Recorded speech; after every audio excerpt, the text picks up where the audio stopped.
In his past life, Kim Jun-sun was an ordinary child, but when he was still very young, his parents died, and he began to look for various ways to earn money to pay off all their debts. As a student, Jun-sung never stopped looking for new ways to make money, and it seemed that he had already tried all the methods. While in college, Jun-sung became a professional sports player, and he began to earn a lot of money by participating in various gaming tournaments, for winning which he won a lot of money, with which he easily paid off all his parental debts. But despite all his fame, Jun-sung does not want people around him to know that he is a professional esportsman, and therefore at tournaments he uses the pseudonym Jun-hyuk, and in ordinary times he tries to disguise himself in every possible way. One school day, Jun-sung was approached by a classmate who was surprised at how Jun-sung was able to master such a complex curriculum so easily. At one point, she notices Jun-sung's new headband, and she asks him if she can try it on, but Jun-sung is against it. The classmate was very upset, and Jun-sung began to apologize and said that he had a good reason for not taking off this headband.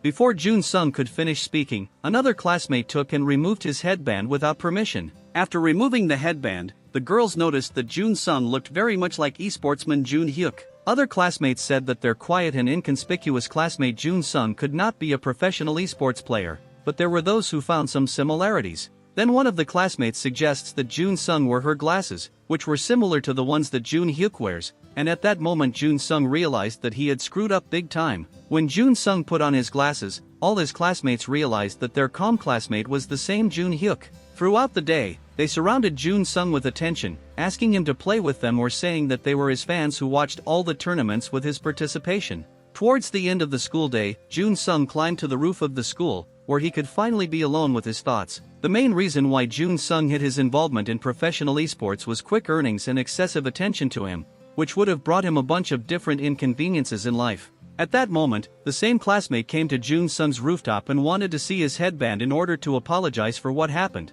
since they didn't know that everything would happen like this. Jun-sung said that everything that happened was not her fault and that she had nothing to apologize for. On the same day, Jun-sung was hit by a truck on his way home, and Jun-sung did not think that his difficult life would end so easily. At the moment of the collision, Jun-sung only wished that in his next life he would be rich and live without any problems. Then Jun-sung was reborn in another world in the body of a newborn child, whom his mother called with a new name L. At the age of 4, L learned from books that this world had about the same feudal system as in the Middle Ages. The new mother Ella was a third-class magician in this world, who lost her husband very early, and besides Ella she had no more relatives and friends. El also wanted to master various magical skills to please his mother, and he trained hard every day since childhood. One evening, Ella's mother, tired but cheerful, returns home and calls him Ellie. El has repeatedly asked his mother not to call him that, otherwise he will stop talking to her. Mom Ella was very upset by what she heard, calling him heartless for yelling at her like that. El started trying to apologize to his mother and said that she could call him Ellie if only she would stop crying. Mom Ella immediately calmed down and began hugging her son, calling him sweet and kind, thereby showing him all her motherly love. The next day, Mama Ella was planning to go to a neighboring village to sell recito tea leaves. Ella's mother decided to warn her son that she was going to go to the neighboring village, but there was no answer and she thinks that Ella is still sleeping. Entering the room, Mom saw how El was getting ready to go, and he said that he wanted to go with her this time. At first, the mother is touched by the fact that her beloved son wanted to take the initiative and go on the road with her. However, she immediately says that she is categorically against this, because on the way they may stumble upon some monsters that want to eat Ella. At that time, El had not yet told his mother that he could use magic. Ella also couldn't help but think that he needed to master new spells as quickly as possible, because if he became a 5th-class magician, he would be treated like a viscount. If El becomes a 7th-grade mage, he will become a powerful and wealthy mage who can live the rest of his life without worrying about anything. El told his mom that they would be okay and that if there was any danger, he would make sure to protect her from danger.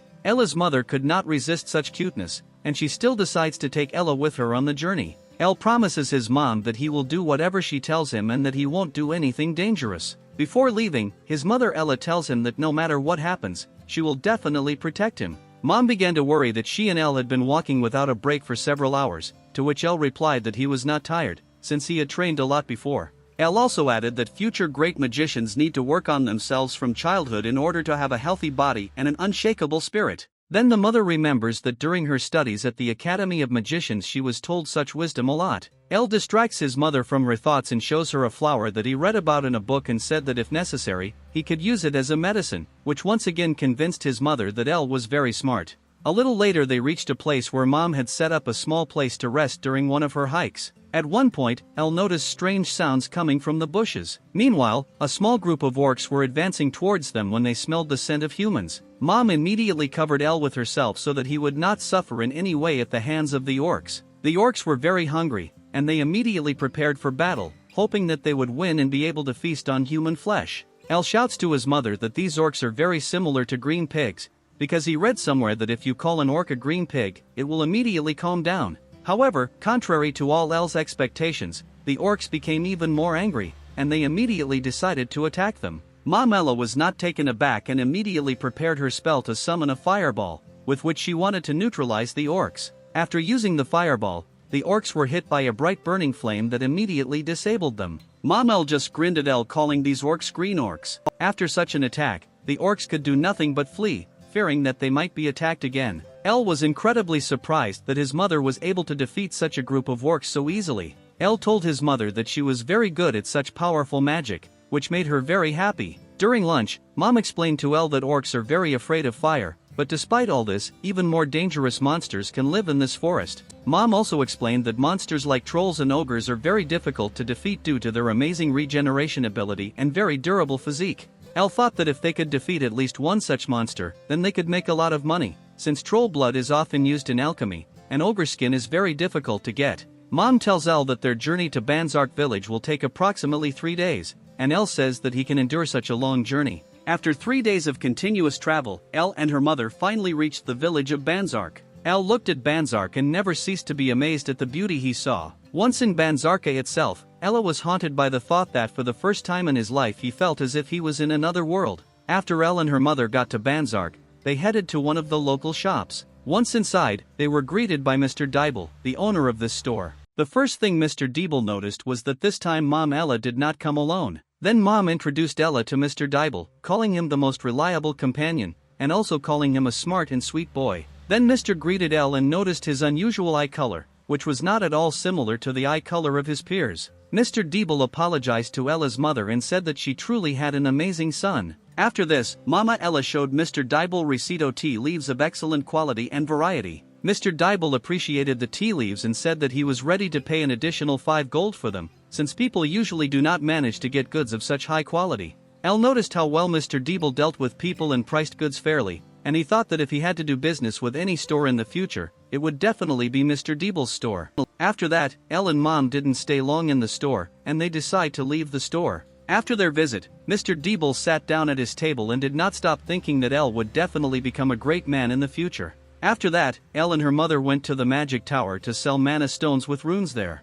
Mana stones made it easy for anyone to use magic, but because each stone could only be used once, they were very expensive. Elle thought that with his technique he could create rune stones without any problems, but since the materials to create them were very expensive, he simply could not risk creating them. Then he asks his mother if he can buy the necessary grimoires from the magic tower. Also in the magic tower it was possible to purchase magic books of the 9th and 10th grades, which will help to achieve the corresponding class of magic. At the moment, the best magician on the continent was able to reach the 9th level of magic, but until now no one could surpass him in terms of magic skills. Ella was struck by the fact that among all the classes there was also a 10th class of magic, which changed his plans for mastering magic a little. Elle immediately asks her mother to buy him 8th and 9th grade grimoires, and such a desire made her very happy. Once in the magic tower, they were greeted by the vice master of the magic academy. Mom Ella showed the vice master her mana stones, which seemed very good to him. The vice master wanted to know who this boy was and began to squeeze Elle's face, which Elle himself did not really like. After this, the vice master introduced Ella's mother to his son Gedrick, who possessed first-class magic. Then the vice master told his son to show the guests how he could summon an energy ball. Then the boy, with great effort, was still able to summon a small energy ball. Mom Ella was surprised by the skills of the vice master's son, and she couldn't wait to find out how powerful a magician he could become. The vice master grabbed Elle's mother by the hands and promised her that if she was with him, Elle would be as skilled in magic as Gedrick. Elle didn't like how some guy was pestering his mom, and he tells everyone that he, too, can create an energy ball. Everyone was shocked by what they heard, and his mother asked Elle why he was telling everyone such things. Then Elle concentrated all his magical power and began to create a huge ball of energy. Elle created a giant energy ball that was tens of times the size of Gedrick's energy ball. Mom Ella looked at her son's energy ball and was surprised at how much powerful magical power it contained. After calling the energy ball, Ella's mother immediately rushed into her son's arms and never stopped praising him, calling him the best magician in the world.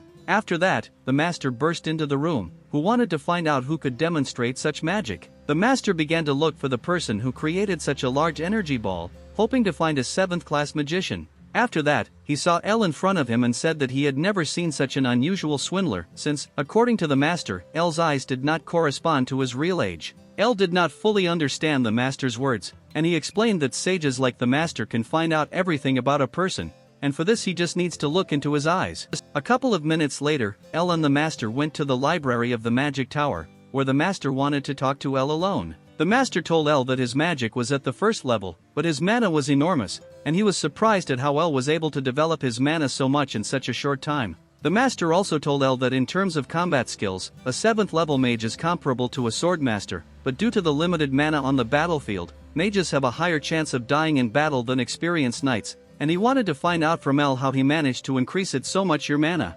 Elle immediately realized that the master was just trying to learn such a powerful magical technique from him. The master was very surprised by such youthful audacity, and he promised to provide Elle with the appropriate amount for such information. The master offered Elle 10,000 gold coins, with which even his grandchildren could live in luxury and not deny themselves anything, but Elle refused such a price and said that he needed mana stones and grimoires of the 8th and 9th grade. The master did not understand why he needed all this, but if he needed them so badly, he prepared 100 mana stones and several grimoires. Elle thanked the master for such a profitable deal for both of them. The master did not understand why, when communicating with Elle, he had the impression that he was talking with a great magician. Before leaving the library, Elle asked the master not to tell anyone what Elle had given him. When Elle and his mother returned home, his mother began to question him about how he was able to use such magic in such a short time. In his past life, Elle spent all his free time studying because he wanted to not only attend college, but also have a good life in the future. Of all the school subjects, he liked mathematics most, and he received incredible pleasure after solving any difficult problem. Once in this world, Elle noticed that the magic formulas here are a little more complicated than the mathematical ones, and it was thanks to the fact that he remembered these mathematical formulas from his past life that he was able to reduce the time of using magic to a noticeable minimum. Of course, Elle could not teach his mother the mathematical formulas, and he decided to provide her with ready-made magic formulas right away, with which his mother was able to use her spells with the same power in much less time. Mom Ella couldn't help but be happy that she had such a smart son, and she asked to teach him some other different techniques. After 2 years, Elle and his mother moved closer to the Banzarka magic tower, and his mother was able to become a 4th-level magician. One day, during their next trip to Banzark, Elle and his mother came across slave traders who kept 2 emaciated girls with them. Elle and her mother could not allow this to happen, and they decided to punish this group of slave traders. Mom Ella was a very conscientious woman, and she could not tolerate such behavior. Mom Ella felt that it was simply useless to have any dialogue with such people, and she decided to use her magic against them. Elle decides to help her mother and also uses her magic against the villains, as a result of which all the slave traders fled, leaving the girls alone. After such an attack, Elle and her mother removed all the shackles from the exhausted girls and said that they were now safe. Mama Ella learned from the girls that they wanted to find their families, but when they said they had nowhere to return, she allowed them to live with her and Ella. Many years passed. Elle was already 12 years old, and he and his mother and these girls lived together in peace and harmony. On one of these days, Serena, one of those girls, decided to wake up Ella using the wind magic she had mastered. Ella woke up and was surprised at how Serena was able to improve her magical skills in such a short time. Serena said that at first it was difficult to master any magic, but each time she found it more and more fun and interesting to learn new spells, and over time, learning magic ceased to be a tedious task for her. When Elle went down to the 1st floor, he noticed that Kana, the second girl, was not at home. Serena said that Kana has been going out more and more lately to practice her sword skills. At the same moment, Kana returned back to the house and greeted Ella and Serena. Elle greeted Kana and praised her, telling her that her skills were getting better every day. Kana said that every time she swings her sword, she feels like she is getting stronger each time. At first, Kana wanted to demonstrate her skills to Elle and Serena, but Elle politely said that he would be happy to appreciate her fighting skills when they go outside. Kana and Elle were about the same age, while Serena was 2 years older than them, and it appears that they used to be isolated from the rest of the world, and that they used to have extremely difficult lives. But despite their background, the girls quickly settled into their new home and family, and Elle taught them from that moment on. Serena had a talent for magic spells, and she easily became a first-level magician. Meanwhile, Kana had an excellent physique and was good with a sword. Elle was very happy for the girls, and he was calm that they were able to find a new home and a new family. A couple of minutes later, their mother came to them, who was simply beaming with joy, and Elle decided to find out from her what such a good thing had not happened. Mom said that yesterday she officially became a 5th grade master. Everyone was very happy for her and everyone started congratulating her on such a great achievement. Elle suggested that everyone should celebrate such an event, but at first no one understood Elle's idea. Then Elle suggested that they all visit the magic tower, and everyone approved of this idea. When they were all inside the tower, the master saw Elle and was surprised at how much he had grown since their last meeting. Elle was also happy to see the master and congratulated him on his recent victory in the battle against the swordmaster, telling him that the master was getting stronger. The master said that this was all only thanks to the technique that Elle once revealed to him. After that, everyone sat down at the table to find out why Elle wanted to visit the magic tower. Then Elle took out his bag from his bosom and poured a handful of magic stones onto the table. The master was surprised that Elle was able to create such an item, as it was one of the most difficult items that Elle was able to make on his own. Such magic stones were much more valuable than mana stones, which could only be used once every few years, while magic stones could be used up to 10 times, and their recovery time took only 3 days. It was because of these stones that magicians from other magic towers from all over the continent were tracking down Ella's house, but during all this time nothing strange happened. Therefore, Elle suggested that such stones might be of great interest to the master, and he realized that Elle wanted to get something in return. Elle said that he only needed 4 things so that the Banzarka magic tower could obtain the rights to use the technique of creating magic stones for their further production, and the first of these things was a request to provide his family with protection. Ella's second request was to be able to receive some books of witchcraft and books on swordsmanship so that the girls could further develop their skills. Ella's third request was to rent a nice hotel for his mother, who had recently been able to become a 5th-level mage, and he wanted to organize a luxurious vacation for her in honor of this. Mom Ella could not contain her emotions and began to hug her son tightly for the fact that he was trying so hard to do for her. Ella's last request was to get books on creating golems. The master was surprised by Elle's last request, since even with all the necessary instructions, Elle would not be able to create a golem. In response, Elle said that he was simply interested in learning how golems could be created, but it was with the help of golems that Elle intended to achieve his goal. For years past, the life of Ella and his family prospered and they lived in abundance. One night, a couple of bandits were going to capture the creator of magic stones and bring him to their boss. The bandits were ordered to get into the house, find the creator of the magic stones and bring him back safe and sound, which initially seemed to them a very difficult task.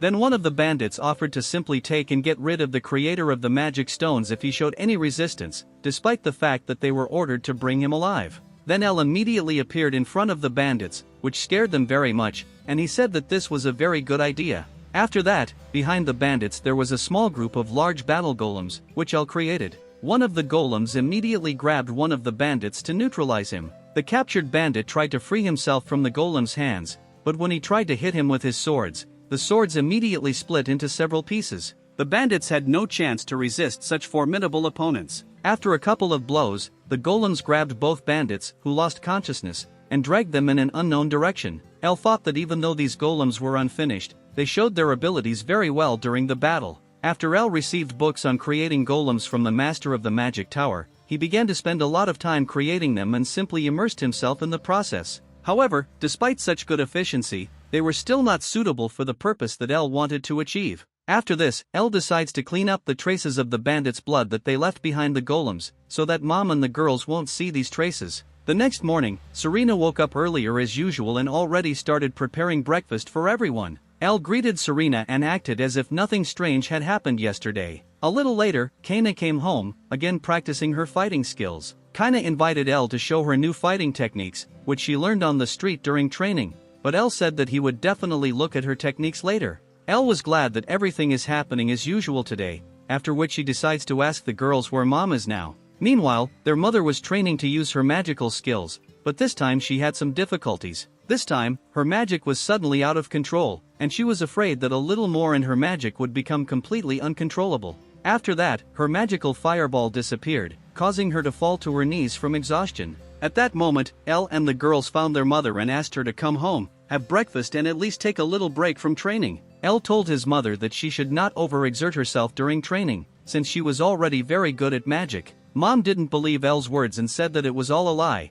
and that she should become a 6th-level magician. Elle noticed that his mother was acting extremely strange, and he did not understand what happened to his mother. Then Elle remembered that in a past life he used one secret technique to increase concentration. Then he decides to teach the mother and girls the belly breathing technique, in which a person inhales through the nose and exhales through the mouth, due to which all the pressure is redirected to one point and increases strength. Everyone focused on performing this technique and began to inhale through the nose and exhale through the mouth. After this technique, it was more difficult for Serena to breathe, since she performed this technique too quickly. Kaina's abdominal muscles began to cramp because she was putting in too much effort while breathing. Elle said that he usually doesn't pay attention to his breathing technique, since even he found the technique a little difficult to perform. Meanwhile, Mom began to succeed in performing this technique, and Elle noticed how a lot of mana began to condense around Mom. Mom only thought about how Elle was able to learn such a technique on his own without anyone's help and at the same time teach such a technique to her and the girls, and that she must become stronger in order for them all to live happily. Mom could not stop feeling how her energy continued to grow and how her body and spirit were becoming stronger. After Mom concentrated, she created a huge fireball that she was able to control with ease. From a huge fireball, Mom was able to create a beautiful fiery horse, which greatly surprised Ed and the girls. The boys immediately began congratulating their mother on how easily she was able to perform such a technique, and they also continued to feel all the magical power emanating from her. Mom began to thank Elle for teaching her such a technique, because now she will definitely be able to become a 6th-level magician. Elle was glad that his mother had a smile on her face again and that everything was working out for her again. A little later, everyone returned home to discuss over lunch how Mom was one step closer to the new class. But despite this, my mother was worried that lately Elle had increasingly begun to retire to the workshop, which is why they began to communicate with each other less and less. At this point, Elle returned to the workshop right after lunch, where he was discussing how difficult it still was to create the most powerful golem on the continent. Elle was still planning to create an artificial monster that could have independent thinking. One of the most difficult stages in creating such a golem was mastering very complex mental magic, which is only available to 8th-grade magicians. Elle's only option in his class was to use dark magic, in which he must put together all his most sinister thoughts and emotions. But even though Elle understood all this very well in theory, in practice Elle was too low in class. Also, such magic would not give him any effect, since the entire effect is available only to magicians of the 7th level. Due to such difficulties, Elle was unable to put his original plan into action, and he first needed to reach the 7th grade. Suddenly Serena entered the workshop to remind him about the beginning of his magical training. Elle remembered that Serena was struggling with some basics. Serena said that she didn't fully understand the whole essence and nature of mana, but Elle didn't quite understand what Serena meant. At first, Serena tried to explain to Elle that he could feel a magical response when mana filled his body. Serena also said that most likely it all depends on the type of mana, since every time she feels several types of mana at once, which gather in her into a single clot. Here Elle thought about the fact that mana can actually differ in different types and characteristics. Serena said that these were just her guesses, that most likely she shouldn't take her words seriously. Then Elle went to his desk to test Serena's hypothesis about the difference in types and characteristics of mana. Elle took out several mana stones from his desk drawer and felt that each stone emanated its own special mana. Elle sensed how the mana of each stone was different from the mana of other stones, and how these different types of mana mixed and formed a powerful magical cluster. Elle was amazed that he had not noticed such an important and useful magical feature before, and he decides to learn a little more about this feature in practice. Elle concentrated several types of mana in himself at once in order to feel this entire magical accumulation. After this, Elle found himself in a space unknown to him, in which he could visually see the differences between types of mana in the form of millions of bright stars in the sky. Elle remembered how, in a game he played in his previous life, the composition of a unit could give a great advantage later in the game, and he assumed that various combinations could greatly enhance his magical skills. After this, Elle decides to try to combine all the types of mana that came from the mana stones. Elle was going to create a completely new magical power that Serena told him about. At first, Ella found it extremely difficult to contain and try to control such outgoing force, even using her special breathing technique. But despite all these difficulties, Elle hoped that if he succeeded, it would be much easier to get the 7th grade. After combining so many types of mana, Elle mentally found himself in a kind of sanctuary, in which, from even more types of mana, there were even more stars. In this sanctuary, Elle saw the bright silhouette of a bird, the light from which was many times brighter than from any star in this space, and Elle followed this bird. When Elle woke up, Serena was in front of him, who began to worry about him and tried to wake up Elle. Serena told Elle that a powerful whirlwind appeared around him, causing him to lose consciousness and fall to the floor. By this point, Serena was starting to worry as Elle stopped responding to her excited cries. When Elle fully regained consciousness, he noticed that his class had increased. Elle was very grateful to Serena for telling him that several types of mana could exist in this world.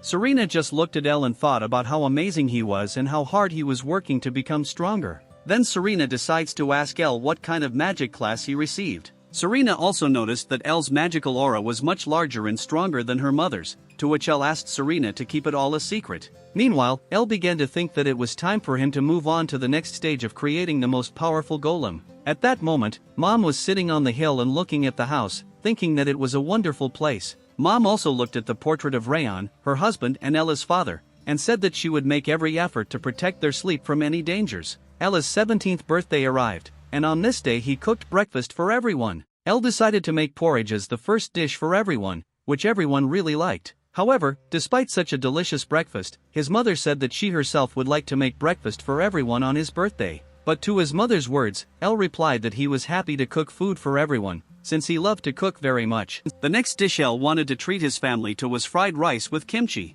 At first, Elle had some difficulties with cooking, since getting rice cereal, cabbage and all the necessary spices in this world turned out to be somewhat more difficult than in the previous world. Among other things, Elle also used magic to prepare kimchi under such conditions. Everyone was delighted with the appetizing appearance of the dish, which made Ella very happy. At first everyone thought the dish was a little spicy, but despite this everyone really enjoyed the dish. After everyone had eaten their portions, everyone began asking Elle for more, which made him very pleased that everyone liked his dish so much. A few minutes later, Elle was washing the dishes and couldn't stop thinking about how much everyone liked his food. At that moment, Elle's mother approached him with a request to talk to him about a very serious topic. Elle looked at his mother and saw her extremely serious expression, which he most likely had never seen on his mother's face. A few minutes later, Elle and her mother were left alone in the room to talk without unnecessary witnesses. At first they were silent for a while, and Elle thought that perhaps this was some kind of difficult topic for Mom. At first, Elle thought that she didn't like the food he prepared for everyone today, after which he immediately rejected this option. Suddenly, his mother said that she hid her past and his father's past from him, but now that Ella was 17 years old, she is finally ready to tell him everything. First of all, she said that she was the daughter of Marquis Einhart from the Bliard Empire, and her real name was Silfer von Einhart. This news simply amazed Ella, since the Bliard Empire was one of the most powerful empires on the continent. In addition, the Einhart family was one of the most influential families of aristocratic magicians, in which only the most capable children were born. There was also a rumor about this family that Marquis Einhart almost managed to become an 8th grade magician, while his son had power equal to that of a 7th grade magic master. Ella was also interested in the origin of her mother's pendant, which only 7th grade magicians can create. Elle also remembered that in their library there are books that are extremely difficult for ordinary people to get, and only very rich and influential people can have such books. Mom continued the story and said that her mother died 4 days after she was born, and therefore she was raised by a very strict father and older brother. When she was 7 years old, her father betrothed her to the prince of the Bliard Empire. However, she did not want this at all, and she wanted to live freely and live the way she wanted it. Years later, she met Rayon Luvius, Elle's real father, and she immediately fell in love with him at first sight. Despite the fact that he had neither any special skills, nor attractive appearance, nor any wealth, he was the only one with whom she could calmly dream of freedom. Her father originally planned to marry her to a prince when she turned 17, but even before that, she ran away from home with Rayon. Even though they were pursued by her father's guards, she was truly happy with Rayon. But their shared happiness did not last long, and less than a year later they were caught by the Einhart family's guards so that her father could personally separate them. Her father promised that he would free him, but first he allowed her to say goodbye to Rayon. She started to apologize to Rayon for putting him through all this, but Rayon didn't care and just wanted to know if she would stay in the family. She only thanked Rayon for the fact that thanks to him she felt true freedom for the first time, and for the fact that being next to him made her feel happy.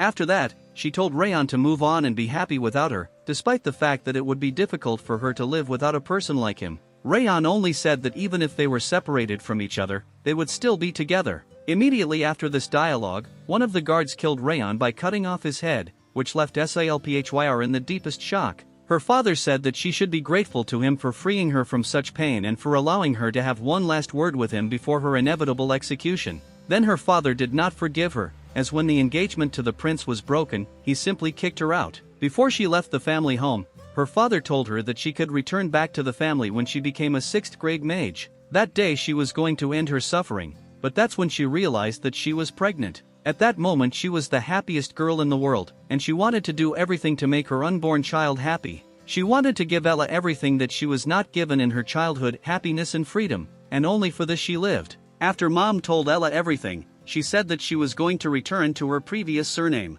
Now that she has reached 6th grade, she can finally return back to her family, where she is sure to be accepted. She said that everything there is much better than here, and that there she can give him something more suitable so that Elle can continue to learn magic, and she invites Elle to return there together. Elle didn't understand why his mother so wanted to return to these terrible people who kicked her out and left her alone in such a difficult moment. The treatment of aristocrats was fundamentally different in the Bliard Empire than in the empire in which they lived, since families such as the Einhard family were in the same social position as the imperial family. Mom said that she wanted Elle to continue his training in magic in a more favorable environment that the Einhard family could provide him, and she asked Elle to think about it. Elle said that he would definitely think about such an offer later, but for now he had to go. Mom was glad that now her son knew the whole truth, which made her feel incredible spiritual relief. After such a difficult conversation, Elle hugged his mother, which made them both feel much better after such a conversation. When Elle left his mother's room, he saw Serena and Kaina standing near the door, who had overheard their entire conversation. Serena and Kaina were worried that serving Elle and his mother as slaves would make the Einhard family reluctant to accept them both. Elle calmed the girls down and told them that he could introduce them to the Einhard family as registered mercenaries, and then they could also be together. The girls immediately calmed down and they thanked Ella for such a brilliant idea. After that, Elle told the girls to start packing their things while he had to go to a place that his mom shouldn't know about. Elle fully understood that there was no way he could dissuade his mother from returning. After some time, Elle decides to visit Mr. Dibel's store, whose business continued to flourish. When Mr. Dibel met Elle, he began to thank Elle for the fact that it was thanks to his rights to produce and sell mana stones that his store attracted even more customers, which led to good economic growth for his store. Elle wanted to ask Mr. Dibel if he could get any information. Mr. Dibel said that he had his own partnerships with all the information guilds on the continent, and that he could even tell about the secret treasures of the royal family. Then Elle asked Mr. Dibel to tell him everything about the Einhard family from the Bliard Empire. Immediately, Mr. Dibel noticed Elle's extremely serious gaze, from which the atmosphere became much more gloomy. Mr. Dibel began by saying that the Einhard family's history was over 700 years old, and that the family was one of the most prestigious and influential families in the history of the Bliard Empire. Also, during the entire existence of the Einhard family, as many as 3 magicians of the 8th magician were born into it. The Einhard family was so powerful that they could easily turn people against imperial power. Mr. Dibel also mentioned the infamous event involving the broken engagement of the Marquis's daughter to the Crown Prince, after which the Marquis's daughter ran away with another man. However, the story said that the Marquis and the Crown Prince showed their mercy and forgave her, and also allowed her to continue to live a quiet life, after which the Marquis beheaded the very same person, and many aristocrats praised such an act. Then Elle noticed that this story was different from what his mother had told him, and then he realized that his mother was being used in this story as a tool to confirm their lies. Mr. Dibel also added that there are also rumors that say that the Marquis was an extremely ruthless and cruel person who was ready to do anything to preserve the reputation of his family, and that it would be better not to get involved with such a person. Then Elle thought that if his mother returned to the family, they could use her, but Elle could not allow anyone to even try to harm his loved ones. Elle thanked Mr. Dibel for the information he provided, and Elle was about to leave the store, but Mr. Dibel told him that no one had come to the Magic Tower Master for a long time. Then Elle also decides to finally visit the master of the Magic Tower. The Tower Master says that he is somehow sad to realize that for such a long time Elle was the first who wanted to visit him, to which Elle says that he did not come to him empty-handed. Elle took out a sheet of paper folded several times, which contained a detailed plan for improving the Golem Knight, after which he gave this plan to the master. The master was amazed at such a valuable gift that Elle had prepared for him, after which he began to study this plan. Elle said that it is almost impossible for a golem to create its own consciousness, and therefore the golem must be controlled by a knight. While the master was studying the new plan, he felt that Elle was not saying something about this improvement. Elle said that he was a little tired of all these experiments, and that very soon he would leave the village, which is why he most likely would not see the master again. At first the master did not believe that Elle would soon leave him forever, but looking at Elle's face, he realized that the matter was extremely serious. Then the master approached Ella and said that someday everyone will know about Ella and his incredible skills. The master is also confident that when this happens, he will definitely be about him. regardless of where he will be and what he will become famous for. These words touched El very much, and he said that in the future he would definitely visit the master again. That evening, El was putting the finishing touches on his plan in his workshop. El then used some mana stones again to create a new kind of mana to summon his war golem. After this spell, his powerful golem knight in golden armor appeared from the portal, which was many times larger than Ella himself. After the summoning, El ordered the golem to awaken in order to briefly test its functioning and performance. After the awakening command, the golem awoke and greeted its creator. Even though the golem was reacting correctly now, El thought that his golem still had some flaws, one of which was that the ego was not the best one to revive it. After this, El told the golem that after some time he had completed one task for El, but until that moment he should remain in the dimensional pocket from which El summoned the golem. The golem said that he would wait for his moment, after which he returned to the portal from which he came. El hoped that he would not have to witness the full power of his golem, after which he thinks that it is time to go. Meanwhile, at the Einhard estate, the Marquis and his son were playing chess, and the son said that he had completed the investigation into the sale of magic stones, and that he had found the source of these stones. The Marquis was simply happy with this news, since he had been trying for a long time to get on the trail of the one who creates these magic stones, and finally, after so many years of searching, he found him. However, the Marquis wanted to know why his son took up this business only now, when his father asked him to take it up several years ago. The eldest son replied that he had been trying to track down the inventor all these years, but his golems had created a number of difficulties. He said that all the mercenaries and assassins he sent and hired on this matter were mercilessly killed by these golems. The Marquis considered that this man was quite a serious opponent, since he was able to create what others could not do. The eldest son added that all the magic towers on the continent simply abandoned all attempts to look for magic stones. He also said that the production of such magic stones is quite inexpensive, and therefore such artifacts can bring them a lot of money. Then the Marquis believed that if they could sell such items in one of the 10 stores on the continent, their family store would become the most profitable store. The Marquis' son looked at all this from the outside and did not understand how a person like his father, who usually does not give compliments to just anyone, began to admire some stones. The son finally tells his father that this same inventor is Silver, or rather, her son El, who recently turned 17 years old, which greatly surprised the Marquis himself. Then the Marquis ordered to bring him his daughter, whom he had kicked out of the family many years ago. The Marquis hoped that his daughter would definitely want to return to the family, especially with her son. At the same time, the Marquis did not stop thinking about how his family would prosper when they learned the secret of creating magic stones. The eldest son wanted to find out from his father what to do with the crown prince, who most likely would not be happy with the news that Silphyr had returned to the family, to which the Marquis replied that it was better not to tell him about it. The Marquis naively hoped that the daughter he had expelled would definitely want to return to the family and help her family. The next day, Elle, her mother and the girls went to the Einhard family, leaving their old home forever, to which they are unlikely to return. Elle was glad that they were all returning to the Einhard family together without any bad memories. Elle also wanted to tell his mother that he had become a 7th grade SAG, but he didn't know how to explain to her how such a young guy could reach such a high class, while many cannot reach such a class in their entire lives. Elle also had a hard time imagining how he could explain his magical powers in the event of an emergency. After some time, Elle, her mother and the girls were in the village, where they were going to go to Kefremil, the place of residence of the Einhard family, using the teleportation service. Mom approached the man who was in charge of the teleport to find out the amount needed for teleportation. The man says that teleportation will cost 200 gold coins per person, and for 4 people 800 gold coins. Mom said that it was too expensive for them, to which the man grabbed her hand and said that such thicket portals are used by influential people who have money for it. Kaina couldn't look at what this man was doing, and she decided to swing her leg at him. A minute later, another man approached them, who was surprised that this man had created such a trivial problem. He asked his mother for forgiveness for his colleague causing them such inconvenience. After his apologies, he approached the man who was sitting near the portal and told him to get out of his place. The man said that they owed 400 gold coins for teleporting to Kefremil, and also because there were 4 of them, they were given a discount,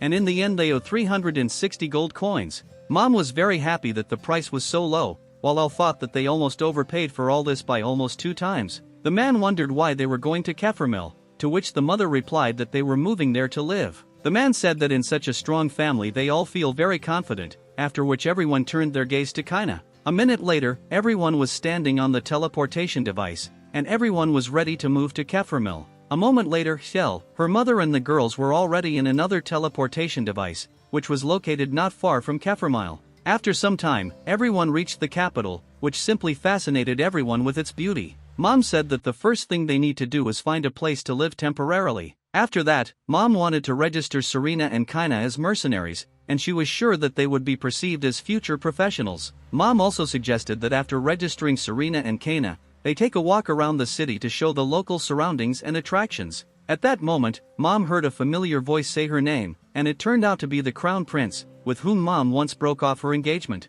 The Crown Prince did not look or behave in any way hostile towards his mother, but was even somewhat polite and hospitable. Elle looked at this man and recognized the same prince who was his mother's former fiancé. Elle remembered Mr. Dibel's story about how Rayon Lovius was brutally and mercilessly killed by the guards in front of his mother, since it was the Crown Prince who gave the order to the guards to execute his father. Meanwhile, the prince did not stop complimenting Ella's mother. The prince also said that despite some disagreements in the past, he is still glad to see her and know that she is alive and well. After flattering compliments, the prince decided to ask his mother who these children were, to which his mother did not know how to answer him. Kaina told Serena that this gentleman was not at all like the vile man her mother had told her about. Elle looked into the prince's eyes and saw in them all the feigned politeness behind which he is trying to hide all his bad intentions. The prince continued to give his mother compliments that she was still as attractive as in those years, and that she was still the most beautiful girl in the world. At the same time, the prince thought to himself that he would still get her at any cost. Elle clearly saw how the prince was trying not to show his true plans and his bad character. Then Elle decides to intervene in the conversation and, with a smiling and unremarkable expression on her face, asked the prince if he knows his mother. Elle introduced himself to the prince as his mother's son, thinking to himself that this prince could not look so badly at his mother with such a vile and disgusting look. The prince only told Elle with the same polite and smiling face that he was indeed very similar to his mother. After this, the prince said that he was glad to have such an unexpected meeting, and suggested that they meet again someday, to which Elle said that he would look forward to their next meeting. After such a conversation, the prince walked past his mother and told her in a whisper in her ear that she was still his woman. Elle heard what the prince said to his mother and shouted after him that very soon he would regret what he did to his mother. The prince did not pay any attention to Elle and simply thought that Silphir was finally returning to the family. The prince also thought it was a good idea to try to make Silphyr his mistress again, and to do this he needed to get rid of Elle. Elle notices that something is wrong with his mother, and he decides to calm her down. Mom said that she just needed to pull herself together, after which she invited everyone to go to the guild to register the girls there as mercenaries. After some time, Mom, Elle and the girls arrived at the guild and were about to start the exam. The man explained to them that after the exam, the girls will receive a mercenary rank from rank F to rank B, which depends on how well they perform against the guildmaster. Later, the head of the guild himself appeared, who was surprised that he would conduct an exam with the girls. Then the head of the guild proposes to conduct the exam against Serena and Kaina at the same time. The guild leader told the girls that he would not hurt them, naively assuming that they would not be able to defeat him. The girls were somewhat surprised by such naivety of the head of the guild, and together they decide not to feel sorry for him during the exam. A couple of minutes later, the girls and the head of the guild were in the arena for the exam. The guild leader told the girls to give it their all, and then the girls prepared to attack. Kaina took out her sword and prepared to use a fire sword attack to hit the guild master as hard as possible. After such an attack, Serena prepared to use the combat spell Wind Sword to knock out the last strength from the coach. At first they began to worry that they had slightly gone too far with their real capabilities,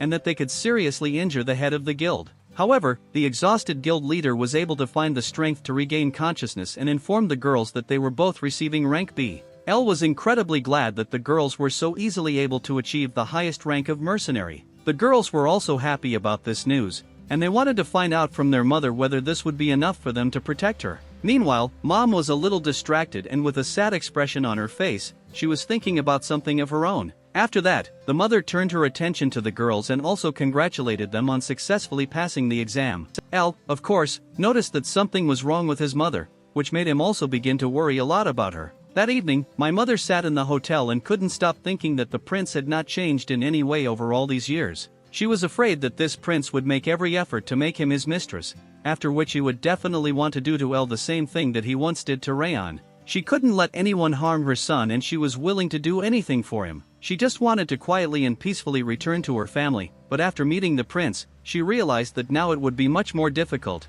and she began to think that the Einhard family should side with Elle and protect him. Meanwhile, Elle and the girls had just returned to their mother's room. When Elle entered the room, his mother immediately suggested that he give the Einhart family his secret of creating magic stones. Mom also said that at the moment the entire continent is obsessed with the idea of creating magic stones, and if Elle teaches the Einhart family to create magic stones on their own, then they will definitely accept and protect Elle. Elle told his mother that they shouldn't do this, since he was able to independently protect both himself and his mother and the girls. Serena and Kana said that they are also able to protect each other from any danger. After all that had been said, Elle and the girls invited their mother to have a little drink with them. The girls also brought food along with the drinks, since they still hadn't eaten anything today. Mom felt a little better at heart, and she decided to have a little snack and drink with everyone. Elle thought that in his previous life he could not help his late parents with their debts. However, in this life, Elle had all the necessary knowledge and skills to help his mother and girls, and he promised himself that he would give his mother and girls what his parents could not give him in his previous life. The next day, Elle, her mother and the girls were supposed to be heading to the Einhart family estate, and he hoped that everything would go there without any incident. A couple of hours later, Elle, her mother and the girls were already standing near the gates of the Einhart estate. Elle and the girls were amazed at the size of the estate, which was even larger than the village of Banzark. First, my mother looked at the estate and realized that it had not changed in any way since the moment she was kicked out of the family, after which she approached the guard and demanded to let them in. At first the guard did not want to let them in, but she said that Sylpher Einhart wanted to return home after 17 years in exile. Then the guard apologized and ran to the estate to inform the Marquis about the arrival of his daughter. While Mom was waiting, she remembered that there was a rumor across the continent that after the Marquis drove away his daughter, the power of the Einhart family began to decrease, and her father fell into such depression that he did not eat or drink for a whole month. She also didn't understand what her father meant when, after Rayon's execution, her father told her that she should be grateful to him. Elle again noticed that Mom was again thinking about something bad, and he put his hand on her shoulder, letting her know that everything would be fine. In the distance, my mother noticed her father, Marquis, and her older brother, who were heading in their direction. The Marquis immediately grabbed onto his daughter and began to apologize to her for what he had done. Elle looked at it from the outside and didn't understand how a man like the Marquis, who spent his entire life striving for glory for his family, would so sincerely apologize to the daughter he banished, and apparently he had some good reason for this. A little later, the Marquis notices his daughter Ella and asks her who this young man is. Mom told Marquis that this boy was her son, and at the same time his grandson, after which Elle himself introduced himself to his grandfather. At first glance, the Marquis seemed to be a very friendly and benevolent person, but Elle saw how the Marquis began to inspect his magical energy. The Marquis was very surprised that such a young boy was already in 5th grade. The Marquis continued to examine Elle's mana, and Elle couldn't stop thinking about how he couldn't let the Marquis find out that he was actually in the 7th grade. At one point, Sylpher's elder brother suggested continuing such a pleasant conversation inside the estate, and the Marquis supported this idea, after which everyone headed to the estate. A few minutes later, Elle, his mom, her older brother, and Marquis were sitting at the dinner table having a family conversation while Serena and Kaina were sent to rest. The Marquis decided to immediately ask his daughter if she was the creator of magic stones. At the same time, the Marquis thought that when they learn how to create magic stones, their fortune will double, which will make their influence even greater, and then the Einhart family will become the most powerful on the continent.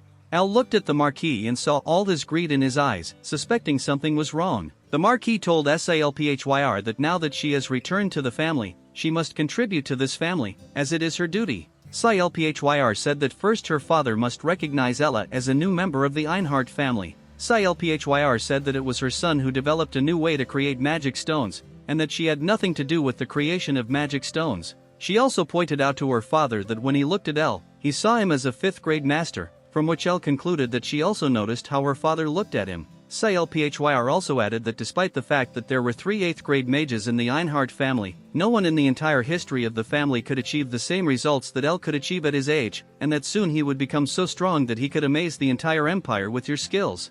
Sylphyr also said that with Ella's genius, the Einhart family could become not just the most powerful family in the Bliard Empire, but even the most powerful family on the entire continent. Sylphyr then asked her father if he was ready to accept her son as a new member of the Einhart family, to which Marquis replied that it was too big a decision to make right now. Sylphyr interrupted her father and said that she came here specifically to make him one of them, and that they must make a decision right now, which surprised her father. Sylphyr said that if they could not make a decision, then Elle would not tell their family the secret of creating magic stones. The Marquis was very much struck by how strong and decisive her daughter's character was, and he said that he would think about it. After this conversation, Elle decides to walk around the estate and talk to her about what happened to her during the conversation. Mom just said that everything would be fine, and that Elle just shouldn't think about it. While Elle and her mother were walking around the estate, they met Serena and Kaina. Mom immediately began hugging the girls and apologizing to them for having to leave them alone. The girls said that they were also very worried about them,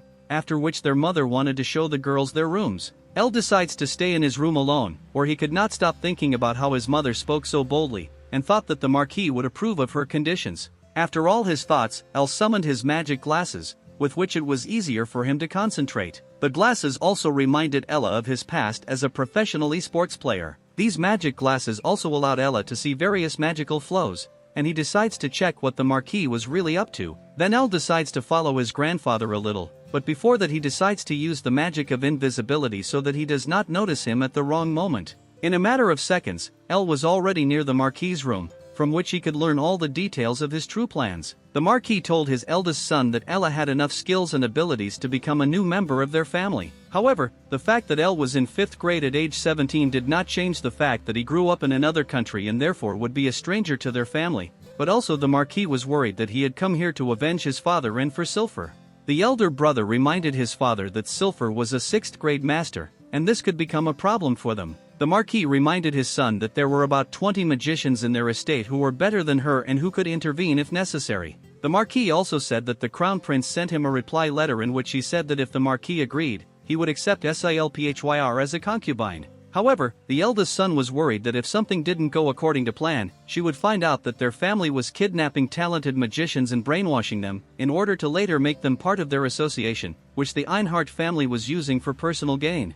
The Marquis immediately interrupted his son and told him to shut up, since someone would be able to hear their conversation even under the magic of silence. While Elle was eavesdropping on the entire conversation, he noticed that in this room there are several special devices that even 6th grade magicians cannot turn off. Then Elle thought that if someone found out about their plan and about the kidnapping of talented magicians, it would become the biggest scandal in the entire history of the Bliard Empire. The eldest son said that he would no longer talk to the Marquis on this topic, to which the Marquis said not to worry about the prince. The prince was also involved in this whole matter, and he would not do anything that could potentially harm him. After that, he hands one throwing knife to his eldest son and asks him what he would do in his place. The eldest son realized that this was a test, and extremely unpleasant consequences would await him if he did not correct his mistake. Then he takes the knife and tells his father that first he will answer the prince that he is satisfied with such an offer, after which he would capture Elle and hold him hostage until Silphyr reveals to them the secret of creating magic stones. He also added that when he learns the secret of creating magic stones, he will send Silphyr to the prince and, if necessary, he is ready to use force and seal Silpyr's magical abilities. He also added that he would brainwash Elo and make him a magician who would serve their family, which Elo himself did not like very much. The Marquis was pleased with his eldest son's plan and said that he would now be the chief successor. Ella couldn't help but think about the heartlessness of this family and the fact that he could have refused his mother's offer to go here from the very beginning. He wondered why he couldn't stop or discourage his mother's proposal to visit such a place. Instead, Al realized that he was intoxicated by his superiority over others and thought that he wanted to make everyone happy, no matter the circumstances. Besides, he wanted to respect his mother's decision, and now this was the result of that. Al could live with them trying to use him. He already suspected something along those lines. However, he could not forgive them for wanting to hand over his mother to the prince. Al became even angrier, causing him to become somewhat careless. The Marquis realized that someone in the room was under an invisibility spell. Surprised, he wondered if this man had been there all along,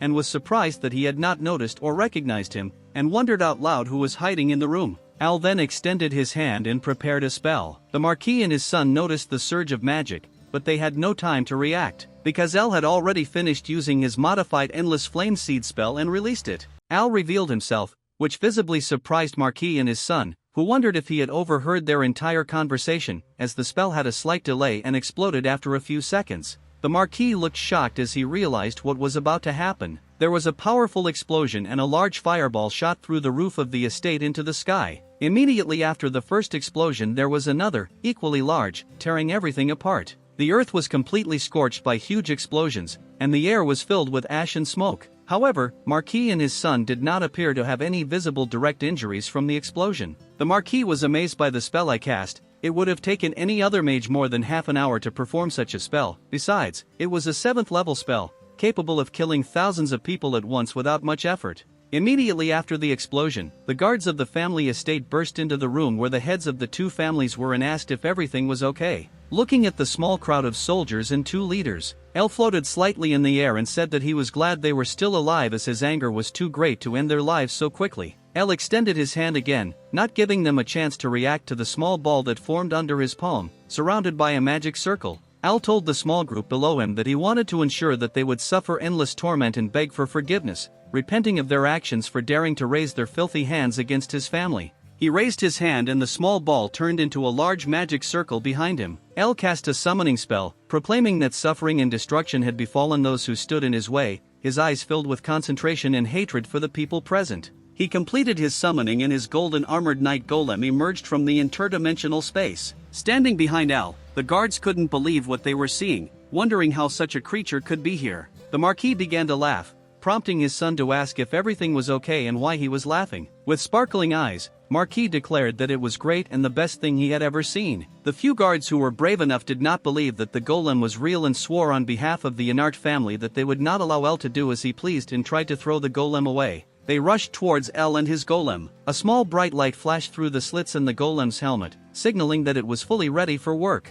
With one quick but incredibly powerful blow, the golem attacked the guards who dared to attack El, and all the guards went into the air. The eldest son could not believe what was unfolding before his eyes, and it seemed that his brain was even smaller than his father's. He looked down at the falling bodies, lying motionless on the ground, having died from the wounds inflicted by the golem's attack. The Marquis angrily declared that it was undoubtedly not a fake and declared that his family could now become the strongest family ever to exist by having such a golem on their side. He pointed his finger at El and ordered the new guards gathered behind him to kill El and force him to reveal the secret of the golems. El's expression remained intimidating, clearly indicating that he had not shown all that he was capable of. Enough money for retirement and why he needs more. The Marquis looked clearly confused, not understanding why El was looking at him like that. Al floated next to his golem, watching the charging guards and the devastated, charred land. Another magic circle hovered in front of his golem, repelling the attacks aimed at it. El began positioning himself behind his golem and channeling more of his mana into it, causing his mana to spread out in waves around him, slightly pushing away whatever was present in the individuals. The guards realized the extreme power of this mana and realized that they could not resist it. Even the eldest son had to somehow defend himself from the mana controlled by El through his golem. The Marquis was also surprised and realized that this mana could not belong to someone who had just mastered the 5th stage of magic. It seemed to be at the level of a sword master, perhaps even stronger. He remembered exploring Manuel during their first meeting in New York, and put a few things together. He realized that El must be the magician who caused the two powerful explosions. He wondered if it was possible that El was truly in the 7th stage of magic. When El realized that Marquis had finally realized how strong he really was, he couldn't help but grin with confidence. The Marquis got angry, put his hands together and also prepared a spell. Soon after, he cast his spell on El, and El looked completely unperturbed and continued to float in the air, undisturbed. Al calmly raised his hand and channeled some mana, and without much effort he created a spell that allowed him to repel the attack. The ground beneath him was burning, and flames were raging on the battlefield. Al was very angry and looked down, and below were grandfather and uncle,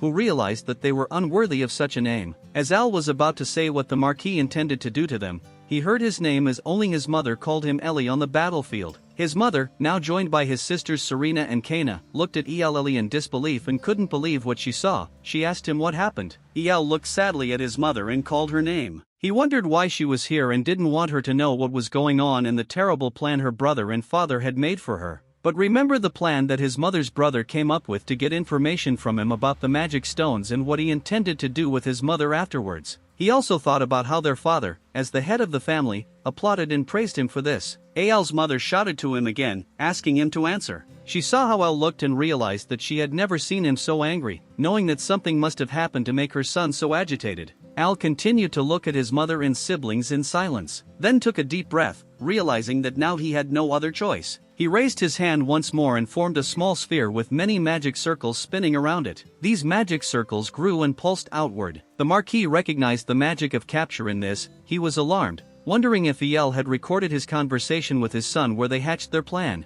Panicked, the Marquis quickly turned to his son and ordered him to kill El immediately. explaining that he was the one who had just caused the explosions. Angry as she received no response from her son, Silver asked her father what was going on and why he was ordering Al's death without reason. He told her to shut up. The Marquis found himself in a prediction and it took him time to adapt to the situation and think. Silver told him that El was his grandson, appealing to his kind heart, hoping that he would change his mind about killing him. However, the Marquis seemed unperturbed and ordered his guards and son to hurry. He warned them that El was a high-ranking magician. The guards stood in a large group in front of El again, pointing their swords at him and preparing to fight. El seemed relatively unfazed and simply ordered his golem to defeat the guards without killing them. The golem extended his hand, creating a golden sword and assuring his master that he understood, accepted the command and would carry it out to the best of his ability. His slightly chubby golem's summoned sword glowed as bright as the sun and sparkled like the stars in the night sky. He held it in his right hand while El floated slightly to the side to give his chubby golem some space.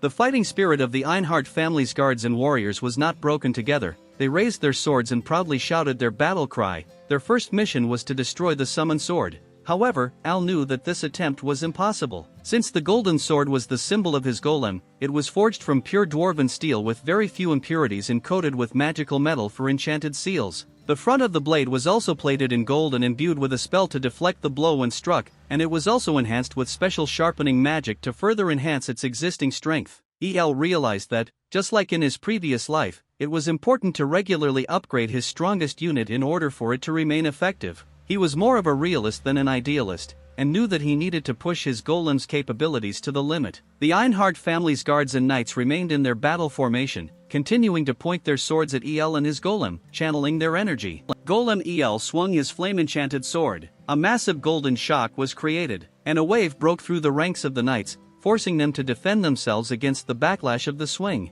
Even the Marquis and his son couldn't believe what they were seeing, amazed by the power of the slightly plump golden golem Al. One of the guards warned not to underestimate this, taking up a fighting stance again. The golem struck a golden blow and flew towards the army of guards, splitting the sword in half and disrupting their battle formation. The golden golem continued to grow, and its shadow loomed over the heads of the guards. Seeing the golem up close, they realized its true size and the overwhelming power they were actually facing. However, some guards did not lose hope and urged their comrades to obey their master's orders and not panic or give up. Another guard noticed following his friend the brave words of their fighter, who managed to ride onto the battlefield inside the house on horseback. His horse was also decorated with light gold armor, and he himself was dressed in typical silver knight armor, decorated with a red cape. Ale realized that this knight must be the leader and captain of the knights. In addition, he realized that this captain must be at the end of the rank of swordmaster. The captain knelt before the Marquis and apologized for being late. However, the Marquis urged him to get to work immediately and defeat El and his golem. The knight captain raised his head and said that he would do it immediately, saluted and lowered his hand, visor of his helmet and introduced himself. He explained that he was the knight captain of Marxia, the Einhard family, and drew their sword. He enveloped his sword in a kind of mana, raised it and thereby raised the morale of his subordinate knights and called upon them to now destroy the enemy together. El realized that the situation would become more serious, but he spoke quietly and calmly to his golden golem, asking him to switch to the second level. The golem replied that his seal had been successfully removed and was covered in golden light. At first his arms became a little thinner, followed by a head on his shoulders, and finally, the rest of his body now looked much more flexible, fast and strong, ready to continue protecting El. In addition, since he was now somewhat thinner, he seemed even more intimidating and aggressive. The guards who rebelled against Al and his golem knight were surprised by the sudden transformation. However, Al already knew that this was not all that had changed in his golem, and that real changes were yet to come. Since the sword disappeared during the transformation, Golem had to summon it again, and it reappeared in his hand, shrouded in flames. He grabbed the sword and prepared to fight, taking a fighting position, and the blade of the sword underwent some changes and was filled with much more energy than before. The leader of the knights realized that this must be an aura blade, which was actually much more powerful. El's golem swung his sword to the side and stepped forward without any visible defense, heading towards the army standing in front of him. The captain did the same, waving his sword, and asked if he looked so weak that he could approach without any cover. Both prepared to strike and clashed their swords at the same time, causing a huge recoil and shaking the ground. The impact of the two swords illuminated the surrounding area, causing everyone involved to shield their eyes from the bright light. Only El continued to watch the spectacle in full focus and was still filled with immense hatred for the Marquis and his son. When the bright light of the Battle of Swords dissipated, the captain was left bleeding while El's golem stood before him unharmed. The knight captain's bloody blade became stuck in the ground, and he succumbed to his injuries by falling to the floor. He couldn't believe what had just happened and that he had failed. His injuries were so severe that he died at that moment. The guard below him could not understand how their leader was easily destroyed in one blow and lay on the ground, which visibly shook the morale of the army. However, the golem did not stop and immediately launched another attack. He swung his sword, releasing a flaming energy blade, and again attacked the Marquis, his son, and the army behind him. However, the army behind them was still damaged by the attack and the soldiers were sent flying across the battlefield. The Marquis and his son were forced to look down at the bodies of their guards and realized that these weak guards had died too easily and quickly. El also noticed that reinforcements for the family heads were approaching again, and he saw several black-robed mages moving forward onto the battlefield. He didn't want to leave the matter alone and was already planning his next actions before he could put those plans into action. He turned to his mother and summoned the orb containing his recorded memories. He explained to her what he was going to do about it and asked if she was ready to see the truth. She replied that she was indeed ready and knew that her son El had a good reason to act the way he did now. She now realized that her son's memories must contain something important that led him to attack the entire Einhard family, including her father and brother. El handed her a small sphere containing his memories, and the Marquis noticed this. However, he knew that he had to intervene, and his daughter should not see this under any circumstances. He looked at Golem El and realized that he would not be able to pass him by, since the golem's abilities far exceeded his own. Moreover, he realized that even if El was a 7th level mage, he, his son and the family mages only had a small chance of stopping him. In despair, he realized that even if he managed to escape and elude El, his own family, which he had created with his own hands and strengthened at any cost, would be destroyed. El cast a protective spell to protect his mother from outside influences, allowing her to peacefully observe her son's memories. His mother was then enclosed in a square cube designed to protect her from all dangers. Panicked, Serena and Kana called out to their mother, but they could not see the inside of the cube as its walls were darkened. Meanwhile, Silver held El's memories in her hand, and these memories expanded around her, showing very interesting moments. She saw a memory of her father and brother discussing the prince's letter and deciding to introduce her as their mistress. In addition, she realized that the Einhard family had kidnapped many promising talents from other countries and brainwashed them to serve the family loyally. She then saw a flashback in which her own brother explained to their father his plan, which involved mining silver against her will. Perhaps they intended to seal her magic and capture El, then use it as leverage to force her to reveal the method of making magic stones. Silver couldn't believe how shocking these memories were for her. Through further memories, she learned that her father and brother also planned to brainwash Al into becoming loyal and show the prince another body similar to Al's to fake his death.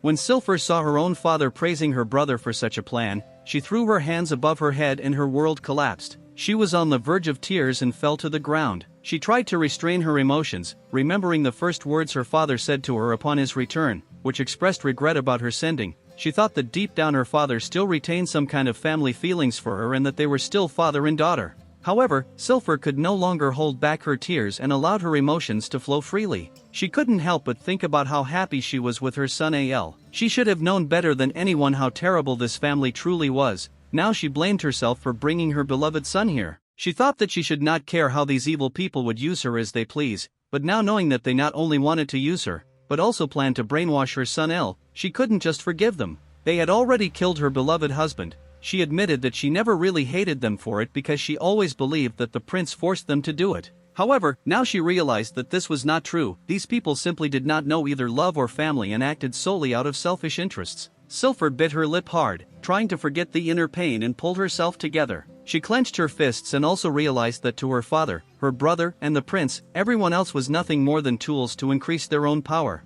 Silver realized that this was the true nature of these people, which she, unfortunately, had never fully realized before, but now she recognized. As she came to terms with what had happened and mustered her courage, the cube that had imprisoned her for protection began to glow and shatter. Al looked a little sad, knowing that his mother had a hard time accepting the truth. His mother folded her hands with tears in her eyes. However, she decided that no matter how painful it was now and no matter how much she wanted to forget everything, it was necessary to accept the truth. Serena immediately called out to her mother, who was floating in the air, to make sure she was okay. Her mother was grounded and ready to face reality and confront it. With a determined expression on her face and a clenched fist, she told her son that she would no longer run away and was ready to fight. Al looked at his mother, relieved at her determination to confront the truth. He also noticed that tears were still streaming down her cheeks and that despite everything their family had done, she did not give in to hatred because they were still part of her family. However, this was not the case with Al, and he looked at the Marquis and his son with all his hatred and anger, while they still stood together on the battlefield, doing nothing to change their situation.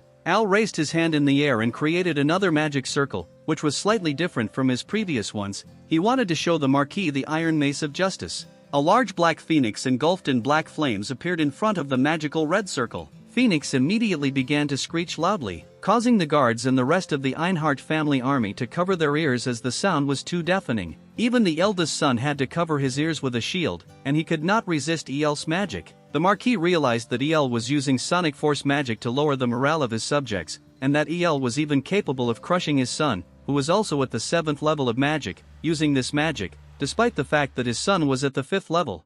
Marquis then looked at El with his glowing red eyes and used magic that directly entered El's mind. Al heard a voice in his head praising him, telling him he had done a good job. The Marquis looked at Al hungrily and continued his magic, trying to further manipulate Al with his voice. In addition, he offered a deal. If he switched sides, Marquis could arrange for his family to forget everything that happened that day, they could lead a normal life, and he would guarantee the safety of Al's mother and his 2 sisters. He then asked Al what he thought of the idea. Al was still looking at Marquis, experiencing a strange sensation, when he heard a voice in his head. He wondered if it was a brainwashing spell. Al, floating in the air, could not believe that the evil old man not only wanted to bewitch his father, other magicians and his mother, but was now trying to do it to him. El turned to Marquis and asked him a question. When Marquis looked down at El, he realized that his brainwashing spell had no effect on him and that El was indeed at the 7th level of magic. In response to Al's question about how he could do something so cruel to his family, Marquis was initially stunned and briefly shocked, but then he started laughing. He raised his hands in the air and laughed like an old comic book villain. The Marquis explained to ELLE that many aristocrats sold their children for the sake of their family and that in fact this was normal. El continued to look down at him, realizing that this man was no longer human, but more like a monster.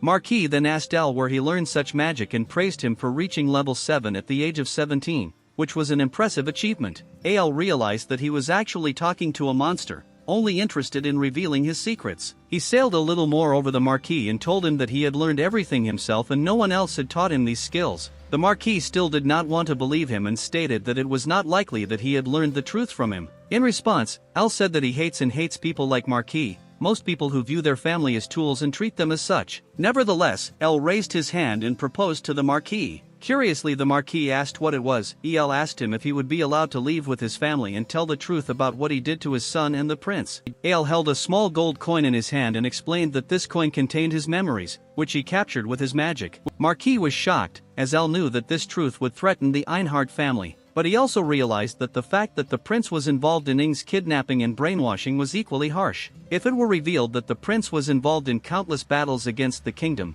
various families could fight them, which could lead to the fall of the mighty kingdom of Blard. Al looked at the coin and saw the reflection of the Marquis and his son. He said that they could stop him from spreading this information, and therefore the truth, by fighting against each other without interference from outsiders. The Marquis told his son to get ready, leaving his son somewhat shocked as he turned to his father, not quite understanding what was happening. The Marquis explained to his son that it would be more advantageous for them to attack at the same time, and urged them to do their best. His son had the same crazy smile on his face as his father and he agreed. Al looked at his 2 opponents and knew it was time to get serious. He touched his head with his finger and used some magic. He then prepared to attack, holding the ball in his hand. He told the Marquis and his son that they had greatly underestimated him and angrily directed his magic at them, showing them what despair was. However, the Marquis and his son were able to directly parry El's first attack with a counterspell that looked much darker than the spell I missed. When the 2 spells collided, another powerful explosion occurred. Meanwhile, in another place, a man melted before his king and saluted him. The king told the man that they had probably already heard,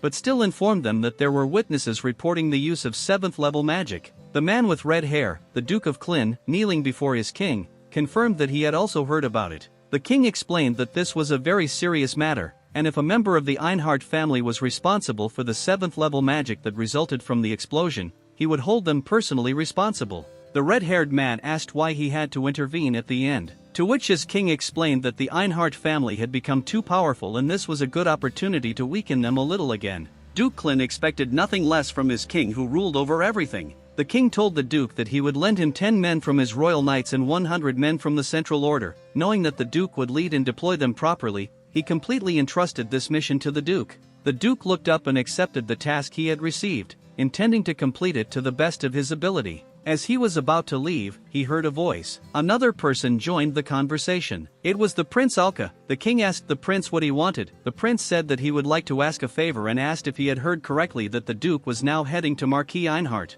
The Duke immediately confirmed this. The prince then asked if he could accompany him, expressing a desire to take the opportunity to reduce the influence and power of the Marquis. He looked at the Duke and the king with a conflicted expression, for his real destination on this journey was Silver. He wanted to make sure he took advantage of this opportunity to win her over. The king asked the prince if he believed he could handle the Einhart family and defeat them. The prince answered the king's question by saying that he thought he could handle it and that it would be a good experience for him. The king gave permission and told the Duke and prince to proceed carefully to the Einhart estate. Both understood the order and prepared to leave. Each of them was on their own horses, and the prince told the Duke that he was already glad to work with him. The Duke replied that now that the prince had joined his mission, he was not sure whether there was anything else for him to do. The prince laughed amiably and agreed with the Duke's words. However, Clin was still not sure that the prince was accompanying him, and looked questioningly at him from behind. The prince shouted loudly for everyone to show their enthusiasm, which prompted the knights accompanying the prince and Duke to applaud loudly, demonstrating their zeal. They went to the Einhart family estate to investigate and weaken the Marquis's power.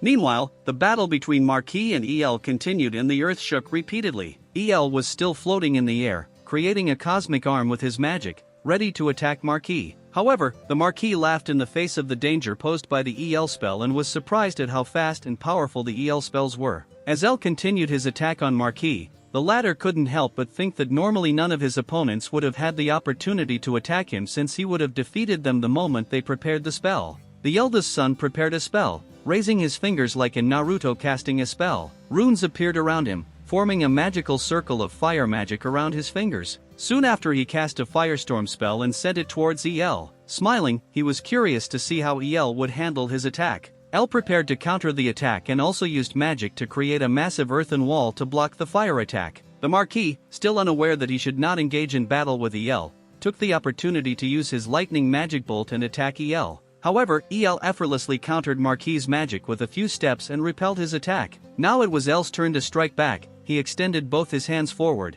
creating a magic circle around them that formed a sort of magical armor around El's body. El controlled the elements of fire, light, wind, water and earth magic around him, similar to the avatar from Avatar: The Last Airbender. He combined this magic and threw several stones at the Marquis and his son, who could not believe what they saw. But El wanted to show more and went further, using the same technique and launching a second attack directly at Marquis and son, not giving them a chance to resist. The eldest son couldn't believe his eyes. He was surprised that El only needed to see his secret technique once and now he could use it even faster than him. He cursed, but still managed to cast a protective spell and shielded himself with 3 magical barriers to counter El's attack. However, the flame was too strong and destroyed every shield. Just before they could reach the Marquis' son, he managed to teleport to safety, evading the flame. The eldest son teleported high into the air and then planned to take El by surprise and launch a counterattack. However, Glutton was unable to determine El's position and frantically looked left and right to find his opponent. Suddenly El appeared behind his uncle and told him that he was too slow and would never surprise him like he had just done. He turned around and saw that El realized that he was moving too fast. El extended his hand again, preparing to finish off his uncle. The shocked eldest son used his magic again and quickly flew to the ground, escaping El's grasp. El cast a sort of Japanese hentai spell with tentacle-like magical manifestations in an attempt to trap his uncle. The Marquis recognized the spell I used and knew that the net spell was meant to restrict an opponent's movements, but he also knew that his son could easily handle such a spell. The eldest son raised his finger, releasing a small ball that caused a whirlwind of fire that repelled the mesh tentacles. He was sure that such a spell would do little against him. El then rushed at his uncle with his magic, but Glutton continued to defend himself from El's attack with his fire magic. The Marquis watched the spectacle from a safe distance and was pleased that El's tentacle net attack failed, knowing that net magic was at a disadvantage compared to fire magic, and he smirked smugly. Meanwhile, El and the Marquis' son continued their intense battle, with neither willing to give up. The eldest son clearly took a defensive position. El, who had to retain some of his forces and could not fight as ruthlessly as his opponents, went on the offensive. The Marquis saw another opportunity to launch a surprise attack. The sky darkened and lightning flashed through the dark clouds. The Marquis extended his hand to the sky, and magical runes formed around him again. He praised his son for holding back El, allowing him to prepare the spell. Everything was going exactly as he planned. He looked to the sky, confident that the next attack would defeat El when he was ready. The Marquis had already put on a victorious smile, knowing that everything could end at any moment. The lightning continued to approach El, who stood motionless and did not try to defend herself from it. He looked at the lightning the same way a deer looks at the headlights of a car at night, but at the last moment he grinned, and used his magic to summon a massive lightning rod, intercepting all the lightning before it touches him, rendering Marquis' attack completely ineffective. The Marquis could not believe it and considered it impossible what had just happened before his eyes. El told him that his attack wasn't bad and he really surprised him. Still unable to believe that El successfully defended himself from his thunderclap, Marquis asked what kind of magic this was.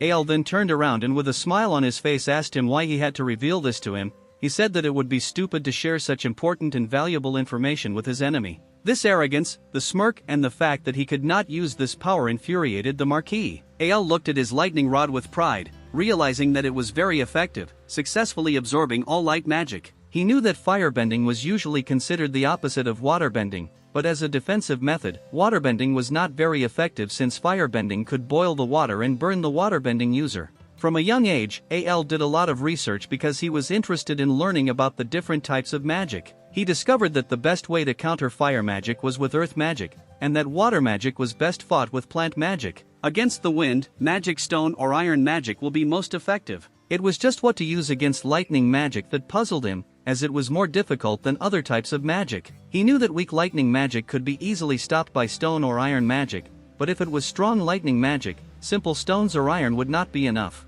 It was then that he remembered his old readings about the lightning rods in his world. This was El's first time trying this type of magic, and for a first attempt the results were impressive. It worked perfectly, neutralizing a level 7 lightning spell. El took the opportunity to look at Marquis' son. He was also surprised that El countered his father's magic with his own unknown magic. For a second, the eldest son forgot that he was in the center of a life and death battle. El took advantage of the moment and shouted to him that this was his end. He again summoned his cosmic hand, which appeared from the portal right in front of his eldest son and delivered a powerful blow, sending him to the ground. The Marquis looked in shock at his son lying on the ground, and could not fully understand what had just happened, and El said that now it's a one-on-one fight. Al looked at Marquis' son and realized that he would most likely lie in bed for a year and not be able to move. He pointed to Marquis and told him that he would be next. El used his flame arrow magic, creating a large number of magical arrows in the night sky, lighting it up and ready to descend on the Marquis. The Marquis held his hands out in fear, realizing that Al's magic was no joke and his situation had become more serious than ever before.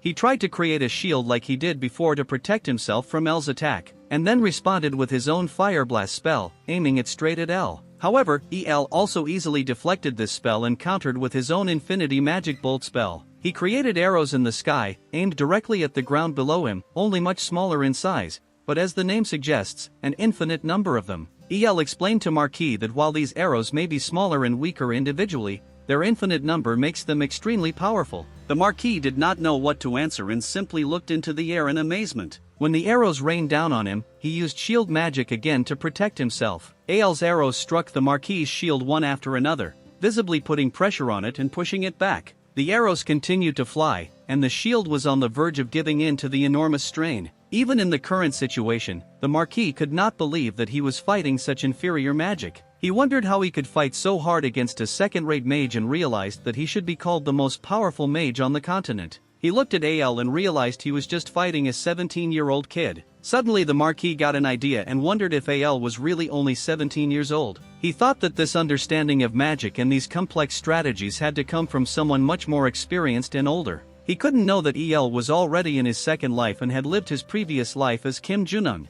He looked at Al and wondered who he could be and why his family was completely destroyed thanks to him and cursed him. Finally, the shield of the Marquis broke, like a broken mirror, into many small fragments. He looked through those fragments and saw that Al's attack was still approaching him. Many arrows continued their path and now finally reached their target. From the arrows he received, the Marquis quickly fell down. The Marquis bled to death from several direct hits and fell to the ground, defeated and bloody, just like his son. His guards could not believe what had just happened before their eyes and shouted the Marquis' name to see if he was still conscious. Finally El landed on the ground. His anger did not subside, and he looked at the fallen marquis with rage and hatred. He said that he would not kill him and his son as it would not be a suitable punishment for them. Instead, he wanted to take away their ability to use magic like they intended to do to his beloved mother. The weight pressing on Marquis increased, pushing him into the ground. Al explained that he wouldn't kill them, but still wanted to do more harm to them. Runes formed around him and he was about to cast his bone-breaking spell. And suddenly a loud bang was heard over the battlefield, and El came to his senses. He turned to his mother and saw that she, along with her sisters, still stands on the edge of the battlefield. El looked at his family with sad eyes. To Serena, Kana and his mother, who told him that enough was enough and she asked him to stop. El wasn't sure why she said that and remained silent, looking at his mother in amazement. His mother knew about her son's talent and how great he was,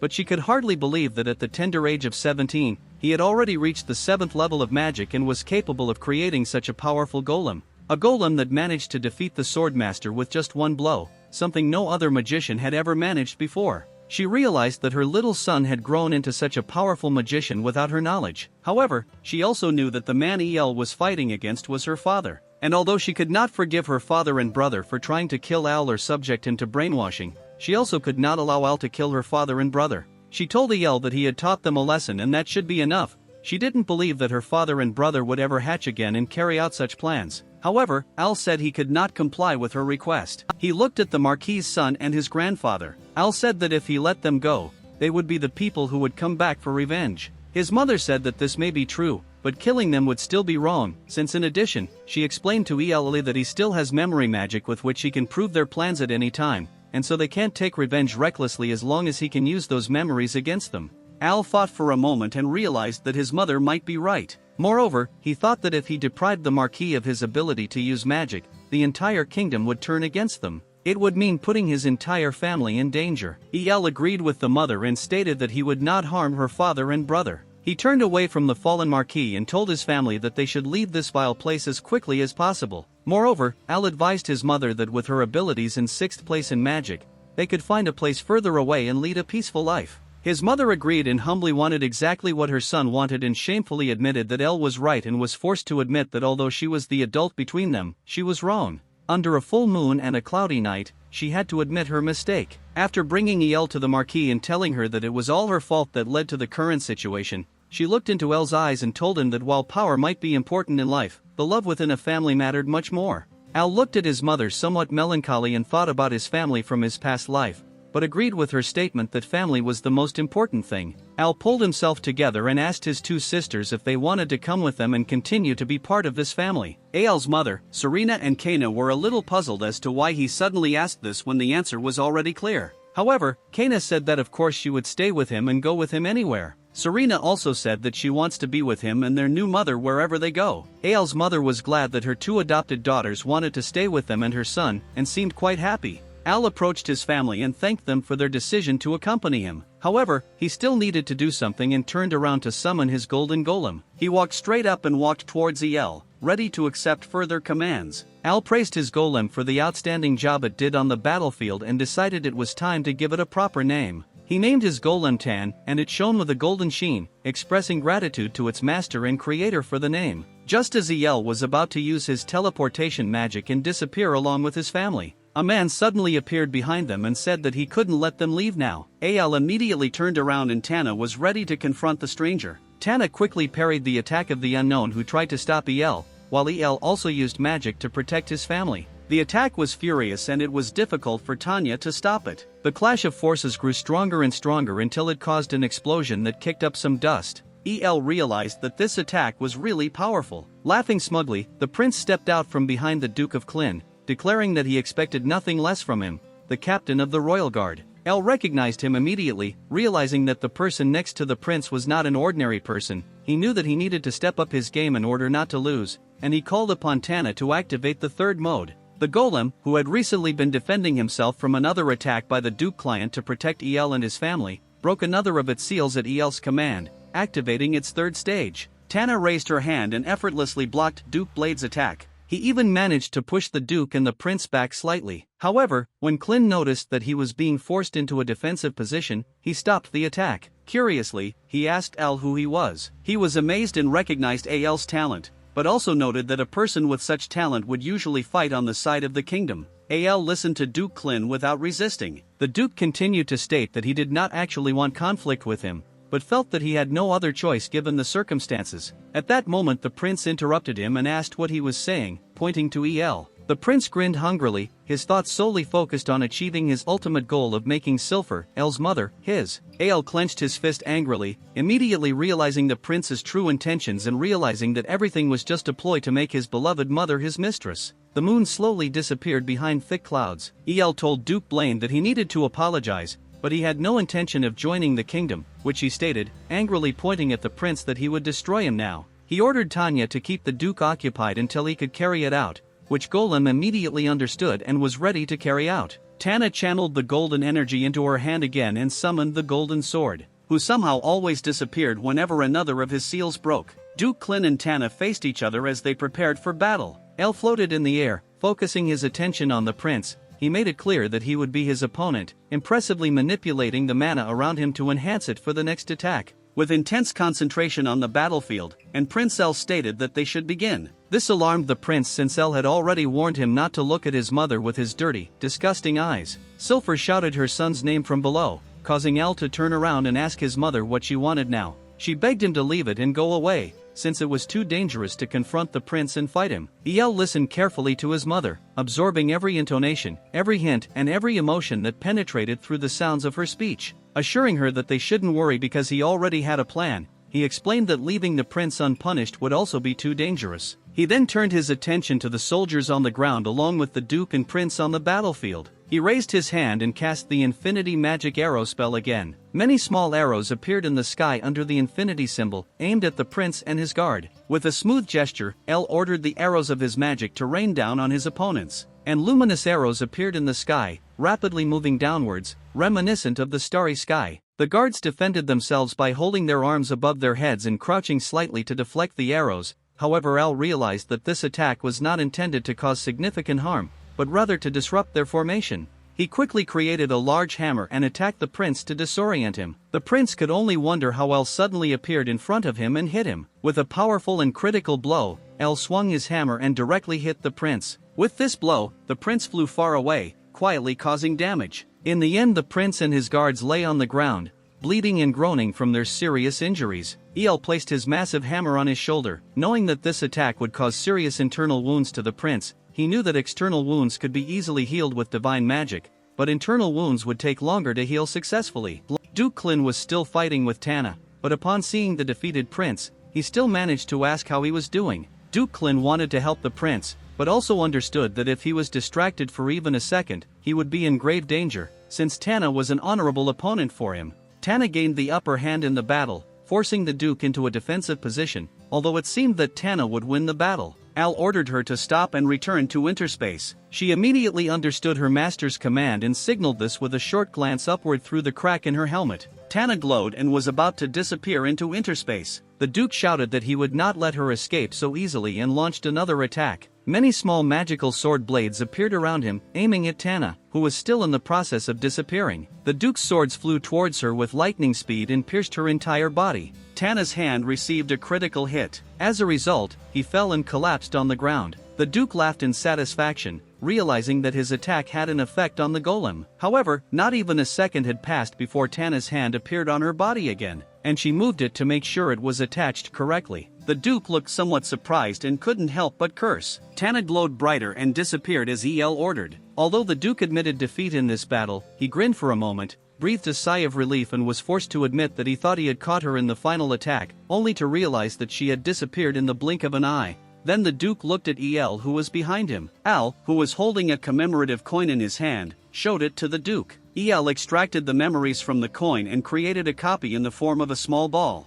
He looked at the newly created, or the group explained that he would destroy the coin, but made a copy of it before. As the prince lay unconscious, bleeding and groaning on the ground, El stated that everything he had done was contained in this memory magic. He stressed that he would not hesitate to spread this information throughout the kingdom or even the entire continent if the Duke or did his family ever try to harm him again. His mother and sisters ran to him and were glad that everything had turned out well and he was not hurt. El turned to Duke Klin and apologized for the trouble and inconvenience. As he used his magic and the runes of his teleportation spell appeared around him, he he told the Duke that he hoped they would never meet his enemies again and bid him farewell. The Duke still couldn't believe that Al was truly a villain, and could only watch in amazement as he teleported away with his family. Duke Clean was not a bad person and also admitted that Al was truly a genius and he would have liked to have met him under different circumstances. Carefully observing the battlefield and seeing the wounded knights, he wondered how to explain the situation and plan his further actions. However, the news of the appearance of a very young mage and his golden knight golem, as powerful as a grandmaster, spread throughout the continent, reaching all countries. It was a shocking debut in this world. Al and his family settled into a new little cottage on the edge of the mountain, spending some time in peace and quiet without any power-hungry tyrants. The sun was shining, smoke was rising from the chimney, and the general atmosphere was extremely calm. Al tapped his index finger on the table. He thought about what to do next, trying to put the book in the subspace bag. He realized that he had literally destroyed the Einhard estate, defeated his uncle and grandfather, and caused severe internal and external damage to the prince. He admitted that he had committed these crimes and would not be able to return to Banzer, where he had originally intended to come with his mother, without causing further harm. Al opened the window and saw the bright sun outside. He couldn't even blame the kingdom if they chased and killed him here and now. However, he knew that they would never do it because he still had memory magic that could prove their dark deeds. He stood at the window and enjoyed the tranquility around his new home. He realized that he had learned a lot during the fight, which he won very calmly. His spell casting time, the time it took him to prepare his spells, and his ability to combine spells were better than any other magician on the continent. The main character was also sure that he would become even stronger if he learned several auxiliary spells. Al also realized the amazing potential of Tana, his golden golem knight. He remembered that he managed to defeat even the Grand Master Duke and briefly gain the upper hand. The last 5 years of hard work he had put into his skills and his golem had not been in vain and would finally bear fruit.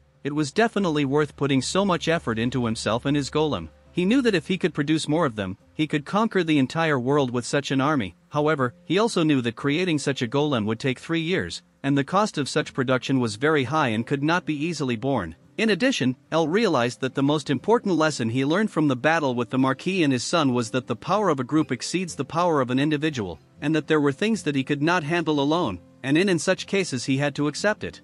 After the battle, when rumors about El spread throughout the world, many countries began to hire people to search for him. Al was sure that some of these people were not necessarily friendly and had evil intentions. Suddenly there was a knock on the door, interrupting Al's thoughts. When El turned around, his mother asked if she could come in. He said she could invite her to his room. She walked in with his 2 sisters Serena and Kana. Serena and Kana looked relatively happy, but his mother looked somewhat worried and had a sad expression on her face. El asked what happened, knowing that after the incident everyone was a little uneasy and needed time to process what had happened. His mother nervously played with her hands and hesitantly asked her son how long it had been since he had become so strong. El explained that he hid his power because he knew that no one would believe that he could reach such a level at such a young age. The mother believed him and softened her saddened face. She realized that, despite everything, he was still her son, the son she raised and who came from her beloved husband. She apologized with a happy expression and said that she was sorry for treating him differently without knowing that he had his reasons. El tried to lighten the mood further by jokingly wondering what she would think if he gained many fans by sharing and revealing his identity as a genius in magic. His mother laughed and told him to stay humble. With a smile on his face, Al continued to joke with his mother, telling her and his sisters that he had something important to discuss with them. They were curious and looked at their brother, asking what was so important that he wanted to discuss it with them due to the incident at the Einhard family estate that he was in charge of. Al explained that they could no longer return to Banzer. He pointed to a location on the map and explained that there were a total of 5 kingdoms in the west of the Syrian continent, and there were many mage towers in this region. Al, with a bright smile and full of excitement, announced that he plans to create his own magical tower there. Kana was somewhat confused and asked if she had heard correctly that he wanted to create his own magic tower. Al explained to her that it would be a tower similar to the one they had in their hometown, where the tower master used to live. Kana admired the idea, and her sister asked Al where he was going to build such a tower. Al pointed to the map again and showed his family a small place called the Tone Kingdom. The Kingdom of Tone was a large place with fertile lands, a large population, and a stronger military force than its neighboring countries. He raved that it was a strong nation, but it did not yet have a mage tower. He also mentioned that the surrounding lands are inhabited by monsters, and the locals suffer significant losses due to this every year, especially in a small place called Mantic or the Valley. El said that if they offered to destroy this place for the Tone Kingdom, they would surely appreciate the gesture. His mother asked if he had more to tell and wondered what she would think of the proposal. El continued by saying that the king was a good man and the aristocrats around him trusted and believed in him. However, he also admitted that the princes had a dispute among themselves which the king could not resolve. The main problem they needed to solve for his plan to work were the monsters living in the Estate Valley and the nearby Orc Forest. El was confident that the military strength of the Tone Kingdom would be enough to deal with the Orc Forest, but if they concentrated all their forces there, they would not be able to deal with Mantic or the valley. So El explained that he would take over the governance of this valley, and if he succeeded, it could expand the influence of the kingdom. El's mother, Kana, and Serena stood in the room, thinking. Kana gathered her courage and was the first to ask her brother if they could also find her a master to teach her fencing. El had to admit that they should look into it too, although he could show her some breathing techniques. Since he was not a swordsman, he couldn't provide further assistance, so he told her that they would definitely find a suitable teacher for her. Kana was overjoyed and thanked him. However, Serena also wanted to become stronger and asked her brother if he could help and continue her training. Clasping her hands together, she explained that she felt very weak during the events at the Einhart family estate. She initially thought that she would be able to defend herself, but when she saw the elf fighting against the Marquis and his son, she realized that she was not as strong as she had imagined. With determination and ambition, and expressed her desire to become stronger. A sudden feeling of surprise entered Al's heart, causing him to freeze for a moment, but it also made him beaming and happy as he happily wanted to fulfill his sister's request. Their mother also stated that she wanted to become stronger and asked him to teach her too. Maybe you should start by using your brain, that would help a lot, he joked. Everyone happily looked at El, sharing a common desire to become all of them, and asked if they agreed, smiling at them. After that, it's time to leave your cozy home and prepare for your next adventure journey to the kingdom. Faint, incomprehensible sounds were heard in the nearby forest. The king of the Tone Kingdom came out with his guards and stopped in the middle of the road. When he heard sounds with alarm, they looked left and right to find the reason. With concern, the king wondered whether civilians would continue to be in danger under such circumstances and whether there was a hero who could save them. Suddenly a black and eerie shadow in the shape of a devil appeared in front of them, watching them, yet the king and his guards continued on their way despite the dangerous forest and noise. They eventually reached a cliff with a beautiful view of the Tone Kingdom. The Duke, a friend of the king, asked him what he was thinking about, if he was worried and if he had any problems. The king, looking worried, explained to his friend Laius that he was thinking about his 3 sons. He described how the conflict between them over who should become his successor grew worse every day, and he feared that his kingdom would one day suffer because of this struggle. Laius knelt before his majesty, trying to console him. He said that just as rain falls on the earth and nourishes the earth, he was confident that this conflict between his sons would somehow strengthen and unite the kingdom. He further explained that he believed the king should appoint his 3rd son, Prince Judian, as crown prince, for the good of the kingdom, as he wanted to discuss whether he should choose the first Prince Maxil or the second Prince Kron. As the Crown Prince King interrupted him with a sigh, he himself knew that Maxil treated people like things, and his personality was not at all as good. It was terrible and cruel. He also knew about his second son Crane, who had qualities similar to Maxil's, although not so clearly displayed. He had to admit that neither of the two was suitable for the role of king.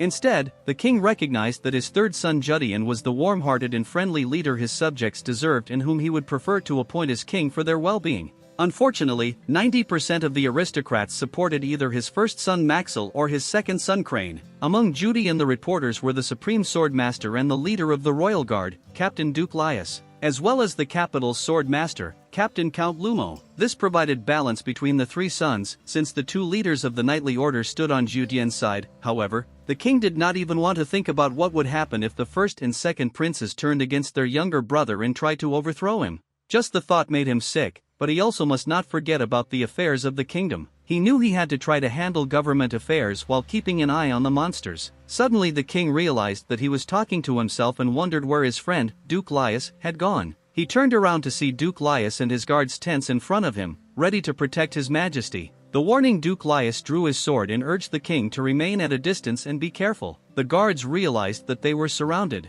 One of the guards asked if they were surrounded by monsters, to which the other guard turned suspiciously and began laughing dirty. Suddenly the insidious guard attacked the one who had just asked the question. The king and Duke Laius did not understand what was happening and fell into a stupor. Duke Laius asked why he did such a thing and why he killed his comrade. The wily guard declared that they were enemies from the start, and more hidden guards emerged from the nearby bushes. Duke Laius bravely stood before his king and ordered the rest of the guards to do everything to protect him. The treacherous guards told the king to wait a little longer and that it was only a matter of time before they captured him. She pointed her sword at him and declared that she wanted to kill him herself and would do everything to achieve this goal. The king realized that he had trusted his guards, who turned out to be traitors. He knelt on the edge of the cliff and asked his god if he had abandoned him and his kingdom. Meanwhile, in the chambers of the magical tower, the master of the tower sat at a table and communicated with two other tower masters through their magic. Two magically created screens with runes floated in front of him. One of the mages on the other side of the screen asked why he initiated this meeting when their master was away. The one who called the meeting and sat down at the table was the magical tower master Kurosan. He had a cool red beard and mustache, as well as red hair. The unfriendly magician on the other end of the line remarked that he hoped Cosman hadn't forgotten that they all had a lot to do and didn't have time to attend this meeting. He raised his finger and started talking about the first important information. The information was that a plan to assassinate the current king of the Tone Kingdom in Manor Village was already underway. Once the king dies, the first Prince Maxwell will take the throne and everything else. Raisin, one of the mages sitting at the other end of the screen, suggested that they use the army to subjugate other nearby nations, and use your golems to rid the nearby monster land of monsters. Raisin adjusted his glasses and said that this should be an easy task for the golems since they are the strongest in the entire continent. Cosman continued and explained that their master also had news about the night golem in the kingdom of Blard. Raisin was extremely amazed and could not believe his ears when Cosman said this and asked what it meant and who else could create such a night golem if not him. Cosman explained that there had been a serious incident in the Einhard family, in which a 7th-level mage and his Olem knight had played a decisive role. Raisin was amazed again, his eyes wide. Cosman explained to the other two mages that the power coming from the night golem must be at least that of a grandmaster, and also mentioned that this golem has its own consciousness. Raisin was speechless and had to think for a moment, and stroking his beard, he continued to explain that if Oraran had disappeared, he would not have been able to create the night golem. Moreover, his regular golem will take about 30 days to create. Raisin could not believe that anyone else besides him was capable of creating night golems, and at the level of a grandmaster with his own consciousness no less. However, Cosman said that this was only half the reason for concern because he knew it would take several years to create such a powerful golem. However, he said that they could not just sit back and do nothing. So he instructed Raisin to gather information about this golem and asked if he understood. Raisin wanted to find and do everything possible to find this person and talk to him personally. While the king was in ambush, and Cosman, Raisin and another unknown magician were discussing their insidious plans, our main character El simply lay on the wall and calmly relaxed.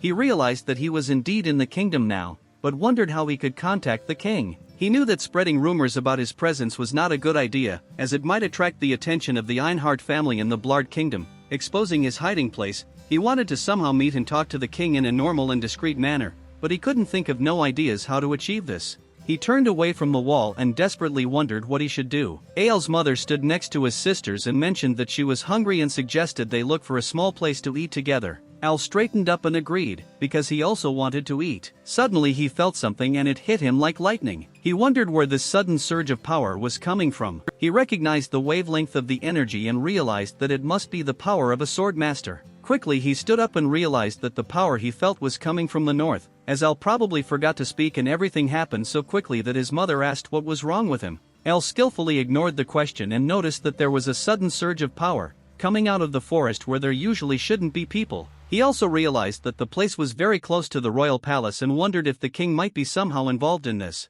Ael's mother continued to ask in bewilderment what was wrong with him and even said his name, but Al only apologized and sailed away, telling his family to go and dine without him. Duke Laius and his loyal guards, who were not traitors, surrounded their king and did everything possible to protect him. However, Laius realized that many enemies had taken advantage of the cover of darkness and used this opportunity to ambush the king. He knew that if the situation did not change soon, grave danger could arise and the king would die. Suddenly one of the enemy knights attacked, shouting the king's name. Faced with a sword flying towards him, the king wondered if this was his end. However, just in time, El created a shield in front of the king, which curled up behind him, deflecting the knight's attack. The king looked around in amazement, wondering what had just happened and what had protected him from the attack of the soldiers. Al flew onto the battlefield and said that he had no idea what was going on, but he didn't like the idea of someone being so treacherously ambushed under the cover of the darkness. He considered this a bad sign and did not want the attackers to simply run away. Al looked at the battlefield and asked the enemy soldiers if they needed a minute to come up with excuses. However, they remained in their fighting stance and said nothing. Al thanked them for giving him the opportunity, but also made it clear that they would die anyway. The king and his entourage were puzzled and could not fully understand who El was, what he was going to do and why he appeared now. One of the knights loyal to the king shouted to El to save his majesty. El was shocked to learn that he had just saved the king, while Laius took a more rational approach and told the knight not to act hastily, as El could also be an enemy. El looked at the king and realized that he was indeed King Lidolf of the Tone Kingdom. He looked at the enemy soldiers and said that he now fully understood the situation. Recognizing the enemy knights pursuing the king, he explained that he would not spare them for such an act. El raised his hand and formed a small ball with swirling mana and the words suffering and destruction, and this ball turned into a large portal behind him. Soon after, Tana's hands could be seen reaching through the portal and practically tearing it apart. El summoned his Golden Knight Golem right at the start of the battle, standing behind him and ready to fight for his master once again. The king and his duke were amazed at this spectacle. Although the king had heard rumors, seeing Els in action, it was difficult for him to believe that they concerned the little boy. However, he felt an incredible amount of power coming from El and wondered who this young mage was. El raised his hand again and created a small ice crystal, and he shot into the ground to freeze the enemy soldiers blocking their escape and immobilize them. He stated that he could defeat them all with one blow and ordered Tanya to continue. However, he instructed her to spare some of the enemy knights so that they could be interrogated later to find out who was behind this attack. Tana confirmed her master's order, and while the king continued to be amazed and admired by El's strength, trying to realize the scale of his magic and understand it, the enemy knights tried to break out of the ice and fight back, but they were unable to escape, let alone move properly. Tana followed El's orders and rushed forward. As she ran, she extended her hand, summoning her golden sword, which appeared in her hand. A sword engulfed in flames, just like it was on the Einhard family's battlefield. Tana wasted no time in swinging her sword horizontally from right to left, quickly destroying enemy soldiers and creating a powerful recoil that killed them instantly. The king and his duke were once again overwhelmed by the overwhelming power of El and his golem, trying to understand what happened in that split second.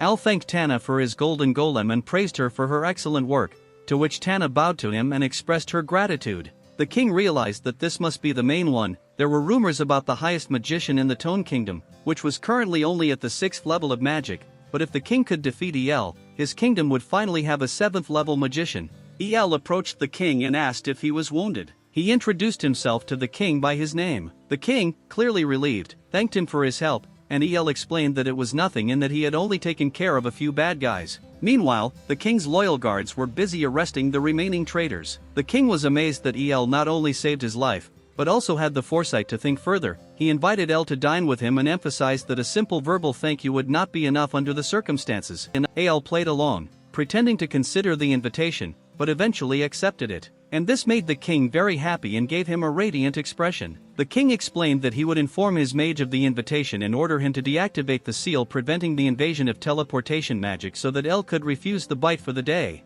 El thanked him for this and then apologized, stating that he had to leave as he had created a magic circle beneath him and prepared for teleportation magic. However, as he teleported away, leaving the king alone on a rock in the forest, he added that he looked forward to seeing him tomorrow. Duke Laius then approached his king and expressed his relief that everything had turned out so well. He believed that the mage who saved them and the Golem Knight were definitely involved in the Einhard incident, and also hoped that they could help with the monster problem they were currently facing. The king turned around and asked his friend if he also believed that El would be able to reach the 8th level of magic, still feeling very joyful, except for the fact that they almost died. When El told his family about his little adventure, they were amazed that he just met the king. He explained that he saved the king from an ambush in the forest and received an invitation to the royal palace. His mother could hardly believe that everything had gone so well, but she was happy that her son would meet the king. She asked El how she could get his support and wanted to hear his plan. Although Serena and Kana begged him to reveal the plan to them, El remained stoic, explaining that he would share it with them later. Suddenly 2 men approached their table. One of them hugged El's mother and flirted with his sisters,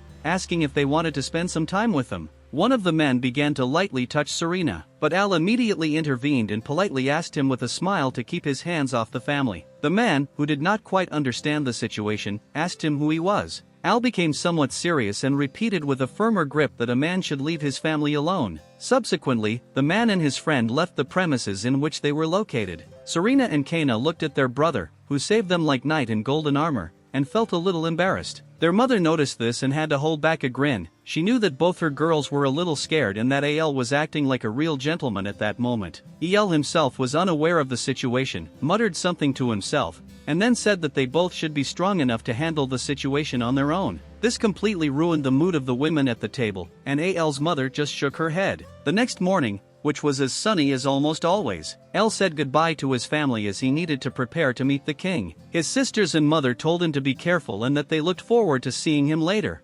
El then activated his teleportation magic, and in seconds he arrived at the king's great estate. In the room where teleportation magic could bring someone, there was a man sitting who was annoyed that he had to open the seals that protected the estate from people entering with teleportation magic. He wondered what important person would come, what he had to do such a tedious task.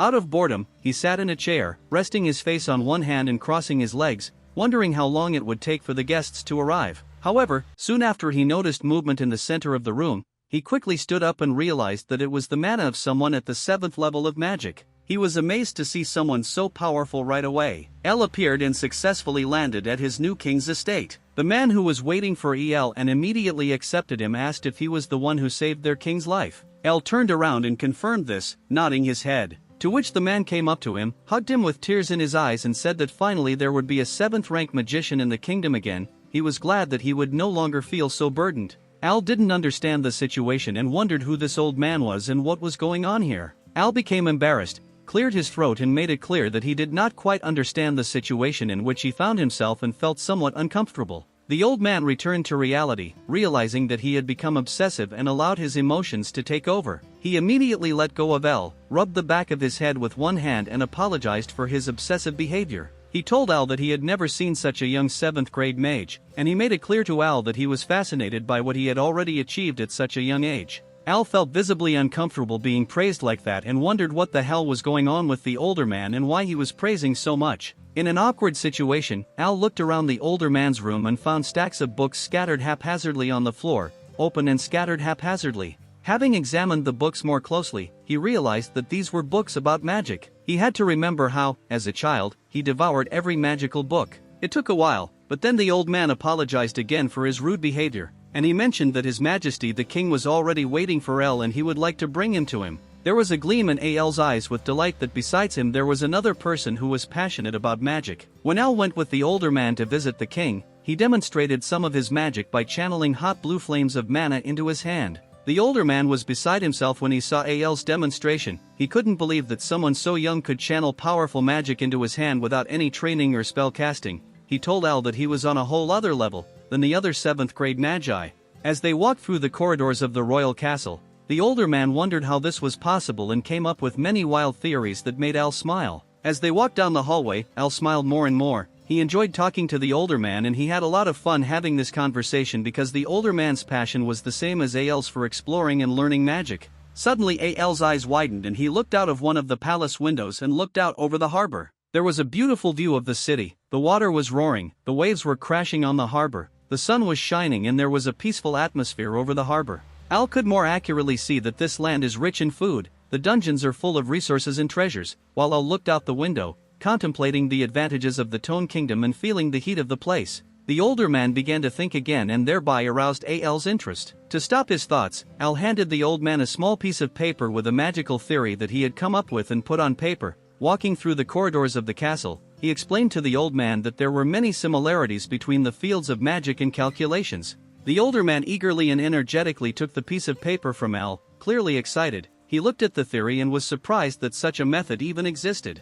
Al explained that he had not originally intended to make this theory public, but he wanted to show it to the older man because he liked him. However, Al also made it clear by putting his index finger to his mouth that he had to keep this theory a secret. While Al and the older man took their time and sauntered over to the king, he waited alone in the large room at the table. He supported his face with one hand and impatiently tapped the table with the other. A voice behind the door informed the king that his guest Al had arrived and was waiting for permission to enter, and the king immediately ordered him to be let in. And Dezin opened the door, letting Al into the room, and he very politely apologized for his lateness. The king stood up joyfully and was about to greet Al, and Dezin stood in front of El and told the king that El was a magician who would change the course of history. The king ordered Dezin to calm down and then he asked Dezin to leave him and El alone. Al was a little puzzled as to why the king wanted to talk to him alone, and now he realized that he had not seen any knight on the way to this room, and there was no knight in this room either. El thanked him for leading him to the king so well and for the pleasant conversations on the way here.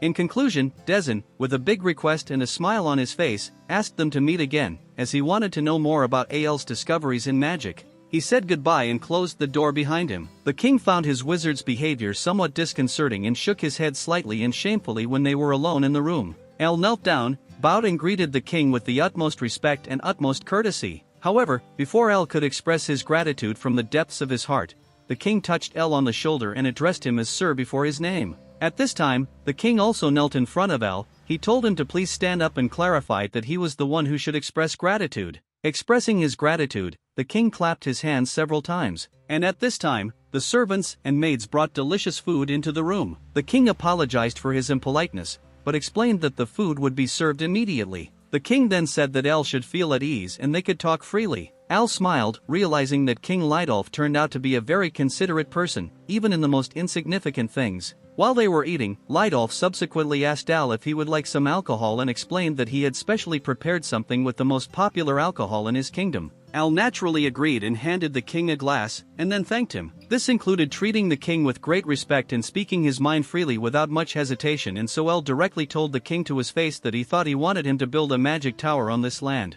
At first, King Lidolf was amazed, and his face showed some shock. However, the shocked expression soon turned serious and he confirmed Al's assumption. However, the king explained that the tower was intended not only to consolidate his power, but also to protect against monsters and their annual attacks, during which thousands, up to 10,000 civilians, die. He explained that the first and second princes had joined forces and together took over half the kingdom to their side. King Lidolf added that he would not be surprised if internal conflict arose in his kingdom at any time. Lidolf also said that he wanted to have a good kingdom where his subjects could live in peace and protection. Additionally, Lidolf explained to Al that the magic tower could help prevent future wars with other countries. Finally, Lidolf also expressed his desire for the third prince to become king, considering him to be a very warm and kind-hearted person. So, Lidolf begged Al to settle in his kingdom, emphasizing that his subjects deserved this happiness. Al was surprised and amazed at how serious the king was about this. A small smile appeared on Al's face. He was happy that he had made the right choice and that the king on whose land he wanted to settle turned out to be such a kind-hearted man. King Lidolf explained that he agreed with Al and would do his best to help the kingdom of Toland and thanked Al for this and said that he would also do everything to support him in creating the magic tower. However, Al also stated that he had some conditions that needed to be met in order for him to help, and one of them was that he needed 3 years to make the necessary preparations.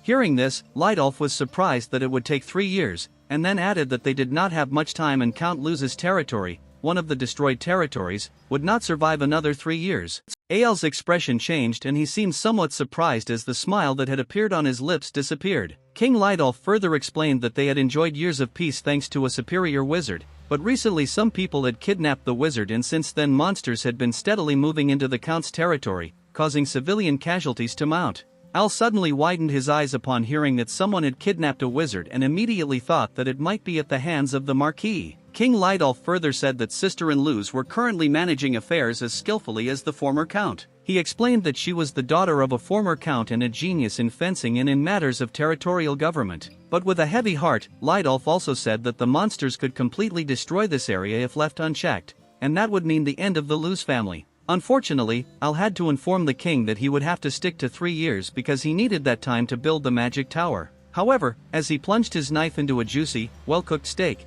he smiled and explained to the king that he would take care of everything at Manticore Pass. Lidolf reacted to Al's words with disbelief, asking if he meant the Manticore Pass, the land of death, and if the whole problem could really be dealt with there. Al explained that it was possible and that it would take him 3 years to sort out the affairs of the Manticore Gulch, while Al also inquired about exactly how many raids there were each year. Lidolf explained to him that a total of 10,000 raids were made on his kingdom every year and about 15,000 manticores should live in the gorge. Al folded his hands in front of his face and said that 15,000 manticores was a very large number that required time and attention. In disbelief, a wide-eyed King Lidolf asked Al if it was truly possible to liberate and save his kingdom from the Manticore Rift and its monsters. Al told him that he must have forgotten that he was a level 7 mage. In addition, El explained to the king with a smile on his face that he also had a trump card, the night golem. The surprised King Lidolf remembered that El was right. Because of Al's young age, he had almost forgotten that he was a level 7 mage, and he remembered that he was also accompanied by a night golem. When he looked at Al's face again and saw the confidence and determination in his eyes, he knew that nothing was impossible for this young man.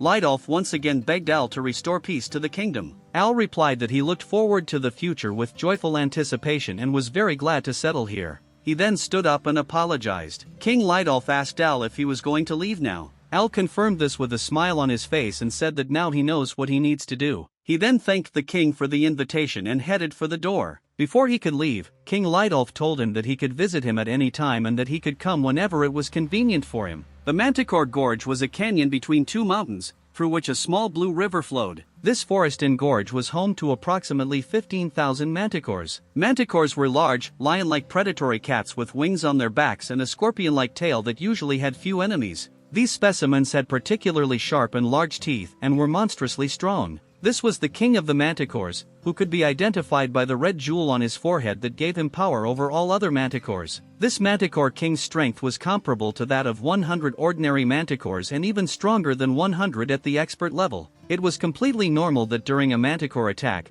villages would simply disappear as if they had never existed. And right now one of the villages is about to suffer such a fate. This village was Ken's small village, and he lay on the right side between two mountains in a forest crossed by a river, and to enter the village one had to cross a small narrow bridge. This bridge was currently under attack by two manticores, and the villagers were desperately trying to defend themselves and fight them off. One of the villagers asked his comrade how they could stop two manticores at the same time, and despair was written on the faces of the soldiers. However, another soldier shouted to his comrades that under no circumstances should they allow the manticores into the village. He stomped his right foot on the ground, causing a large shockwave, and confidently told his comrades that anyone who was able and willing to fight was welcome to join him in battle. His comrades then gained new courage and expected nothing less from their captain, and they had to admit that their captain was a very talented swordsman. In the middle of the bridge, the captain was simply fighting a slowly approaching manticore. Suddenly the manticore showed its teeth to the brave warriors. Captain Mir was not impressed and jumped into the air and immediately attacked the manticore with his weapon.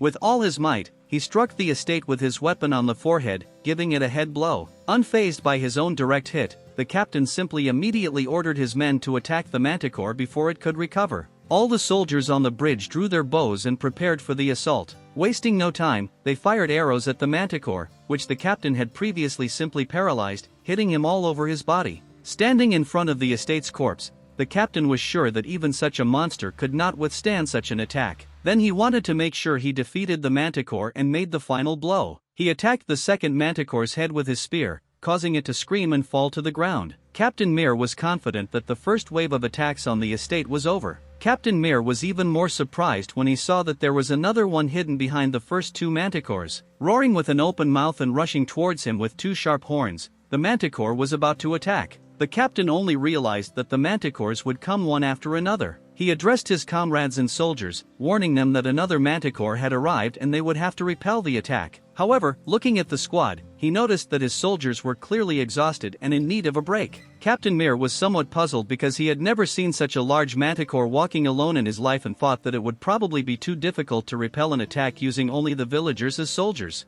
However, he did not give up and tightened his grip on his weapon and realized that, despite the disadvantage, they would have to repel the attack. He then assumed a fighting stance and waited for the manticore to approach. He ran towards him with fire in his mouth. Both opponents were preparing for the first strike, just the captain with a spear and the manticore with fire in his mouth. The manticore was the first to fire a fireball at the captain. After this, Captain Mir rushed to the manticore. When the two attacks collided, there was a loud explosion. The villagers held their hands in front of them to deflect the huge shock wave. As the fire and smoke slowly cleared, the silhouette of Captain Mir could be seen. He leaned on his weapon and sank to his knees, completely out of breath. As his gaze fell on the manticore before them, he wondered how anyone could come out of such an attack unscathed. At the same time, he looked straight into the dark red eyes of a large predatory cat. Completely exhausted, he wondered if this was the end for him. However, with one blow, the manticore was divided into 4 parts. As a result, the manticore crashed to the ground right in front of the captain. Captain Mir and the villagers were amazed,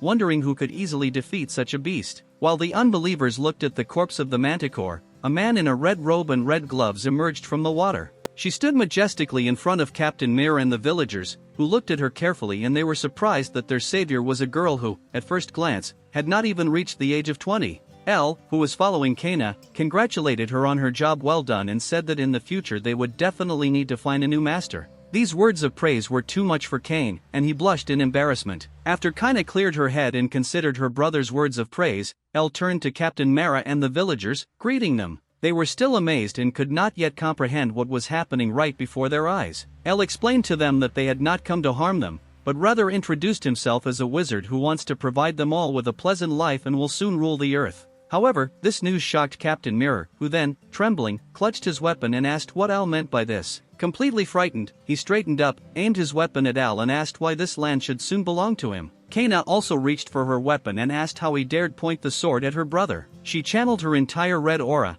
expressing her anger at this action. She asked Captain Mirror how he could be so rude to Al and yelled at him. Mirror was quite amazed, swallowed, and had to take in the impressive, incredibly dense aura that unfolded in front of him. Suddenly Al shouted from behind Kane for her to stop, and he touched her shoulder to pull her out of her anger and rage. Al explained to her that they were outsiders, and that from their point of view, such a reaction from the villagers was completely normal. After this, Al turned to the villagers and said that he probably reported incorrectly. He explained to the villagers that he planned to build his magic tower here, driving away all the manticores from the surrounding area. The villagers on the bridge whispered to each other and could not believe what they were hearing. Captain Mirror did not hesitate to ask Al directly what his plans would happen to them. Al immediately realized that the man in front of him must be the leader of this village, and he explained to Captain Mirror that they should live the way they lived. This surprised Captain Mirror and he opened his eyes wide, clearly surprised by the words coming out of Al's mouth. Al further explained to Captain Mirror and the villagers that he plans to rid the entire land around them of manticores. This should mean that their village can continue to expand and use more land without the risk of attack. Captain Mirror couldn't believe what he heard, and his eyes widened and his mouth fell open as he needed to first understand what Al had just said.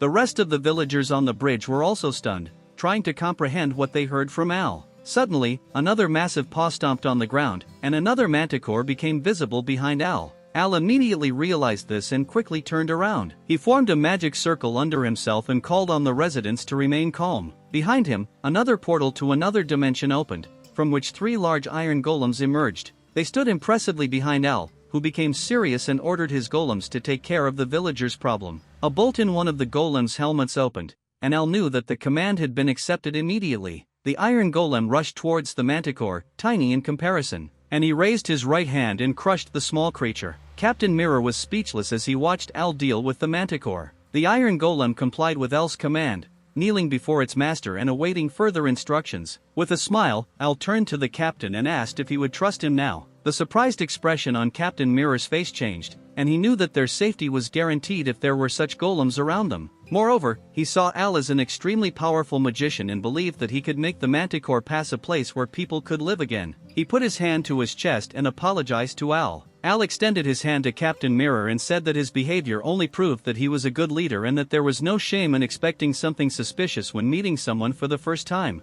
Captain Mirror thanked him for his kind words and shook his hand. However, Captain Mirror became serious again and said that they needed to quickly move to the other side of the small village to protect themselves from the other manticores. Smiling, Al assured him that there was no need to worry and that his fears were unfounded. While El and Kana were taking care of this side, El's mother and his other sister, Serena, with El's golden golem, Tana, were taking care of the manticore on the other side of the village. Ella's mother and Serna were repeatedly amazed at Tana's power and went wide-eyed when they witnessed the spectacle of Tana's victory over the manticore. At the end of the battle, Tana was basking in the sun. El asked Captain Mirror if he could gather the village representatives to announce his plans. Several hours passed until our group and the villagers were at the table. Looking around, Al was somewhat surprised as he had expected several old village leaders to arrive. But most of those who spoke on behalf of the village were young men, all with large, well-trained muscles. Upon closer inspection, Al realized that they all had the same aura. He wondered if there was a specific reason for this. Having formed his first impression, Al stood up and greeted everyone warmly and asked the villagers if they had all learned the same sword technique, citing an almost identical aura and power that could not be obtained through regular training by regular villagers.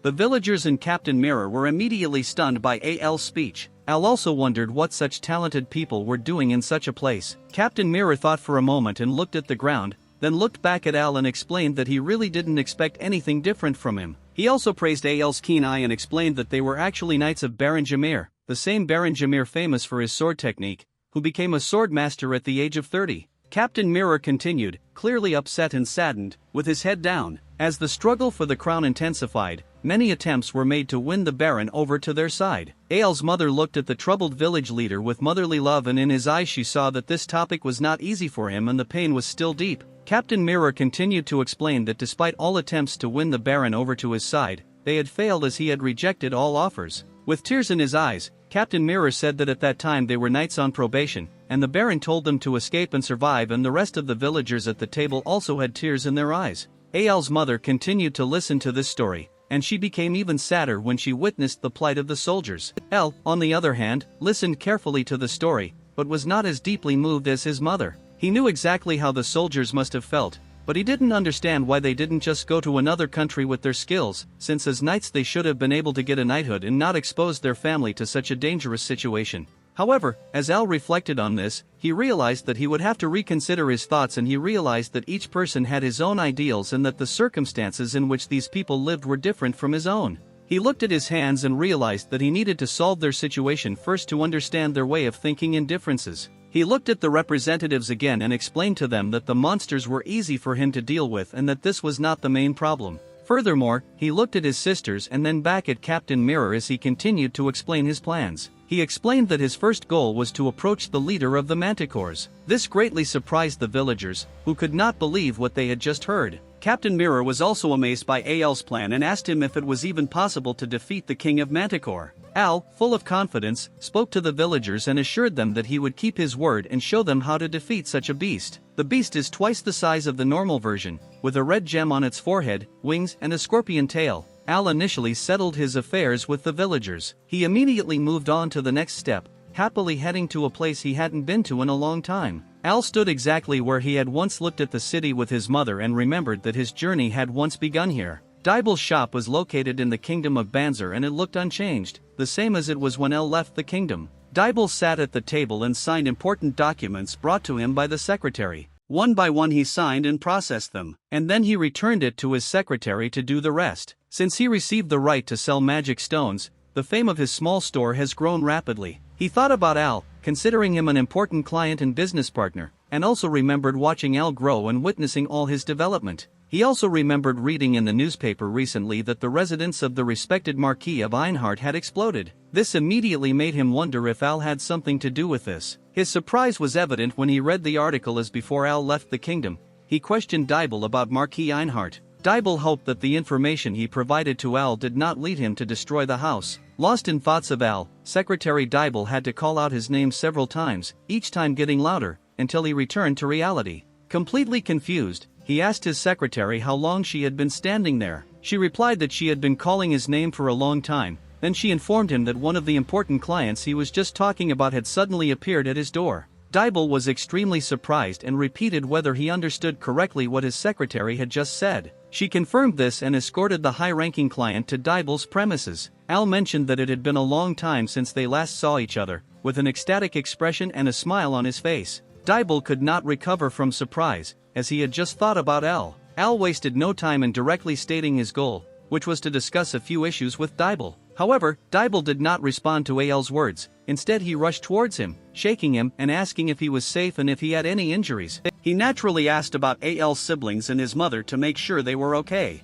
Al, still in Dibel's arms, was somewhat surprised, but eventually calmed him down. Al thanked him for his concern and explained that everything was fine and said with a smile that he was pleased when someone took care of him. Dibel let go of Al, adjusted the glasses hanging on a chain around his neck, and apologized for letting his emotions get out of control. He explained that he reacted this way because he had known Al since he was 7 years old and it meant a lot to him, and pointed to a seat and asked Al to sit down. He cleared his throat, sat down opposite Al and asked him why he came and what needed to be discussed. Al wanted to be honest from the beginning and told him that he was planning to build a magic tower. This again surprised Dibel. In addition, thanks to Al's plans, he realized that the news he read in the newspaper could link the explosion to Al. Al confirmed this and mentioned that although it may be hard to believe, he is now a level 7 mage. This news struck Dibel like lightning, and he could not stop being surprised. With his eyes wide open, he told Al that ever since he first saw him at a young age, he felt like he was someone very important and special. Dibble then asked Al where he planned to build the magic tower. Al told him that he planned to build it in the Manticore Gorge,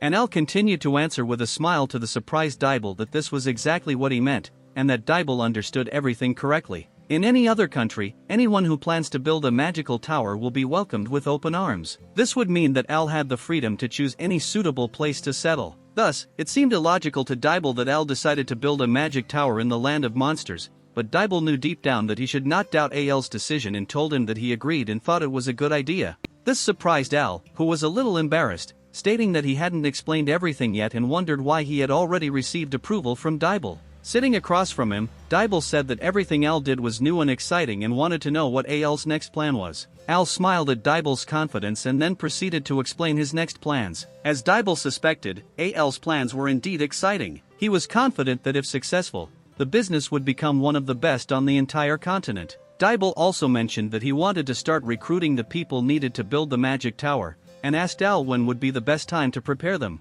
Al told him that the sooner he found people, the better, but with a mixed expression. He also asked if it would be difficult to find such people. Dibble answered honestly, also with a mixed expression on his face, that it might be quite difficult to find people willing to work on the magic tower, especially in the area where the King of Manticore resides. Hearing this, the mixed feelings disappeared from Al's face, and he confidently said that this problem would no longer exist in the Manticore Gorge. There was a small river with crystal clear water into which waterfalls flowed. Almost no one ventured into this small shaded place in the gorge, since it was the territory of the King of Manticore, who was dozing on the river bank. However, an amazing and terrifying unknown energy woke up the Manticore King from his sleep, and he yawned, revealing his sharp and pointed teeth. He stretched and let out a terrifying roar as his first reaction, indicating to all the creatures in his vicinity what a foul mood he was in due to this disturbance. When the Manticore King rose, he reached an impressive height of 6 m, surrounded by a dark aura. His eyes glowed at least as red as the jewel on his forehead,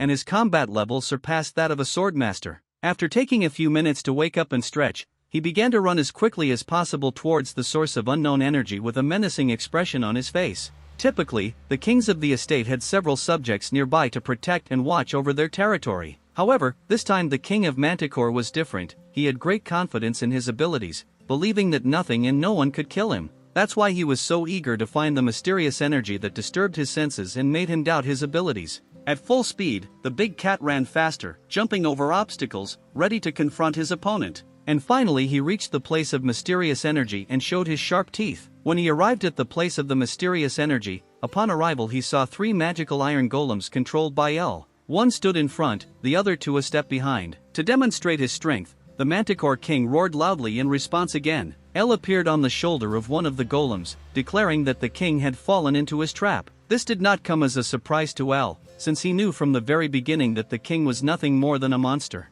To have so many other manticores under your command, you have to be a real monster. Al also felt a thick dark aura emanating from the king. It was so intense that even Al had to defend himself and realize the potential danger of the situation. However, despite the inherent danger, Al's adventurous spirit took over again and he wanted to find out the origin of this dark aura. Standing up from his sitting position, Al looked at his opponent, ready to begin to reveal the source of the dark aura. However, the big cat, not wanting to take a non-combat position, hissed back, preparing to defend himself and his territory. Without a word, one of the large iron golems on El's side rushed towards the manticore to teach her some manners. He swung his right hand to strike the cat with a powerful blow. However, before the blow could land, the manticore defended itself with its scorpion-like tail, deflecting the attack. This even surprised El, who had to admit that the king of Manticore had reacted incredibly quickly. Not only were the reflexes fast, but Iron Tail was able to severely damage the Iron Golem's armor, incapacitating it. Realizing the situation, Al immediately sent 2 other golems together to attack the King of Manticore.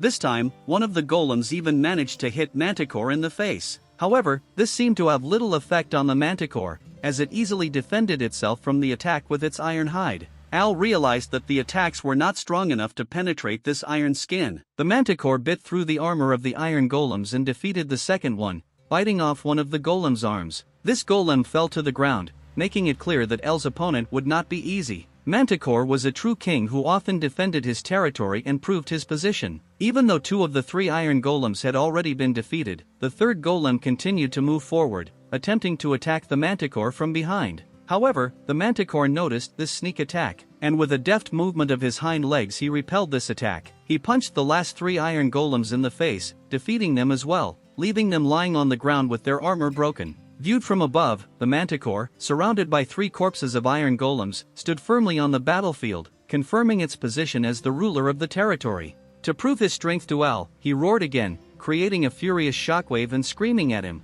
Al had to admit that this king of Manticore was much stronger than he initially thought. He looked at his golems and realized that their regeneration rate was too slow, leading him to conclude that King Manticore's attacks were quite powerful. Realizing his situation, El intervened and intended to summon Tana, his golden golem, into battle. However, before he could be called, the manticore took advantage of the opportunity and attacked with one of its front claws. Al was shocked that he had miscalculated the situation and was struck by the king's mighty blow, knocking him helplessly back. With the manticore's strike, Al was thrown through the forest and landed on the ground. The manticore wasted no time in bending over Al. Al began to dissolve in place. The manticore then looked up, sensing Al's presence there. Al took a moment to catch his breath and was relieved that he had originally fought a ghost battle against the king of Manticore, allowing him to safely observe everything from above. Since his copy did not have the ability to summon Tana, the original now performed this task. A magic circle unfolded behind Al, and a portal to another dimension appeared on the rock below him. Tana jumped out, ready to confront the king of Manticore. El turned to Tanya, ordering her to enter the battle without a sword and use Plan B. Tana confirmed the command and prepared to face the beast. She rushed forward, intent on striking like the first iron golem. However, unlike the iron golem, the Manticore King dodged this time, avoiding the attacks. After successfully dodging, the Manticore King leapt forward with his 2 front claws, attempting to attack Tana. However, Tanya managed to dodge the attack without getting hit. She then took a different approach, trying to counterattack. Unfortunately, the manticore dodged her counterattack, causing her attack to miss again. Unfortunately, this left Tana at a disadvantage, with her back to the king of Manticore, but she managed to turn around at the last moment when the king of the estate was ready to attack again. Unlike previous times where he relied on his physical superiority, the king of Manticore launched another attack. He opened his mouth and released a powerful blast of dark aura in the form of a beam towards Tana, who tried to defend herself from the attack with her hands. El was surprised that even Tanya had a hard time fighting against this Manticore King. However, he also knew that his golden golem had not yet started fighting in earnest and signaled to Tanya that it was time to stop playing and start fighting in earnest. After the Manticore King's attack subsided, Tana raised her right hand and began to accumulate a huge amount of fiery aura into her fist. Of course, the Manticore King did not want to allow this and quickly rushed towards his opponent. However, Tana had already gathered enough aura into her fist and launched a powerful blow that hit the large Manticore King directly. The Manticore King flew back into the air and landed on the ground from Tana's powerful blow. On the contrary, Tana stood before him unharmed, ready to finish the job. Taking advantage of the opportunity, Tana jumped onto the body of the king of Manticore, knelt down and intended to end his life. However, when El spoke, saying that this was enough and that he wanted her to stop, both Tana and the king of the estate looked at him in surprise. El stated that there was no reason to take the life of the king of Manticore. Even the big wildcat, surprised by this, sat down in front of Al and looked like a well-mannered kitten. This surprised Al too, who didn't know what was going on. After this battle, it pulled our protagonist back to the small village of Ken, which he had previously saved from 2 Manticore captains. Mirror could not believe what was unfolding before his eyes and was in awe. Meanwhile, King Manticore, still in normal condition and standing 6 meters tall, clung to his new owner, demanding attention. Even after a few minutes, Captain Mirror could not believe what he saw and thought about the possible destruction if such a huge monster was rampaging here. However, Al assured him that he had the situation under control and suggested that Captain Mirror see his new pet as nothing more than a giant cat. He invited Captain Mirror to stroke him gently, smiling broadly. But before he could think about it further, the King of Manticore licked Captain Mirror's face, trying to show that he no longer needed to be feared. After this, the Manticore King had a very peaceful expression on his face. Captain Mirror asked Al what he planned to do with this monster now. Al once again explained to Mirror that the Manticore King was at least as strong as a half-Grand Master rank knight and had the ability to command other lower-level Manticores. He planned to use his new pet to make his life easier and to command the other Manticores, and informed the captain that he would now begin the construction of a magical tower to make the land safer for him and the villagers, allowing them to live in peace and tranquility.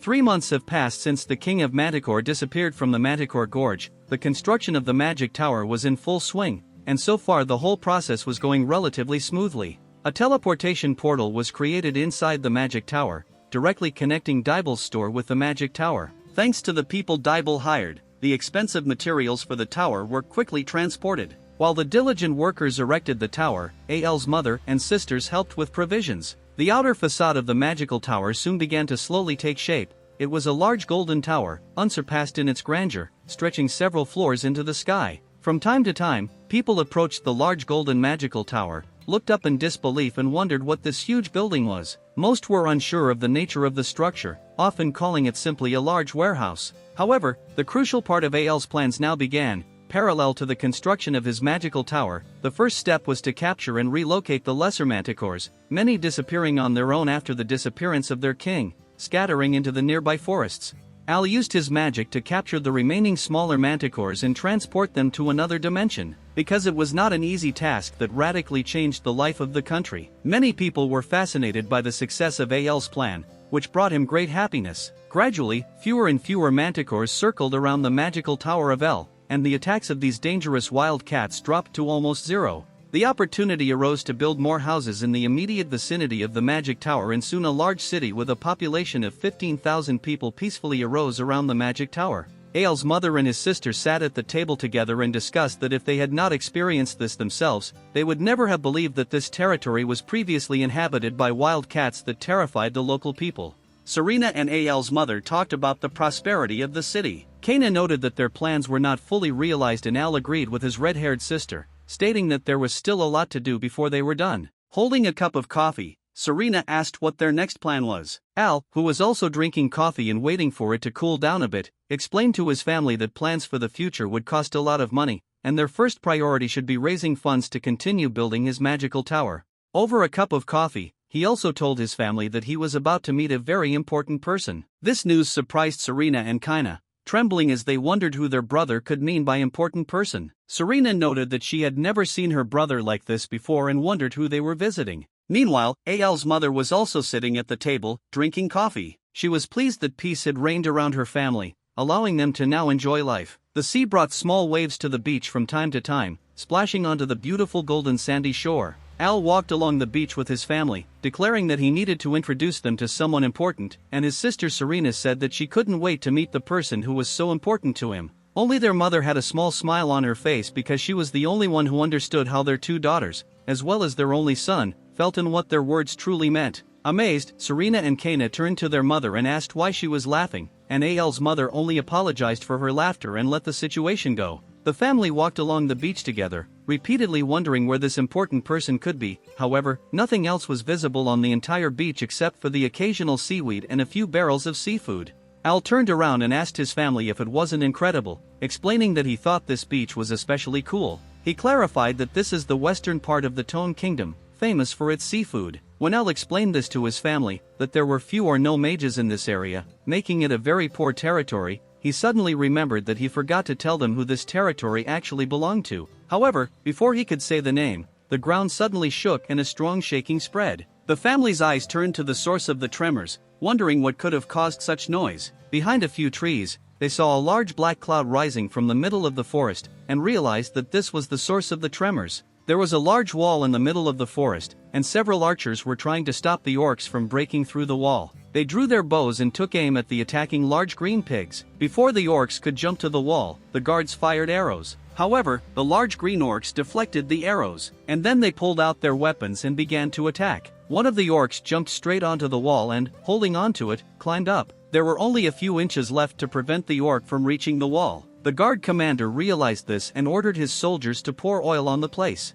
As a result, the orc lost his grip and fell to the ground. Unfortunately, his soldiers had to inform him that they had already used up all their oil and there was none left. Suddenly a voice said that she would take care of it, which shocked the commander. When he looked to his right, a man wearing a slightly yellow cloak appeared, resembling a last-minute savior. It was Rin who had power over this territory. Rin had light pink hair, red eyes, she wore a blue top, riding pants and boots, and a sword hung on her belt on the left side. She spoke confidently to her soldiers, ordering them to cover her. She immediately jumped out of the wall, aiming at the orc that was hanging on the wall. In the air, Rin drew her sword and killed the orc as if he was nothing. Continuing to fall off the wall, she set her sights on her next target, and asked the other orc if he was upset that she had defeated his comrade earlier. Rin tightened her grip on her sword, enveloping it in an aura, then swung her sword. and the second orc fell just like the first, without having time to do anything. Taking a brief moment to catch her breath below, she apologized to her defeated opponents for her victory and explained to them that losing was not one of her hobbies. The soldiers holding the bridge cheered as their leader successfully defeated the two attackers. Suddenly, Rin noticed something behind her and turned around in shock. She found another orc making its way towards the wall. This orc managed to reach the top and was about to hit one of the soldiers with his club. The soldier was so shocked by the orc that he was paralyzed and unable to move in the face of certain death. As the orc saw his chance and prepared to destroy the soldier, a fireball flew from behind. The orc began to burn from the fireball and nothing could save him at that moment. Rin looked up and realized that this fireball seemed to be a sign of magic and wondered where it came from. Just like before, El suddenly appeared and apologized for possibly scaring her, still holding the remnants of his fireball magic in his palm. Smiling, he mentioned that he had found exactly the person he was looking for from the beginning. Rin didn't understand what this guy was talking about. His sisters and mother were busy running through the dense forest. Serena walked ahead, wondering where the hell her brother was, followed by Kaina and their mother, amazed that their son could run through this thick forest like it was nothing. Eventually, Serena managed to make it through the thick forest and into a clearing with her sister and mother. She was overjoyed to finally get out of the forest. Their gazes shifted to Elle and they became somewhat alarmed. Elle just told Rin that he would like to talk to her. While his sisters were also looking at Rin, both Serna and Kaina wondered, seeing the shocked expression on their mother's face, if this beautiful woman was the one their brother had in mind as an important person. Rin pointed her sword at Elle, asking what he meant by wanting to talk and reminding him that this was their first meeting. She also warned Elle not to make any wrong moves. Unperturbed and emotionless, Elle admitted that he had probably made a mistake and explained that he was just glad to finally see her in person. He then introduced himself with a smile, telling Rin that he was a mage from the Tone Kingdom and that he had come today to discuss something with them. However, Rin did not smile and asked Elle why she should believe him, showing a very hostile expression on her face. In response, Elle released his magic, creating a vortex of his magic towards Rin. After sensing Elle's mana, Rin had to admit that the mana she felt was on a completely different level and that this power could not come from a normal mage. Realizing that Elle was most likely not lying and telling the truth, she sheathed her sword. She put her hand on her chest, apologized to Elle, explaining that she had been a little rude, but only wanted to protect her territory, and then asked for forgiveness. After this, Rin suggested continuing the conversation elsewhere and invited Elle, Serena, Kane and their mother to her residence. The residence was located on a cliff, offering an impressive view of the mirror blue sea. Upon arrival at the residence, Rin treated the guests to tea, apologizing for the fact that it was not a particularly expensive tea. The main characters were not upset, because the tea was delicious. Ael's mother even praised the aroma of the tea, expressing surprise at how good it was. However, Rin apologized again for not being able to offer her guests more comfort. Unlike his mother, Al was more skeptical. He admitted that the tea was good, but he also knew that it could be easily bought and there was nothing special about the castle. Even Rin's clothes were very simple. Al realized that the territory's financial situation was worse than he had originally thought. Rin directly asked her guests why they came to see her today. Elle responded and explained that this territory, ruled by Count Luz, had been attacked not only by orcs as previously mentioned, but also by manticores. However, he assured her that she no longer needed to worry about it. Surprised, Rin asked Elle if he would help her, to which Elle replied that they no longer needed help. This puzzled Rin, who wondered why they no longer needed help against such monsters. Al explained that he had already taken care of most of the manticores himself and that he had built a magical tower in the city in the former manticore rift, preventing any further attacks on the area. This news shocked Rin, who was visibly shocked and speechless. Even a few seconds later, she remained silent, sitting in a state of shock. A few seconds later, Rin apologized for the brief interruption and ended the conversation, although still somewhat skeptical, but she had to admit that she had seen fewer manticores than usual lately, so she was more inclined to believe Al. Al replied that soon all ordinary manticores would slowly disappear. Rin's eyes filled with tears, and she thanked El, saying it was some of the best news she'd heard in years. She could hardly find words to thank, let alone a way to express her gratitude. Al was shocked by the gratitude he received, although he had not yet moved on to the main topic of his conversation. He thought about what he really wanted to tell her, but felt relieved that he could help again. Wanting to see how Rin would react when he told her of his plans to strengthen her family throughout the kingdom. When Ael's mother spoke, she explained that Ael's father was from the Luz family and that they were here mainly because El seemed to care a lot about being part of that family. She further explained that Ael's father was Ryan Luz, making the two of them likely cousins. These revelations shocked Rin. Rin confirmed that Ryan Luz was indeed part of her family. She explained that Ryan defended the area from monsters until the day he was kidnapped and reported missing. Rin was again shocked by the news, and it took her a while to realize that Ryan had a son. Pleased that Rin took the news well, Elle expressed his belief that the fact that he had a father made them a family, and he also explained that when someone in his family is going through hard times,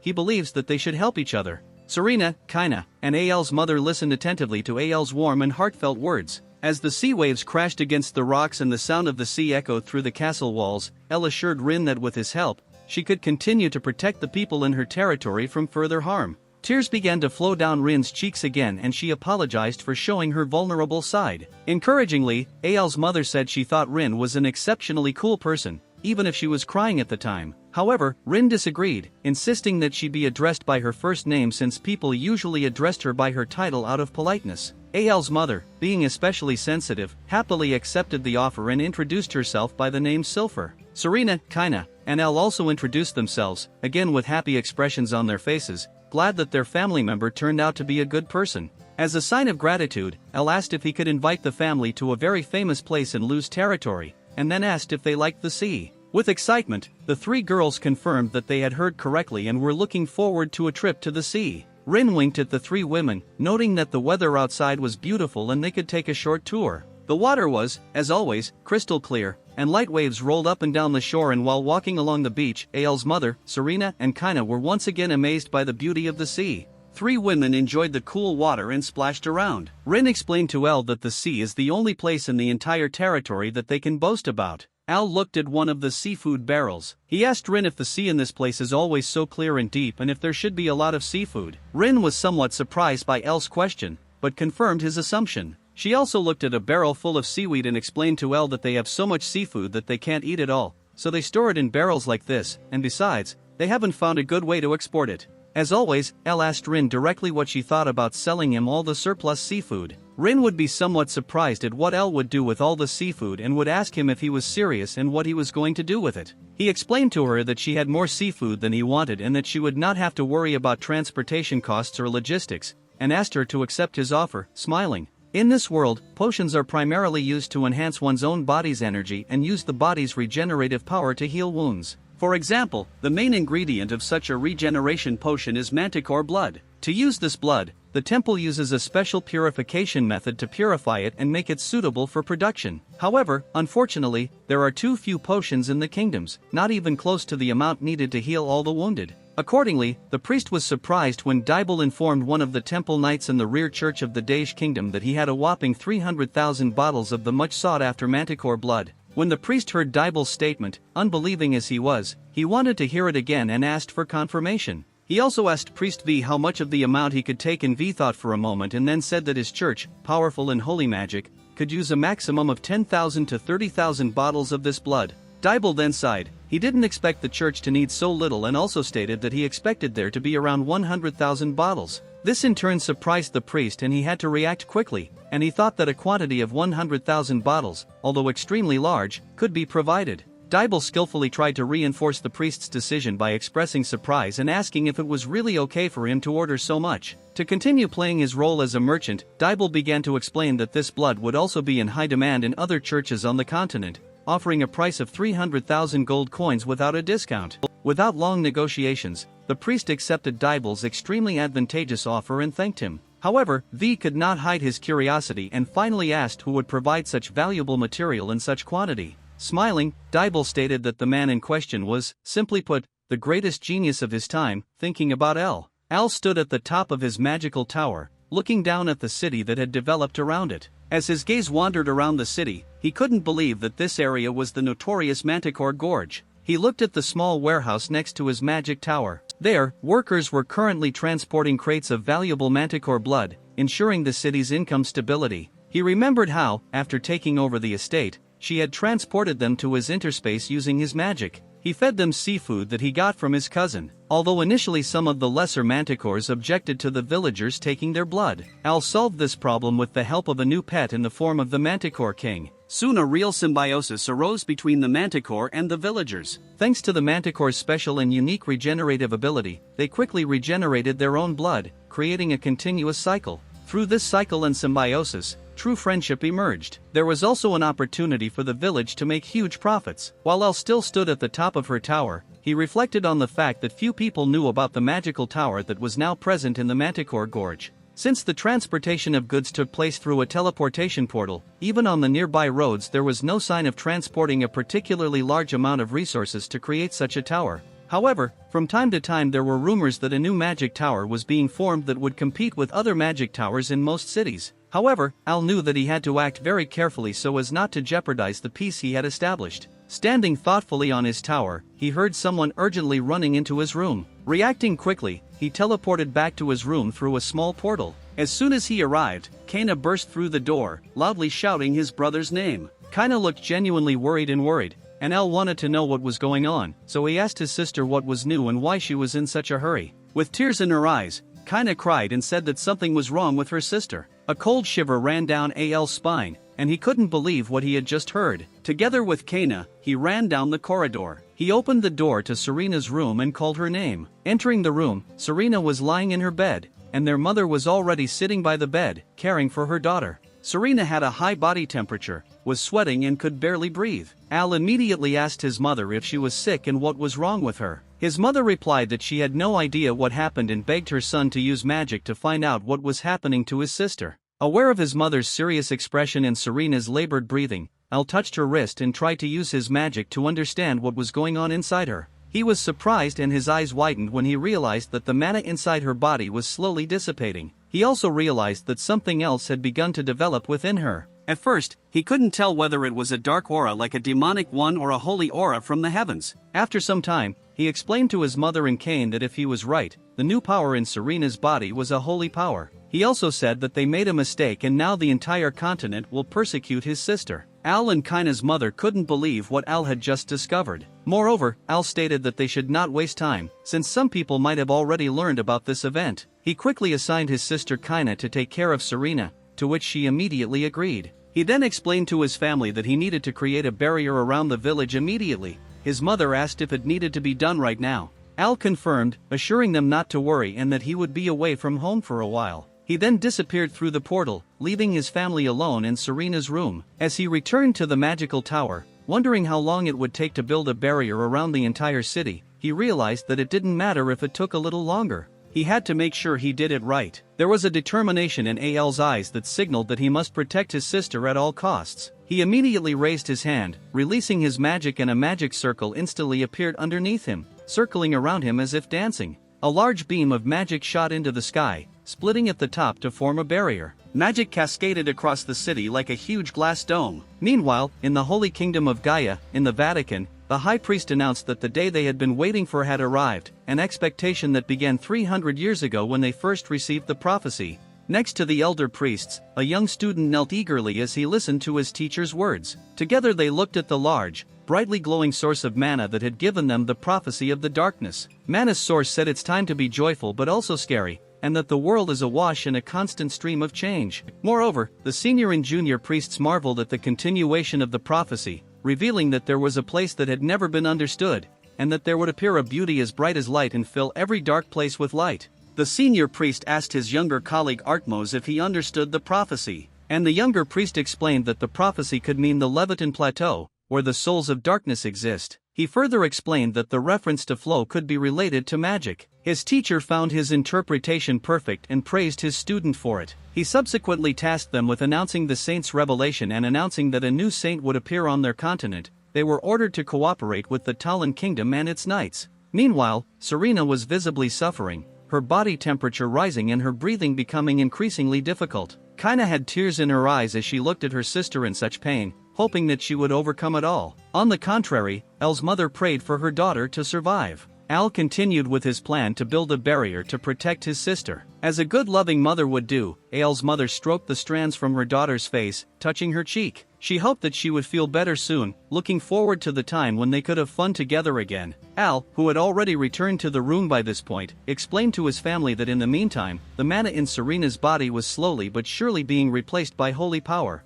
He also reminded them that unlike other ordinary mages and knights, Serena had a huge amount of mana in her body. Due to such a huge amount of mana, an equally huge amount of holy power had to be sent into her. and this amount was the reason for the intense pain she was currently experiencing, and also stated that they could not stop this process and could not do anything to stop Serena become a saint. He knew that the Holy Kingdom would inform everyone about the birth of a new saint, and it was only a matter of time before he found Serena. Kana knew that this God-honoring Holy Kingdom would spare no effort to take her sister under its wing. Ella's mother also knew that a saint has no freedom and that in principle it does not matter whether she is a saint or in hell. She absolutely did not want such a fate for her daughter and would do everything in her power to prevent her beloved daughter from leading such an unhappy life. When Kana felt her mother's loving thoughts, she made the decision to do whatever it took to protect her precious sister. El wanted to do everything to save his beloved family member from such a fate. He assured his mothers and sister that they could protect Serena. Suddenly, a quiet sound filled the room, moving towards Al and turning into a magical letter.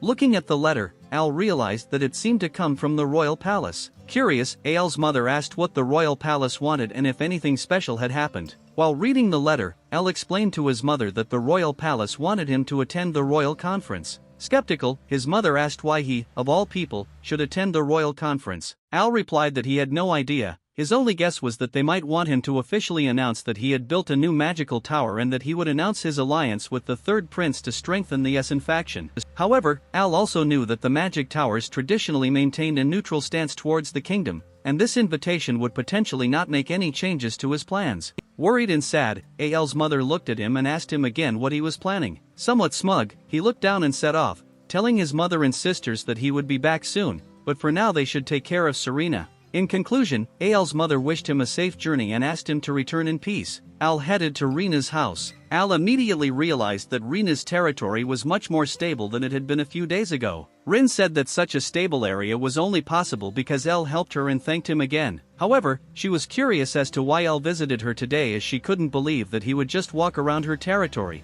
to which El asked her if he was that easy to read. El once again wanted to be frank and asked Rin if she would like them to attend the royal conference together to bring the Luz family closer to world politics. This news surprised Rin, who asked if she had understood El correctly. El said that he believed that with her skills and the support of the magical tower, she would be able to restore the Luz family to an important and influential noble status. He suggested that their financial difficulties could be eased by exporting seafood. Moreover, El explained to Rin that she was still known as a sword expert at such a young age and that she was followed by a group of knights. Rin caught El's words and she thought for a moment, but she doubted that even if her family continued to grow steadily, they would still not be able to compare with other families. El asked her if she could be referring to the Tendel family, to which Rin widened her eyes and asked why he specifically mentioned that family for comparison. El explained that this is a well-known story, and he heard that the second son of this family persistently proposed to her. Moreover, they took advantage of the fact that the Luz family had recently been attacked by monsters to continue to pressure them to accept the marriage proposal.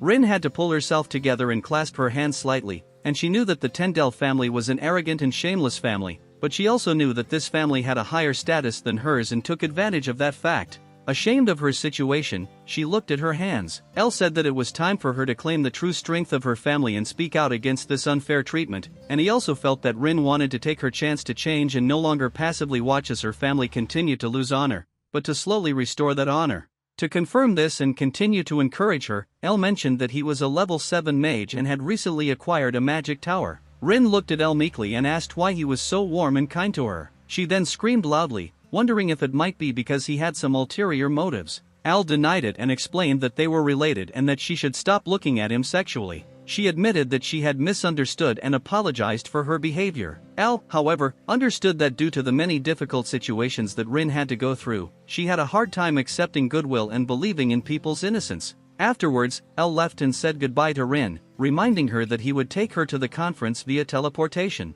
El teased her a little, joking that she actually thought he wanted something sexual from her. Rin apologized again. Meanwhile, an important meeting was taking place at the castle. The table was struck with force with a fist. An elderly man with a funny beard and thinning hair asked the conference participants what they were going to do since the second prince's faction was in danger. He also explained that the plan to weaken the first prince's faction failed, and the third prince's faction even gained more power. He repeated to everyone present that if this plan continued in this manner, they would inevitably lose power. He asked a group of older gentlemen if anyone had any ideas on how to prevent this. A hand went up and the other gentleman began to speak. The older man said he had an idea and wanted to share it at the direction of the man with the funny beard. The Marquis of Breland confirmed the fact that the first prince's sphere of influence remained stable while the third prince's influence expanded, but he also stressed that there was no cause for concern. In addition, he emphasized that they still have enormous military power. Then he whispered his diabolical plan. The other two dignitaries at the table were left amazed, finding it hard to believe what they had just heard. On the other hand, the man with the funny beard had to admit that he expected nothing less from Marquis Breland. He found this method effective and was left speechless by the ingenuity of Marquis Breland's idea. Marquis Breland expressed his gratitude for the praise and promised to work hard to implement his plan so they can achieve their goal. Then a man with a funny beard said that they were also ready to help. Al, accompanied by his cousin Rin, went to the capital to attend the Tone Conference. Shocked by the sight of the capital, both stood on the streets impressed by what they saw in front of them. Al asked Rin if she had ever seen such beautiful streets before and turned to her for confirmation. However, Rin was completely stunned by the sight of the capital and stood motionless. Concerned, Al asked Rin if everything was okay and why she wasn't answering. She replied that she was simply amazed by the majestic and beautiful streets and amazed by him, and this surprised Elle. Despite the fact that she was the countess of this kingdom, she had never been to the capital before. She explained that she had never been here because she was always busy working on her territory. It made Elle realize once again the heavy burden his cousin had carried alone for so long, and how long she had been coping with it alone. To cheer her up, he suggested that since they were already here, they should take a short orientation tour of the city. This in turn startled Rin, who happily turned to Elle and asked if everything was okay. Al grabbed her wrist and pulled her into the streets of the capital with a smile to explore. And then gradually evening came, the clouds thickened, the sun disappeared behind the horizon, and the stars illuminated the nearest hotel where Elle and Rin planned to spend the night. Both entered the hotel and were still completely overwhelmed by the impressions of the beautiful and large capital. Elle admitted that it was nice to relax and have fun. Delighted, Rin looked at Elle, thinking how wonderful it would be to show people from her territory this extremely magnificent capital. However, when suddenly someone called her name, her expression changed, as if she had experienced a trauma. Rin realized that Law had called her and he immediately asked her what other man she was traveling with and insulted him at the same time. Law immediately realized that Elle was not a trained sword master and immediately asked why she was traveling with a third-rate magician, hinting that she was only interested in younger men. Moreover, he shouted throughout the hotel lobby, asking if Elle was the reason she still rejected his marriage proposal. Without giving Rin and Elle a chance to explain themselves, he walked up to both of them and grumbled next to Elle's face. Law got angrier and began to insult Elle, who stood there completely confused and wondering what it all meant. He pointed at Elle with his right hand and ordered him to reveal his identity. Even when Rin advised him to be careful and keep his mouth shut, he ignored it. He pointed at Elle and said that if he had nothing to hide, he could just say who he was. He also argued that if Elle were a wizard, he would be of a lower class and weaker than himself. Rin said with a defiant look in her eyes directly to Law's face that he was only the second eldest son of the Marquis and still didn't have a title himself, and also emphasized how big the difference between their statuses actually was. This self-confidence and these very harsh words shocked Law, after which he stood motionless and did not utter another word. She then turned to Elle and apologized. As they left Law standing, Rin explained to Elle that the man was the second eldest son of the Marquis of Tendel, at which point Elle realized that he was the one who had repeatedly tried to propose to Rin. When Lot came to his senses, his face returned to its previous angry expression. He turned around and looked at Elle and Rin with hatred and jealousy. As Rin and Elle were about to set out, Rin said loud enough for Lot to hear that they should move on, as she felt bad about all the negativity Lot was spreading. Left alone with his anger, Lot clenched his fist and sat down. He thought about all the things he had done to win countries for himself and remembered how many times she had rejected him just because she was with Elle. It was getting dark, and gradually clouds floated over the city, and from time to time one starry sky became visible. The king stood with Duke Laius on the balcony, looking out over the city together, and told Duke Laius that he was glad that the Manticore Gap issue had been resolved so well, and asked what his friend Duke Laius thought of it. Duke Laius agreed with the king and said that they owed it all to Al, the magician who owned the tower, and also praised the golems, who played a significant role in defeating the monsters from the Manticore Gorge. He praised Al for being truly an amazing wizard and compared him to an onion. King Leol turned around and asked if he had heard wrong or if the Duke had actually compared Al to a simple onion. Duke Laius explained to his king that he expected Al's abilities to be limitless and admired Al for his unconventional and unusual ideas. Al was no simple wizard, but the more they learned about him, the more complex he seemed, almost like an onion. Then the king laughed and said that it might have been his father's joke. King Leol was grateful that a wizard like El helped his kingdom, and he looks forward to El attending the conference tomorrow. Duke Laius asked Leol if he really believed that El would fulfill his request. because it was heard everywhere that the magic tower should not interfere in internal affairs. Leaning on the railing, he explained that El knew very well how he would affect his surroundings, and that as a king he could rely on him. The next day, the conference began, and many aristocrats were already present, including Locke, who had apparently previously tried to propose to Rin on several occasions. This conference was held 4 times a year, and any aristocrat who had earned the title in the traditional way could attend and invite up to 2 direct descendants. King Leol welcomed the aristocrats, and said that this conference had no specific theme, and invited the aristocrats sitting at the table to present their ideas for the development of the kingdom. Soon the man with the funny beard spoke up, declaring that he had something to offer. He explained that he believed the kingdom was now at the highest peak of power it had ever reached, having defeated the monsters with minimal casualties, and last year's harvest was truly excellent. The rest of the aristocrats at the table whispered in agreement, and the man with the funny beard continued to develop his point of view. He said that this was probably the best opportunity to expand his influence a little. According to him, now it was extremely important to convince the surrounding nations of his strength, so he suggested that their idea should be to attack the kingdom of Hesse. The king, like other aristocrats, were somewhat surprised by this idea of Tajin Balier, a man with a funny beard. However, Tajin Balier continued his explanations. The kingdom of Hesse stole from them for several decades, and then blamed the mountain bandits. When he revealed that they had recently received information that this kingdom was disguising its soldiers as mountain bandits in order to steal food, the other aristocrats sitting on the edge of the conference room were equally surprised. Tajin Balier explained that there was clear evidence to justify the raid not only for revenge, but also to demonstrate his newfound strength to neighboring nations. Unlike the aristocrats, King Leol maintained his composure. Although he was somewhat shocked by the news, he stated that such an action would require serious consideration and wanted to consider how other countries would react in his place. Blinded by the desire for revenge, Duke Tajin Balier assured the king that there was nothing to worry about, since no one could withstand the overwhelming force attack. However, King Leol knew what Duke Tajin Balier was up to, and the offer made at the beginning of the conference was quite tempting. If they captured the kingdom of Hesse, the influence of their own kingdom would grow exponentially.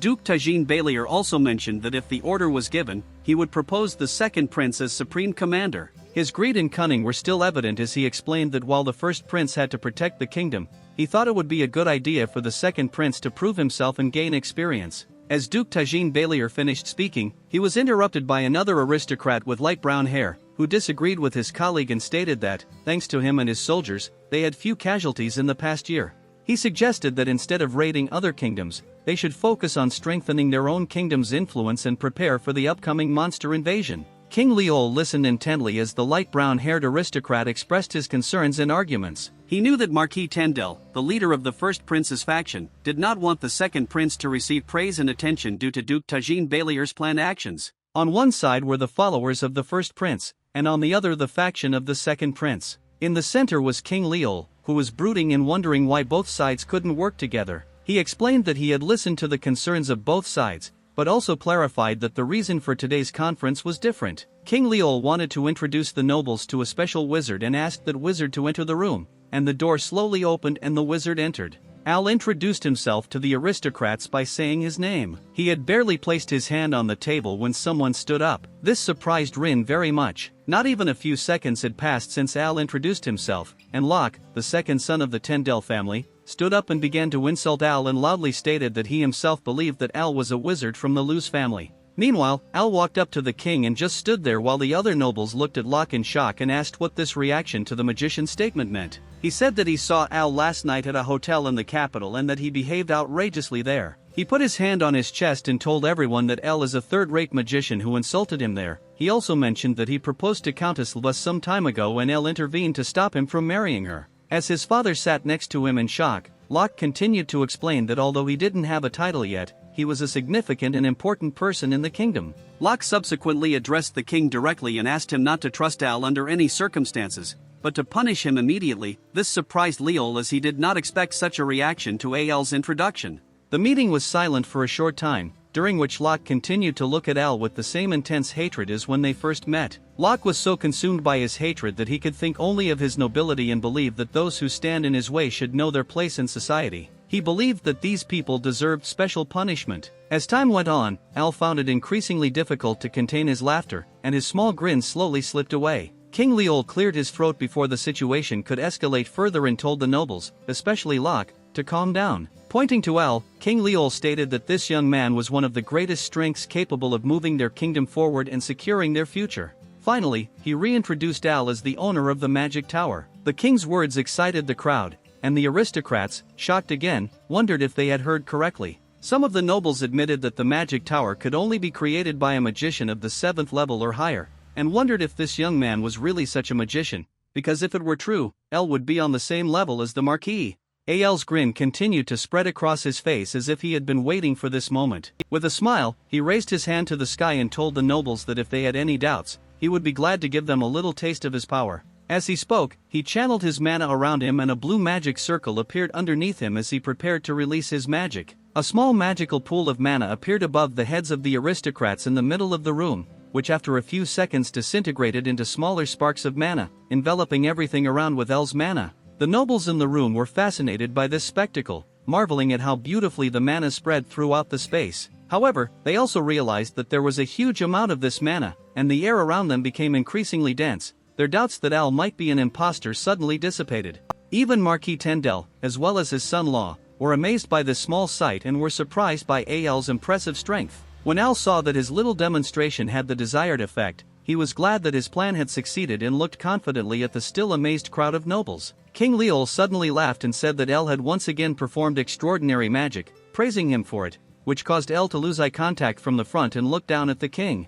Leol looked over his shoulder at Al and told him that it seemed like all the nobles now believed in him and he might think the presentation was enough. Al understood his king's words and interrupted the magic. As a result, the sparks in the air turned into tiny particles that showered the noble aristocrats like fairy dust. Locke, now aware of what he had just said and realizing that he was faced with a powerful magician, suddenly lost his face and the hand with which he had confidently pointed at El just a few minutes ago now pressed cautiously and fearfully against his body. El realized this and thought that his demonstration was probably enough and hoped that Locke would leave his cousin Rin alone in the future. Locke became increasingly aware of the situation as he looked at Al's face. Even his own father was forced to acknowledge the mess his son had made and didn't dare take sides as it might mean Al would now decide against the prince's side. Al realized that he would spoil the atmosphere at this table and that, thanks to him, further discussion might be impossible, so he stated this directly and made it clear that he would now leave. King Leol apologized for this and regretted that Al had come all the way to this conference for this reason. Approaching the door he entered through, Al said everything was fine. Before opening the door and leaving the room, he looked back at the king and all the nobles and told them that he looked forward to the future with them. Then he closed the door behind him. After Al's speech, Rin couldn't help but laugh, knowing that Al had planned everything exactly the way it had unfolded, and that the plan had once again been a complete success. King Leol reiterated that El was the savior of their kingdom and currently the most important person on the kingdom's land. He also told them that he wanted them all to turn to him with all the gratitude they could. Not to mention, everyone felt that Prince Judian, the third prince supported by the hidden power of the royal family, had the highest chance of becoming the next king. This was especially understood by the Marquis of Tendel, who supported the first prince, and the Duke of Tajin Bailier, who supported the second prince. Both knew they had to be extra careful and smart if they wanted their faction to be on the throne. King Leol announced that they would need to reconcile together and discuss the issue of the kingdom of Hesse, and therefore the whole topic would be put aside for the time being. This statement surprised Duke Tajin Bailier, who did not expect such an outcome.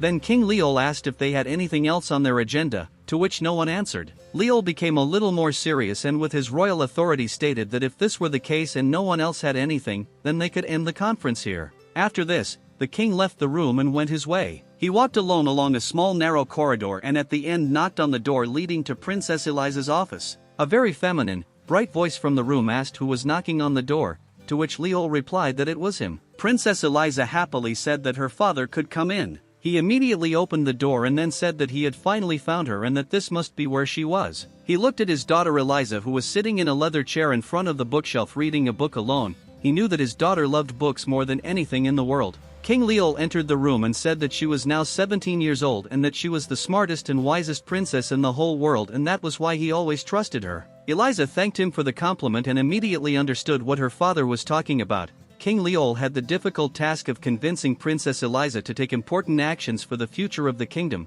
This action included marrying El. Through this union, not only would a strong family unit be formed, but immeasurable power would be transferred to the king, thus ensuring that his third son would ascend to the throne. King Leol repeatedly encouraged his daughter to understand that these were symbols of their kingdom and that they could become powerful because of it. He He also explained to her that he was coming to the party tomorrow and why she shouldn't just take the opportunity to meet him then. Like an obedient daughter, Princess Eliza agreed and said that if he wanted, she would talk to Elle tomorrow. She also expressed with a beaming smile on her face as the moonlight shone on her body that she was already wondering what Elle could be like. Since King Leol noticed that his daughter was not entirely against the idea, he looked somewhat relieved and turned around and wanted to leave his daughter alone. He told her that he would see her tomorrow at the party. Princess Eliza thanked him and said that she was also looking forward to seeing him at the party tomorrow. She took the book she had just read with her to one of the countless bookshelves in the room and put it back in its place. She thought about the owner of Elle the Golden Tower, whose symbol was gold. And, looking at the moon, I wondered what Elle could be like. The next day, some guests had already gathered in the royal hall,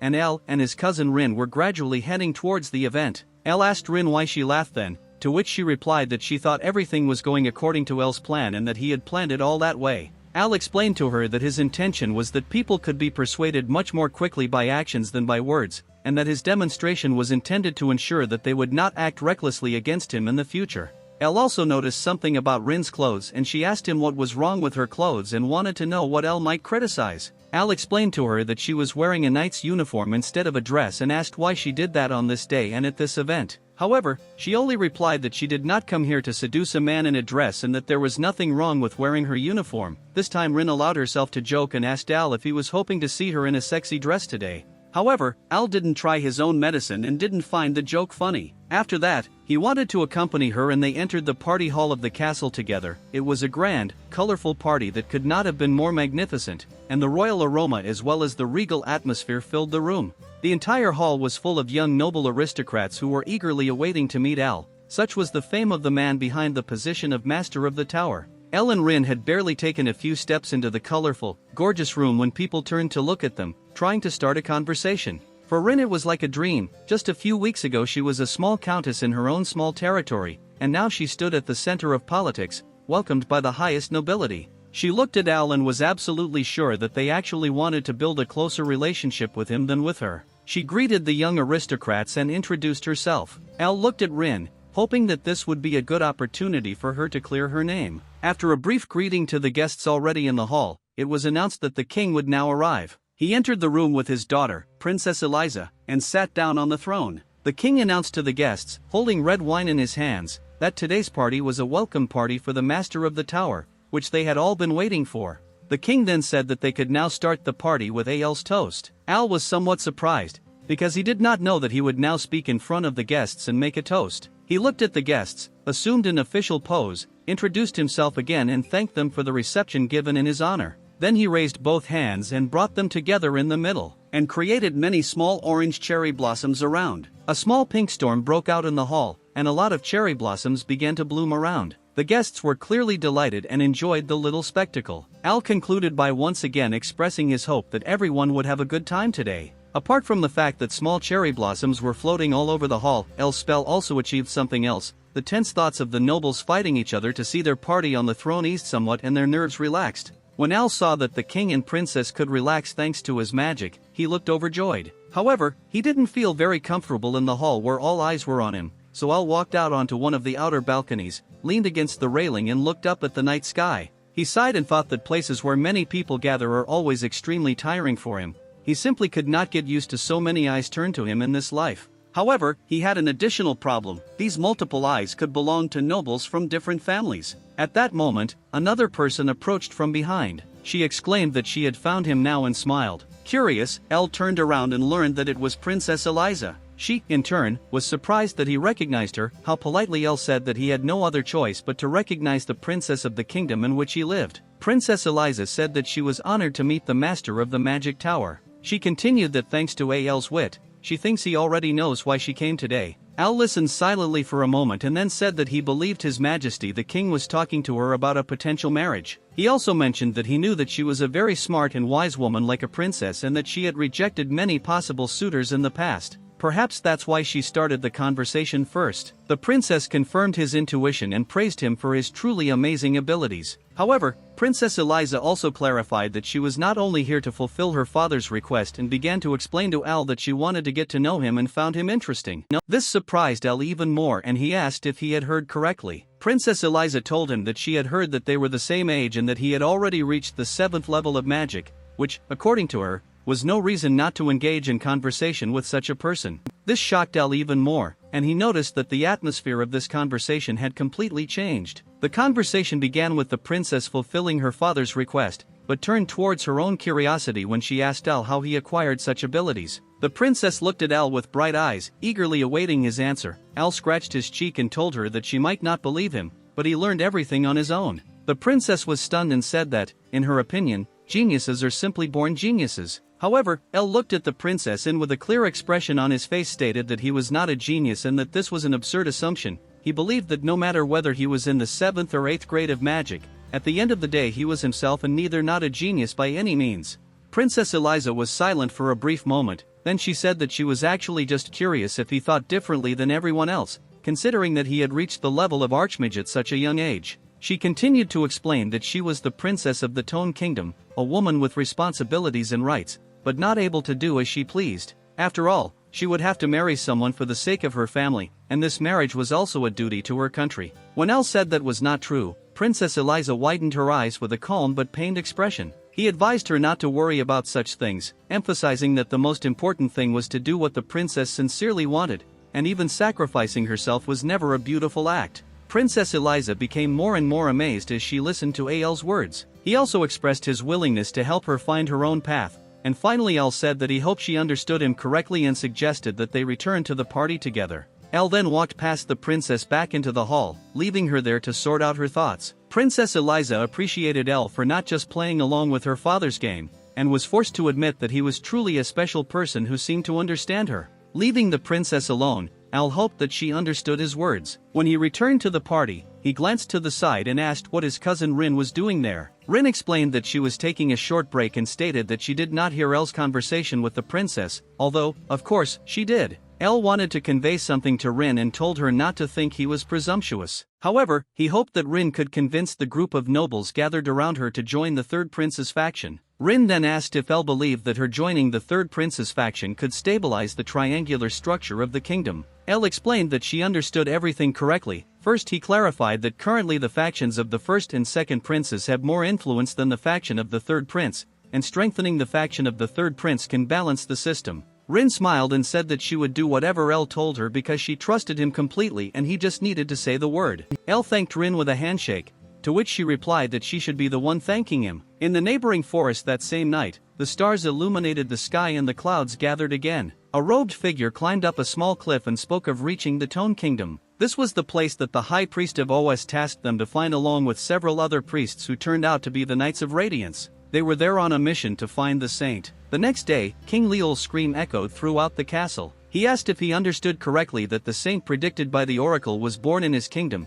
and asked for confirmation from the priest Bolak, who stood with a smug and weak grin in front of His Majesty the King. The priest Bolak confirmed that the king had understood correctly and asked him if he could not imagine anything more delightful. King Leol, however, asked the priest Bolak if he was sure that he had correctly interpreted the oracle's prophecy. The priest confirmed it. King Leol had to think for a moment. He rubbed his face, wondering if the saint could really be in his realm and what it would mean for him. If the saint was truly in his kingdom, it would mean that the power emanating from the Holy Kingdom had increased significantly. Currently, although the Holy Kingdom had roughly the same size army and territory as him, it was already much stronger, possessing the strength of one of the 10 Grandmasters. Even other countries could not easily compete with the Holy Kingdom, so King Leol came to the conclusion that it would be better to help the Holy Kingdom in its mission to find the saint. He asked Priest Balak what contribution he could make to their cause. However, Priest Balak said that they don't need any real help at this time since they can control the saint with their power. What they needed more was a leader who could lead the Holy Knight to the location indicated by the oracle. King Leol was somewhat surprised that the priest simply asked for the chief and asked where the land that the oracle had predicted was located.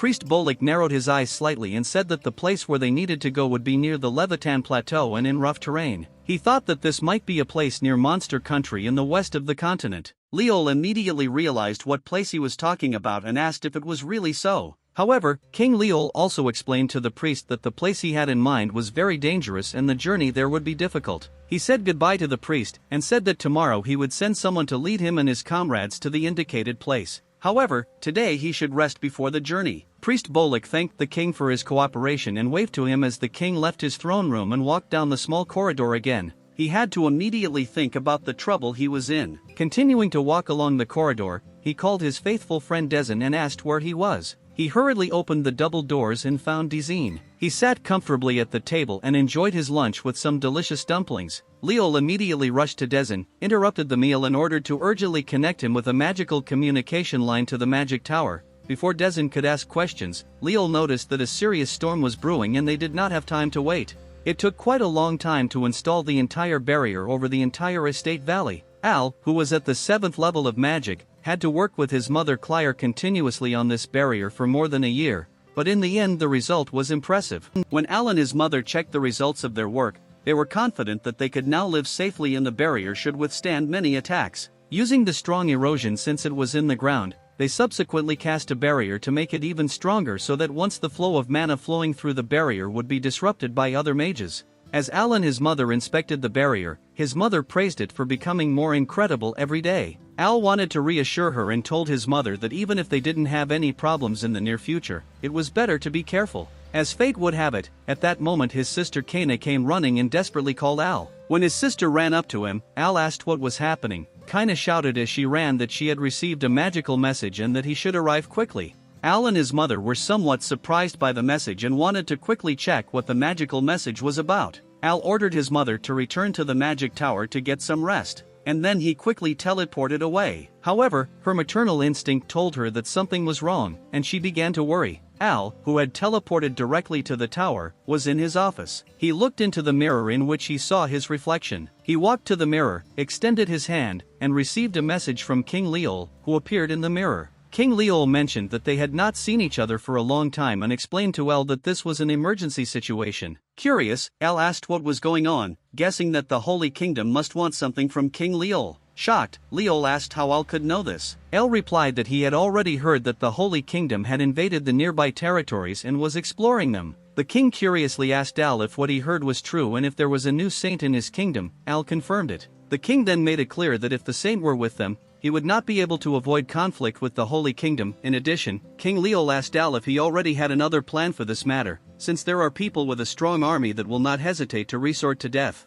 Al had to control his emotions and explain to the king that the saint was a member of his family and that his plan certainly did not involve handing over a family member to the Holy Kingdom just like that. Al also explained the process of the birth of a saint. One day an ordinary female sorceress loses all her mana and becomes overwhelmed with holy magic. El told King Leol that they couldn't just hand over a family member just because he now had a lot of holy magic inside him. He said that the king would surely understand this if he knew how they lived until now. El spoke about the tragic past of his sister Serena, who led a terrible life as a slave until he and his mother took her in. Despite this story, King Leol reiterated that on the other side was the Holy Kingdom, a powerful nation with countless holy soldiers who were so powerful that even the Empire would have difficulty fighting them. Even El, who was at the 7th level of magic, they have a difficult task ahead of them.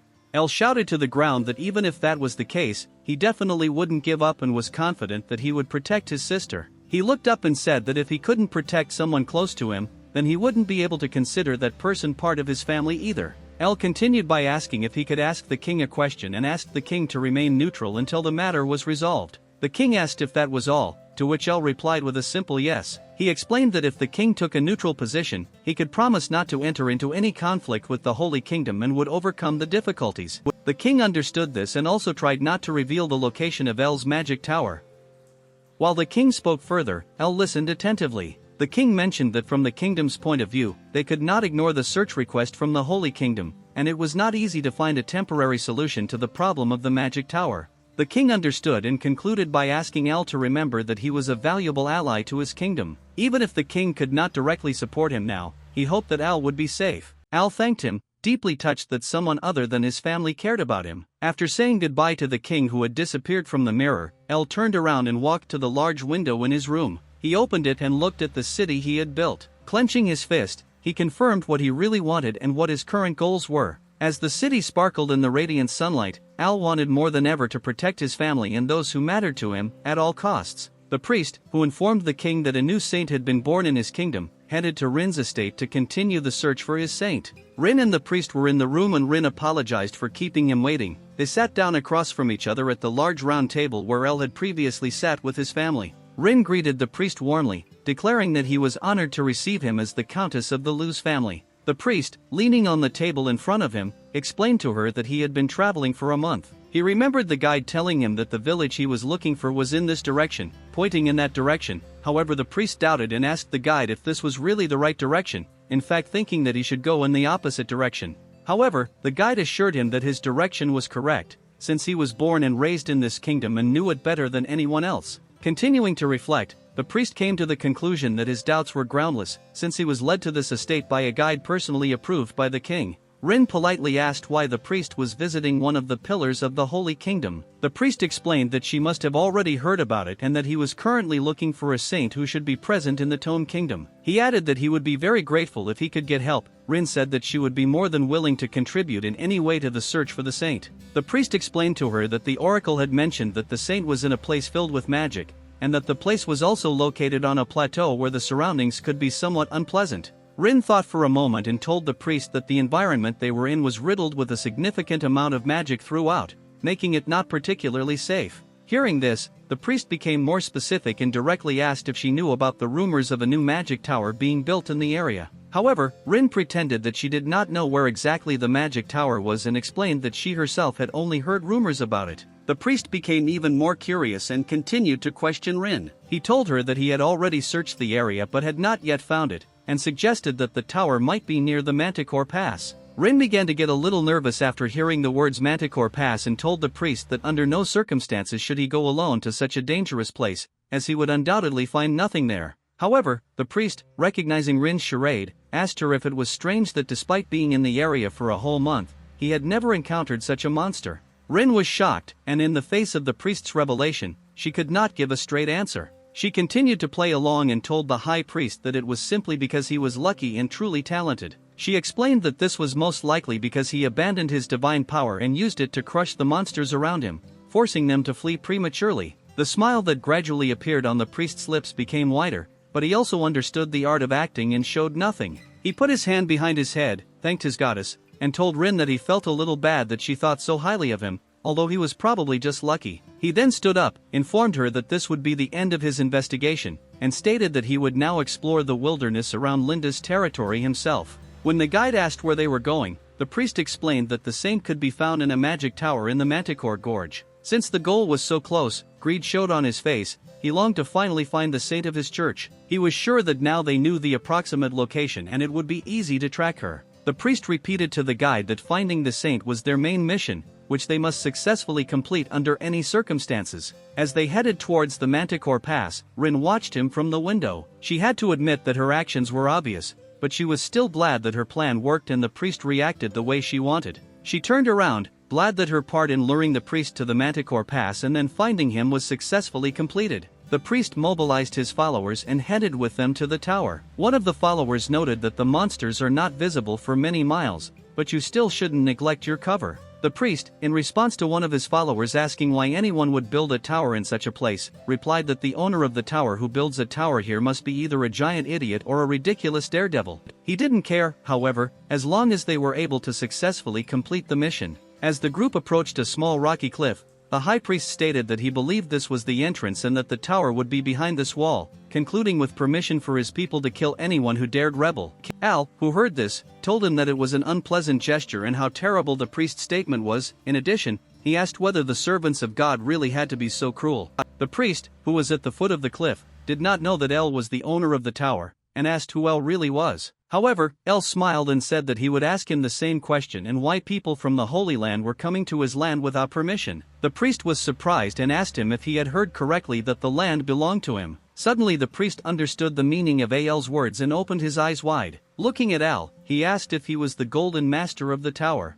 Al laughed again and mockingly asked the priest what would have happened if he had been there. To his disbelief, the priest did not understand the situation he found himself in, and could only think about whether it was even possible for such a young man to be the master of the tower. He was immediately reminded of the rumors that the young mage was responsible for the significant losses suffered by the Einhart family from the Blyard Kingdom. According to rumors, a young mage, dubbed a genius, had the ability to elevate a golem to the rank of a grandmaster level knight and, together with that golem, fight his enemies as a 7th level mage. He wondered if by chance the person rumored about was the same person who created the magic tower here. Suddenly the priest's demeanor changed and he politely asked Al if he could ask him something. He explained his situation, noting that he had come from far away from the Holy Kingdom to find a saint, and asked if that saint would be in the magic tower. Al's expression changed and he became serious. He explained to the priest that the saint was here and under his protection. The priest was very happy to hear this news and finally find the saint. However, when Al informed him that he would not betray the saint, his expression changed again. Eyes wide, he asked Al what that meant. Al explained to him that the saint was his bride. This shocked the priest once again. The priest could not believe that a saint, considered the noblest and purest of all beings in the world, would in any way be associated with the opposite sex. Accordingly, the priest became angry and refused to believe Al's statement. He began shouting that this would never happen and he would do everything to prevent it. The priest pointed at Al and told his followers that even if Al was truly a level 7 mage, he would not be able to bypass the holy armor's anti-magic spell and they should attack the saint. The priest then ordered his followers to go and bring back the saint at any cost. His followers raised their fists and were determined to complete this task in the name of the deity. Al just shook his head, expecting such behavior from the Holy Church. He knew that people would react like this if he announced that the saint had a fiancée.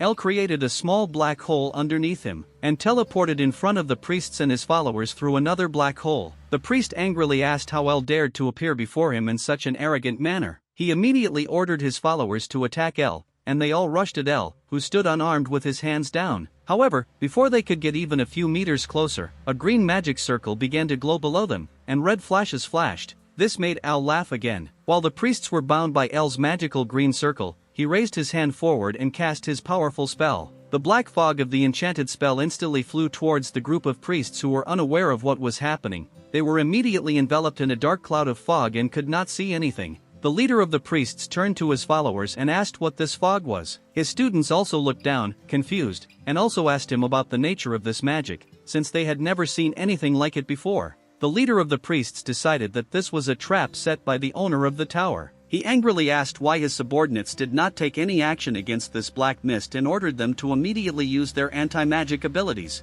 One of the disciples accepted the command and declared that they should not forget their mission. Subsequently, all the priests raised their hands to the sky and cast their enchanted light, creating an aura of light that gradually fought and dispelled El's black fog. Al was glad that the priests had the idea to fight his darkness with light, but he wanted to engage in a more serious battle and demonstrate to the priests the true power of his dark mist. El raised his hand to the sky again and summoned his black mist once more, this time in a much stronger version. The light created by the priests to fight the black fog instantly went out, and in its place a large black column of darkness rose. As a result, the priests were once again drawn into the darkness. Some of the priests who were pulled into the black fog by Al were experienced magicians who had mastered magic, but could not do anything about the magic that blocked their senses. Al reached into his pocket, took out small glasses, and put them on, and he also stepped into the darkness with a smile. The black fog caused the holy knights to lose all senses and instantly become confused. The priests were aware of their position and the fact that they could not rely on their feelings, but they did not want to simply retreat. One of the most powerful priests turned to his comrades and advised them not to be afraid or panic, since they were in an illusion. The priests once again tried to raise their hands and cast the spell. At first it seemed that the spell would work again, dispelling the darkness, just like the first time. However, this time the priests clearly had difficulty maintaining their spell. One of the priests asked his leader why he would not support them and why their holiness would not also apply the blessing. They found it increasingly difficult to maintain the spell, and so they struggled in battle. In the end they had to give in as they did not have the strength to cast the spell. One by one the priests faced this difficulty, desperately waiting for their leader, Archpriest Wulek, to come to their aid. Meanwhile, on the other side of the magic tower, Al's soldiers, whom he met while saving the village, were already waiting for their squad. Captain Mirror told his comrades that Al would return at any moment, ending their wait. Immediately after this, a voice announced that she had returned. The soldiers turned their gaze to Al, carrying one of the priests on his shoulders. It was the leader of Bolak. Al threw the unconscious Bolak to the ground. Mirror asked his master if he was pursuing his sister, the Holy Lady, and if they should take care of him. Al looked down sadly and told his soldiers to watch everything for now. The entire group of soldiers then knelt down, assuring their master that they understood this instruction. Moreover, they swore to obey the will, no matter what happened. This surprised Al as he did not expect such a reaction. Seeing the disbelief on his face, one of the soldiers explained that he had heard correctly and that they would swear eternal loyalty to him. However, this soldier also asked El something that puzzled him. He looked at El and asked if they could win then, as he meant that they would rebel against the Holy Kingdom if they continued to try to hide and protect the Holy One from them. Al just smiled and said that they could definitely win this battle since he had no intention of losing. He then raised his right hand and waved it in the air several times, and magically made several glasses and a pair of handcuffs fall out of nowhere in front of the soldiers lying on the ground. He handed the items to his soldiers and explained that they were artifacts that when worn could neutralize the effect of his black mist. Furthermore, he explained that the cuffs could seal the power of holy magic. When Captain Mirror received the bag of artifacts and explanations, he was completely surprised. El tasked him with using these items to capture the remaining Holy Kingdom knights still trapped in his black mist. Armed with El's artifacts, the soldiers set out and prepared to carry out the mission, all highly motivated as they entered the thick of the black fog.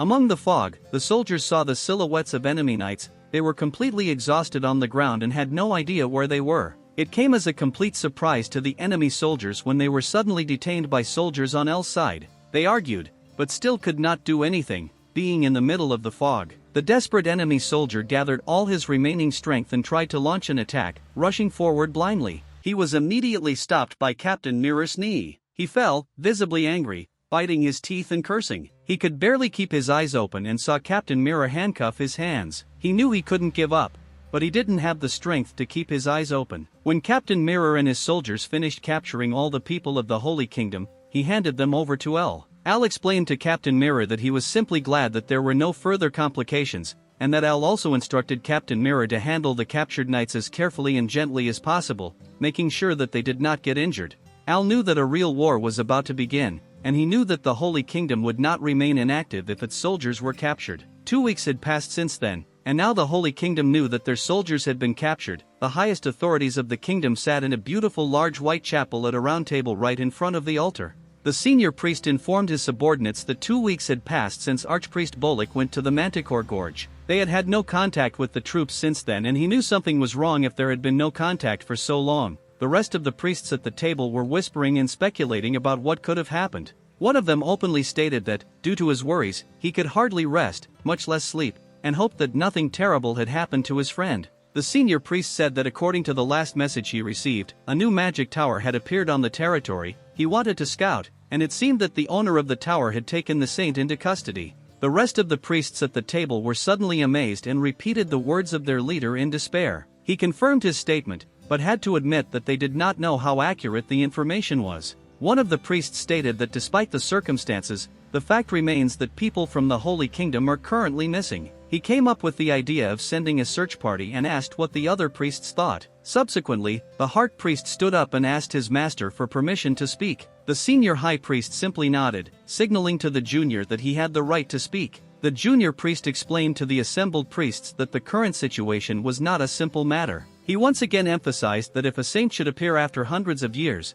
then this must be the plan of the great deity. They heard and directly led them to the saint. Since this was a fact, they should make every effort to fulfill the divine will, so he considered his colleague's suggestion to send a search party inappropriate. The rest of the priests at the table were stunned, surprised that one of them had taken the initiative. The priest continued and suggested sending one of the holy knights with the silver cross. Even his master was surprised and had an incredulous expression on his face. He asked if he meant Duke Dard. Duke Dard and the Silver Cross Knights made up about 30% of the Holy Kingdom's royal army and possessed enormous strength. In addition, Dard was one of the great masters on the continent, capable of defeating dozens of sword masters in a single battle.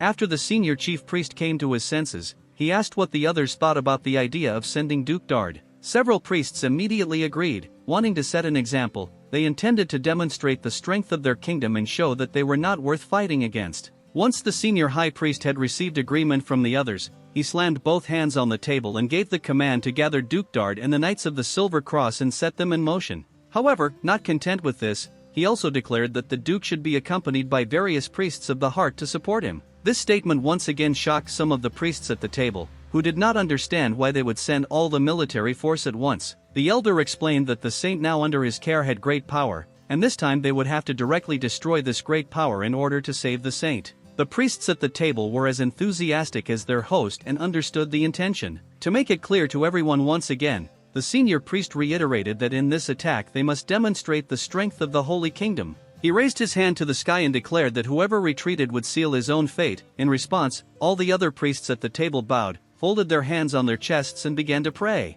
While the priests of the Holy Kingdom were considering their next steps, Al spent his time searching for his good friend Dibble. Al told Dibble the whole story, leaving him quite surprised and in disbelief at what he had just heard. Pleased with himself, Al smiled and was surprised that Dibble was surprised. Dibble could not believe that El was holding the saint in custody and was also holding the priests of the Holy Kingdom hostage. He asked what he planned to do next, but Al just smiled. Dibble could not understand the whole situation and hit himself in the face. He asked Al what he was planning, what it all meant and why he made the Holy Kingdom an enemy when they usually try to avoid any conflict with them. El put down the cup and said that unfortunately this situation was necessary and he would not allow the Holy Kingdom to take his beloved sister. With anger in his eyes and determination, he said that he would not just sit idly by if someone tried to take something important from him, in this case, the Holy Kingdom. Dibble wanted to know once again what Al's exact plans were. Al knew that the Holy Kingdom would now reorganize their military forces and subsequently send another detachment, and explained to Dibble that if it came to that, he would try to negotiate with them and did not intend to rely solely on violence. Dibble then asked Al if he had an alternative plan. However, Al made it clear that the hostages were still under his control and this would be a good reason for the other party to comply with his demands, making the need for another plan unnecessary. Dibble sighed and explained that even though he didn't want to be directly involved, he told Al that he was willing to do something behind the scenes if asked. Al explained to Dibble that that was why he came and wanted to ask him for a favor. He said that now that they had hostages they needed to provide for more people and he wanted Dibble to organize more food. Additionally, Al told Dibble that he should gradually cut off the supply of blood to the manticores. Shocked by this request, Dibble asked why he should cut off the supply of manticore blood. Al just smiled and explained that he had his reasons, which Dibble understood and intended to follow the instructions given to him. Meanwhile, in the Holy Kingdom, preparations were progressing quite rapidly. The senior priest once again thanked him for his prompt appearance and explained that the saint was entrusted to him, to which the Duke assured him that he would make every effort to successfully complete this mission. The senior priest also mentioned that the mission that the Duke and the knights had to accomplish was crucial. However, he also stated that the task of the three high priests was equally important and not easy to accomplish.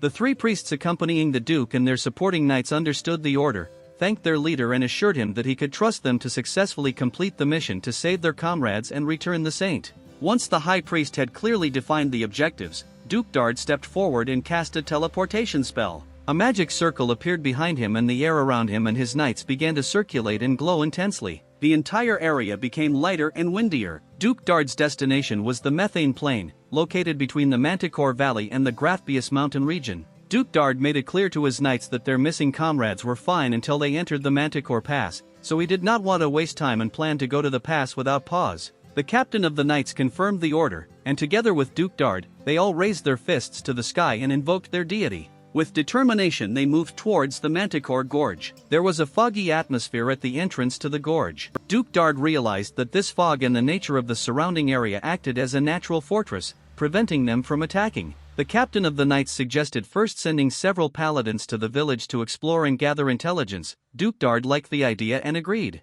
The knight captain immediately turned around to send a few of his men while he himself would wait here. 6 master-level paladins and 15 ordinary paladins were sent out to investigate. But no matter how much time passed, none of them returned. In disbelief, the captain wondered what was happening and why his men had not returned. Duke Dard realized that the fog surrounding them had extraordinary powers, and in order to find out what was happening, he decided to go and investigate. Duke Dard simply turned to the remaining knights and ordered them to follow him very carefully and step by step. The knights confirmed yes, sir, and followed him. The further Duke Dard went into the fog with his squad, the more difficult it became for him to see his hand in front of his face. He moved like a blind man, step by step forward, holding his hands in front of him so as not to suddenly bump into a stone. Suddenly Duke Dard started and turned around. He realized that he had lost his comrades and shouted loudly where his knights had gone. He pulled out his hammer-shaped weapon from behind his back and wanted to clear the fog first. Calling out the name of his deity with all his might, Duke Dard struck the ground in front of him with his hammer. He created a very large shock wave that surrounded him and drove out the fog.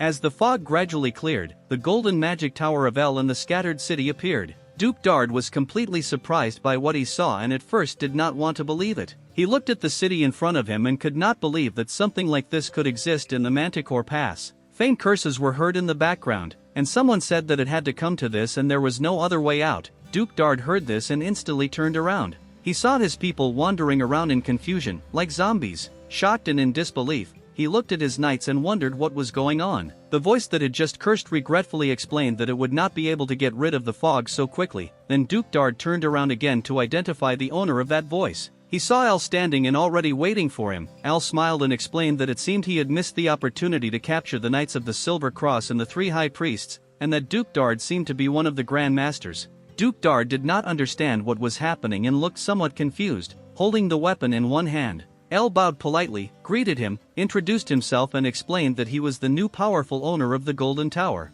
In anger, Duke Dard asked Al if he created this fog, to which he confirmed with a smile. Al explained that Duke Dard and his knights probably didn't come in good faith, and there was nothing wrong with wanting to protect oneself. Duke Dard became somewhat angry, muttering and grinding his teeth. However, Al didn't let this go unnoticed and provoked him by asking how long he would look at him so angrily. The Duke of Dard admitted that their intention was not just a sign of goodwill. He wanted to be honest and directly asked Al if he was the one holding the shrine captive. Al simply smiled and explained that it seemed that way. Duke Dard then got angry and shouted at Al, the veins on his forehead becoming visible. Al explained that the person bearing the name of sainthood was a member of his family and he did not care about the title of sainthood. Duke Dard said he understood, but tried to explain to Al that a family member was still their sacred object and ordinary people could not rebel against God's will. Al raised his voice, asking Duke Dard what exactly God's will was and what mere mortals were. However, Duke Dard ignored Al's question, stating that it was not necessary to submit to the fate of the gods. In the end, we had to ripen it with some violence. He raised his hammer into the air, filling it with some of his aura, giving the hammer a golden color. Seeing this, Al had to admit that this little sight was quite impressive. However, he also had a golden secret weapon, so he summoned his golden golem knight. The golem came running at high speed and rushed straight at Duke Dard to fight him head-on. Thanks to the golem's power, Duke Dard was thrown back, but managed to deflect the attack and avoid direct damage. El then raised a small ball into the sky and cast a spell. A large golden arrow appeared above El, ready to fly straight towards Duke Dard and pierce him. The arrow that El had summoned immediately flew towards Duke Dard. However, the Duke saw the attack coming and at the last moment managed to swing his golden hammer, deflecting El's arrow. He knocked her down at the very last moment, and she fell to the ground at his feet. Even though Duke Dard successfully defended himself against El's attack, he had to admit that there was a huge force behind the attack. However, Al just stood there and arrogantly stated that he only intended to scare the Duke a little and didn't expect him to be so scared by a simple attack. Duke Dard turned to his knights and asked if they were just going to stand there or if they were going to join the battle. The knights, grouped in a blue formation, explained that they could no longer move as there seemed to be a barrier around them. This surprised Duke Dard, who had not noticed this before, and angered him even more, but Al explained to him that this barrier was intended to prevent accidental injury. In addition, Al pointed to a rock outcropping and told Duke Dard that the 50 knights he sent earlier also did not receive a single scratch. An enraged Duke Dard turned to Al and complained about his insolence, to which Al replied that he was talking like an old man. When Duke Dard heard Al call him an old man, he became even more angry, his eyes turned red, and the vein on his forehead became more visible. Grumbling at the knights behind him, he simply looked at Al, who explained that, as far as Duke Dard could see, there was no one around to help him. Al also mentioned that the panic that Duke Dard was feeling was blatantly obvious and that this panic would upset him. He explained that it was a price, a reaction to the actions the Holy Kingdom brought with it. Duke Dard repeated the question of what he meant by the price and said that Al would pay it soon. However, when Al said, "Will it really come to that?" Duke Dard became even more angry. Al smiled, put his index finger to his mouth and asked what he thought about the small bet. Duke Dard asked what bet Al intended to make, to which Al explained that the golem that attacked him, his masterpiece, the Golden Knight, is on the same level as the Grandmaster in abilities. Al laid out the terms of the bet, stating that if he won, his people would be freed, and if the golem won, Duke Dard himself would become one of his prisoners. Duke Dard burst out laughing, loudly declaring that this was funny. Filled with confidence and arrogance, he found the thought of becoming a prisoner himself amusing and asked if he was allowed to smash the golem that Al was so proud of into 1,000 pieces. Al just smiled and said that Duke Dard should worry about his life first before thinking about it. Duke Dard, not wanting to waste any time, immediately launched an attack. He raised his golden hammer again, spinning it in the air, releasing such enormous energy. Even Al had to cover his face with his hand because of this. Duke Dard could no longer contain his bloodlust and lust for battle, and a noticeable smile of joy and thirst for revenge appeared on his face. Al raised his hand forward and ordered Tanya to destroy the target. Tana identified the target and confirmed the destruction order. Without wasting any time, she drew her sword and took the fight seriously. Tana slashed her sword straight forward, interrupting Duke Dard's rotation, the two intense attacks colliding, raising a lot of dust. Tanya managed to dodge subsequent attacks, but her own attacks were also repeatedly blocked. Duke Dard wanted to launch another massive attack, and once again the Duke's hammer and Tana's sword collided. The knights in L's blue barrier couldn't believe what they were seeing. They were extremely surprised that their leader was fighting someone so strong. Even Duke Dard had to admit that L's golem was extremely impressive and that the golem's power was indeed comparable to that of a grandmaster. However, this only angered Duke Dard and he tightened his grip on the weapon. He threw his golden hammer upward again, letting out a loud scream. This caused his golden hammer to shine brightly. Even the soldiers wondered what had suddenly happened. The hammer began to shed its outer layer of gold. L, also blinded by the light, wondered what was going on. When the golden layer of the hammer fell, a slightly darker black hammer appeared. It was a sacred relic called the Divine Evil Slaying Hammer.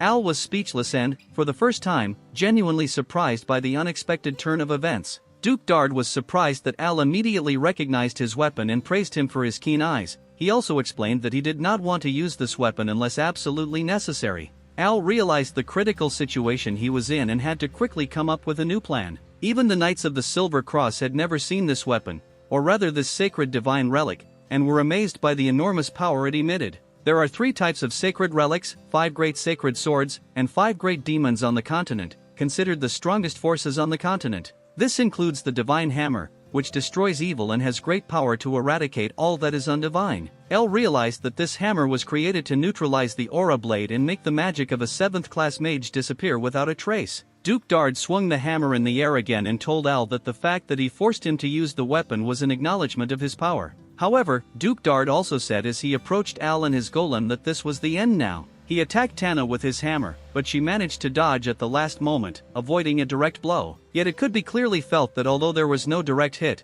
the aura of the hammer changed and the hammer released its true power. Duke Dard's attack left a small crater on the battlefield, and Al had to once again acknowledge the incredible power of Duke Dard and the hammer. However, Duke Dard did not allow El's golem to rest. It screamed and went straight into the next attack. As a precaution, Tana instinctively retreated when she heard Duke Dard scream. He was clearly pleased that the golem had shown such fear and retreated with a simple cry. Duke Dard found it commendable to believe that Tana could still fight him in battle and asked what he would do now since this was the last chance he had. Once again, Duke Dard prepared to attack, jumped into the air and was about to deal the final blow to Tanya. El ordered Tanya to dodge, and she did so, narrowly avoiding the devastating attack. Duke Dard's attack knocked down many small rocks nearby, sending them flying amidst the chaos, with the golem still in a defensive position. Al gave the command to increase the distance. Tana went into long-range mode and Al confirmed the command. Volleys of green energy from Tana were now aimed at Duke Dard, who easily blocked them. The Duke of Dard then prepared to counterattack. With his hammer, he swung it hard once and threw it at Al. Seeing this, Al had to admit that he had once again underestimated Duke Dard. He closed his eyes and reluctantly declared that since the Duke had played dirty, he would do the same. Al extended his hand forward, causing Tana to disappear. Duke Dard turned around, diverting attention from Al, and asked where the golden golem had gone. However, Tana reappeared behind Duke Dard, who turned around again. He wondered if it was magic. Al explained that this was his trump card. He never expected the Duke to take out the Divine Warhammer.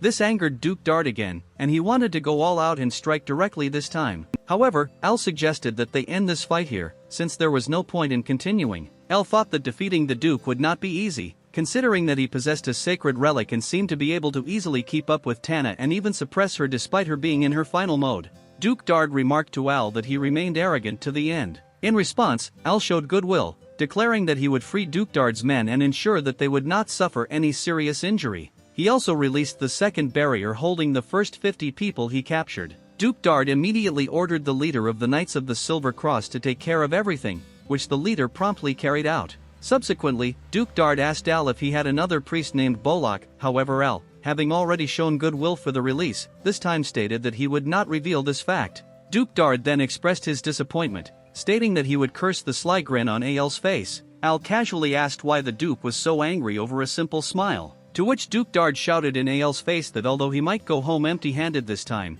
next time he would be sure to take the saint with him. As Duke Dard turned away, Al noted that this would not be an easy task. As Duke Dard and the Knights of the Silver Cross slowly walked away, Al watched them and came to the conclusion that he needed a weapon that could match the saint. At the rest of the Knights of the Silver Cross, they took a short break, and everyone looked noticeably tired. The leader of the knights admitted that his subordinates were physically healthy, but they lacked strength and were probably suffering from internal injuries. Duke Dard admitted that he was dealing with a formidable enemy, at which time the commander of the knights explained that it would take at least a month to heal the internal damage and return to its original strength. This news infuriated Duke Dard. He ground his teeth again and personally now feared that they might explode in his head. Meanwhile, in the Deep Desert Realm, one of the 5 great realms, the goddess Reynard's Sect Temple, the largest holy place, recently experienced a significant incident. The Temple of Reynard received a huge supply of manticore blood through the Jabal trading post. The priests processed this blood into potions, bringing huge profits. Archbishop Virek, who ordered this, received massive support within the sect. But now, with the regular supply of local blood suddenly drying up, Archbishop Virek found himself faced with an unexpected dilemma. He wanted to know why his blood supply was reaching its limit and urgently wanted to talk to Dibble about it. When he arrived at the store, they both sat down at the table and drank tea. However, the Archbishop did not want to waste time and directly wanted to find out the reasons for the sharp reduction in the local blood supply. D remained calm, telling the Archbishop that there was no need to panic and that he needed to drink tea to calm down. The Archbishop tried to recover and took a sip of his tea, blowing on it as it was still very hot. He again asked if Dibble could explain to him the reason for the delivery failures. Dibble explained that the truth was that there were several complications. The Archbishop inquired about the complications and what could have caused them. Dibble adjusted his glasses, which hung on a gold chain around his neck, and said that it was a secret that could not be easily revealed, and said that if the Archbishop could promise to keep the secret, he would tell him. Since the Archbishop was naturally driven into a corner, he said that of course he could keep the secret and wanted to hear the secret. Dibble said that Reynard's temple would never receive manticore blood again if he revealed the secret. However, the Archbishop considered this impossible and begged Dibble to tell the secret. He clarified that the blood he was selling came from the Manticore Gorge, which belonged to a 7th-class magician who settled there. Dibble further explained that he captured a manticore there and extracted its blood. The Archbishop listened attentively. Dibble clarified that he had a contract with the Tower Master, who was responsible for the blood supply of the entire continent. In addition, Dibble told the Archbishop that this tower owner had recently encountered some problems. Naturally, the Archbishop wanted to know what problems the tower owner was facing. Leaning towards the Archbishop, Dibble whispered in his ear that the owner of the tower, having settled there, accepted the patronage of the Holy Virgin. When the Archbishop learned about the protection that the owner of the tower had taken, he was shocked. Even though he explained that the conflict between the Tower Master and the Holy Kingdom could escalate further, the Archbishop had to swallow hard and did not know what to do. Dibble asked if this event was not so unusual that it seemed almost incredible.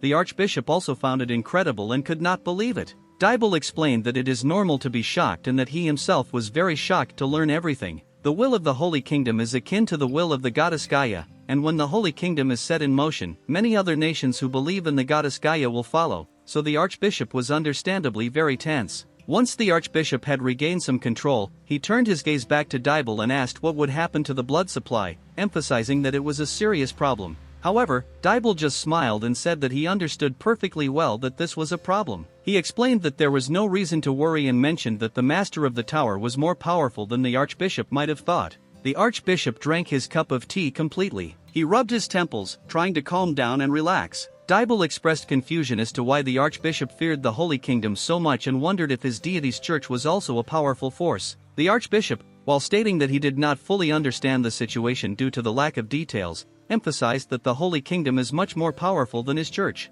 Dibble clapped his hands and proposed the idea of joining the forces of the Archbishop's church with them. The Archbishop's gaze shifted to him, who then wondered if Reynard's church was one of many. Raising his hand, D asked if there were 5 large churches in the vast kingdom. The Archbishop recognized this and at that moment wondered whether the unification of the churches could be an opportunity to resist the Holy Kingdom. Dibble realized that his plan to introduce the idea of uniting churches was a success. The Archbishop stated that he understood everything and would immediately report to the Grand Chancellor to initiate the plan. Dibble added that if everything went smoothly, he would provide Reynard with 150,000 bottles of blood over the next 3 months. Hearing this, the Archbishop beamed and expressed gratitude to D. Meanwhile, in the Holy Kingdom of Gaia, the oldest priest slammed his hand on the table again. He asked what happened in the world. They were holding a meeting with the other priests, all sitting around a large round table, some priests wondering how this could happen, while others were wondering what they could do now. The oldest priest threw several papers into the air, asking if they had not all read the message carefully. He could not understand the fuss about the Holy Maiden and why they had received a warning. Another priest at the table even mentioned that they had cautiously asked the owner of the Blue Magic Tower for support, but did not expect to receive such a response. Another priest, already on the verge of despair, said that everything was very confusing, and wondered why even the sent archbishops and paladins were silent. The oldest priest asked one of the other archbishops, who was also present at the announcement of the prophecy, if he understood why the 5 great empires gave such an answer. However, he was equally ignorant and mentioned that the Holy Maiden could have a positive influence on the 5 great empires. Another priest agreed with this and suggested that they also think about the money they could earn with the help of the Holy Mother of God and the pilgrimage. The priest who was present at the prophecy agreed with his colleague, saying that the kingdom's decision was incomprehensible, no matter how you looked at it. The oldest priest asked what exactly he meant and suggested that someone might be putting pressure on them to make this decision. The junior priest explained that this was exactly what he had thought, that the 5 churches of the 5 great empires might be planning something. After the thoughts were voiced, there was silence. After a few seconds, the oldest priest could not believe that the idea he had heard was so plausible. He asked the others at the table why 5 churches would do such a thing. The younger priest said he wasn't sure himself, but one thing was very clear: the oldest priest wanted to know what this thing was. The junior priest explained that it seemed that the 5 churches were afraid that if they gave up the saint, the influence of their church would become even stronger. When the young priest announced his idea, the others could not believe it and made a big noise. The young priest continued by saying that the 5 churches were probably afraid that if they gave up the Holy Maiden, the power of the goddess Gaia would increase, and so they tried to use this event to their advantage. Because this idea seemed so logical that even the most senior priest, after the explanations of the junior priest, believed that he needed to sit down and digest everything. However, he knew that this idea was not a confirmed action. The elder priest knew that the 5 churches had an obligation to obey the words of the Holy Realm, but he also knew that they were secretly distrustful and resisted these words. The priest at the table suggested that this might be the case, as the junior priest had previously explained. He also said that it was understandable that the 5 churches feared that their influence might disappear due to the appearance of the Holy Virgin. The oldest priest also found this fact of hesitation very problematic, and his understanding was no different from that of his companions. He then asked the group if it was possible to communicate with Duke Dard again. In the rest of the Knights of the Silver Cross, Duke Dard and several high archpriests, as well as the commander of the knights, discussed their situation. Duke Dard looked at the soldiers still lying on the ground, struggling with their internal injuries. One of the archpriests admitted that the soldiers found themselves in an extremely dangerous situation. Duke Dard asked the third commander if he had already informed the Holy Kingdom about their situation. The answer was that it was too dangerous to send someone, so he sent a carrier pigeon. Suddenly a bird appeared from somewhere and landed in the commander's hands. He was glad to finally receive a response from the Holy Kingdom. Duke Dard immediately took the note and was amazed to read it. One of the priests was very surprised to see what was written on the letter, and said that you can't believe your eyes. The letter said that the Sacred Kingdom was going to station 200,000 sacred troops at the Golden Tower in the Manticore Gorge. At this time, Al was meeting with some man in the Golden Tower. He was perplexed and asked again, not believing his ears. The man confirmed again, saying that he had seen the contents of the letter with his own eyes, and he was also surprised, adding that the Holy Army had never been moved before. Al stated that he hadn't thought about it and that he had underestimated them. The man continued his words, the army they are talking about is not just holy, but complete fanatics, and was afraid that a bloody fight would break out. The main character came to the bedroom where Serena was lying. He understood that there was a lot of divine energy around Serena. Mana gradually disappears even though it seals divine power. Al kissed Serena, showing his love for her, and he said even if they attack with a large number of troops, he will still protect her. At that moment, Mama Ella and Kana entered the room. Mama Ella was scared when she saw his face. Al told her not to worry because he was just tired and that's why he had that face. Al's mom replied that she was still worried about him and asked what he was going to do. The main character was firm in his answer and stated that he would not give her away under any circumstances. Kana was also worried no less than her mom, and turned to Al. In response, he hugged her and told her that she should not worry about anything, since he had everything under control. Looking at Mom, Al said that he was going to leave the tower for a while, which Mom was not happy about. However, if something urgent arises, he will come immediately. Al's mom explained to him that he must protect himself first. Al understood his mom's words and told them to take care of Serena and the tower. Turning on his magical teleportation ability, he began his movement. After teleportation, he found himself in the capital of the Holy Empire. He was surprised to look at the capital from the top of the mountain. When Al put on his glasses, he saw the construction of the capital with hawk-like vision and was amazed at how pure, pious, and immaculate this capital was, that it was difficult to even imagine the word war here. The main character walked to the gates of the palace where there were 2 guards. The guards whispered that he was a wizard and there was nothing unusual about him. One of the guards asked Al why he came to the capital of the Holy Empire, to which he replied loudly that he had a very important task that needed to be accomplished. And immediately after these words, Tan's golem appeared behind him. The guards were in great shock. They did not believe that they were seeing a real golem. The number of guards immediately increased and they began to attack the golem. The golem asked his master if he should kill them, to which Al replied that they were innocent and there was no need to kill them. The golem accepted this order. This could be understood from the helmet, as it caught fire. The golem walked towards the guards waving its hand. The guards did not understand what he was going to do and began to retreat back. With one strong jump and kick, the golem smashed all the guards, and they lost their formation. At this time, one of the priests began to ring the bells very loudly, notifying everyone of the attack on the capital. And all the guards were already lying in front of the golem, unable to continue the fight,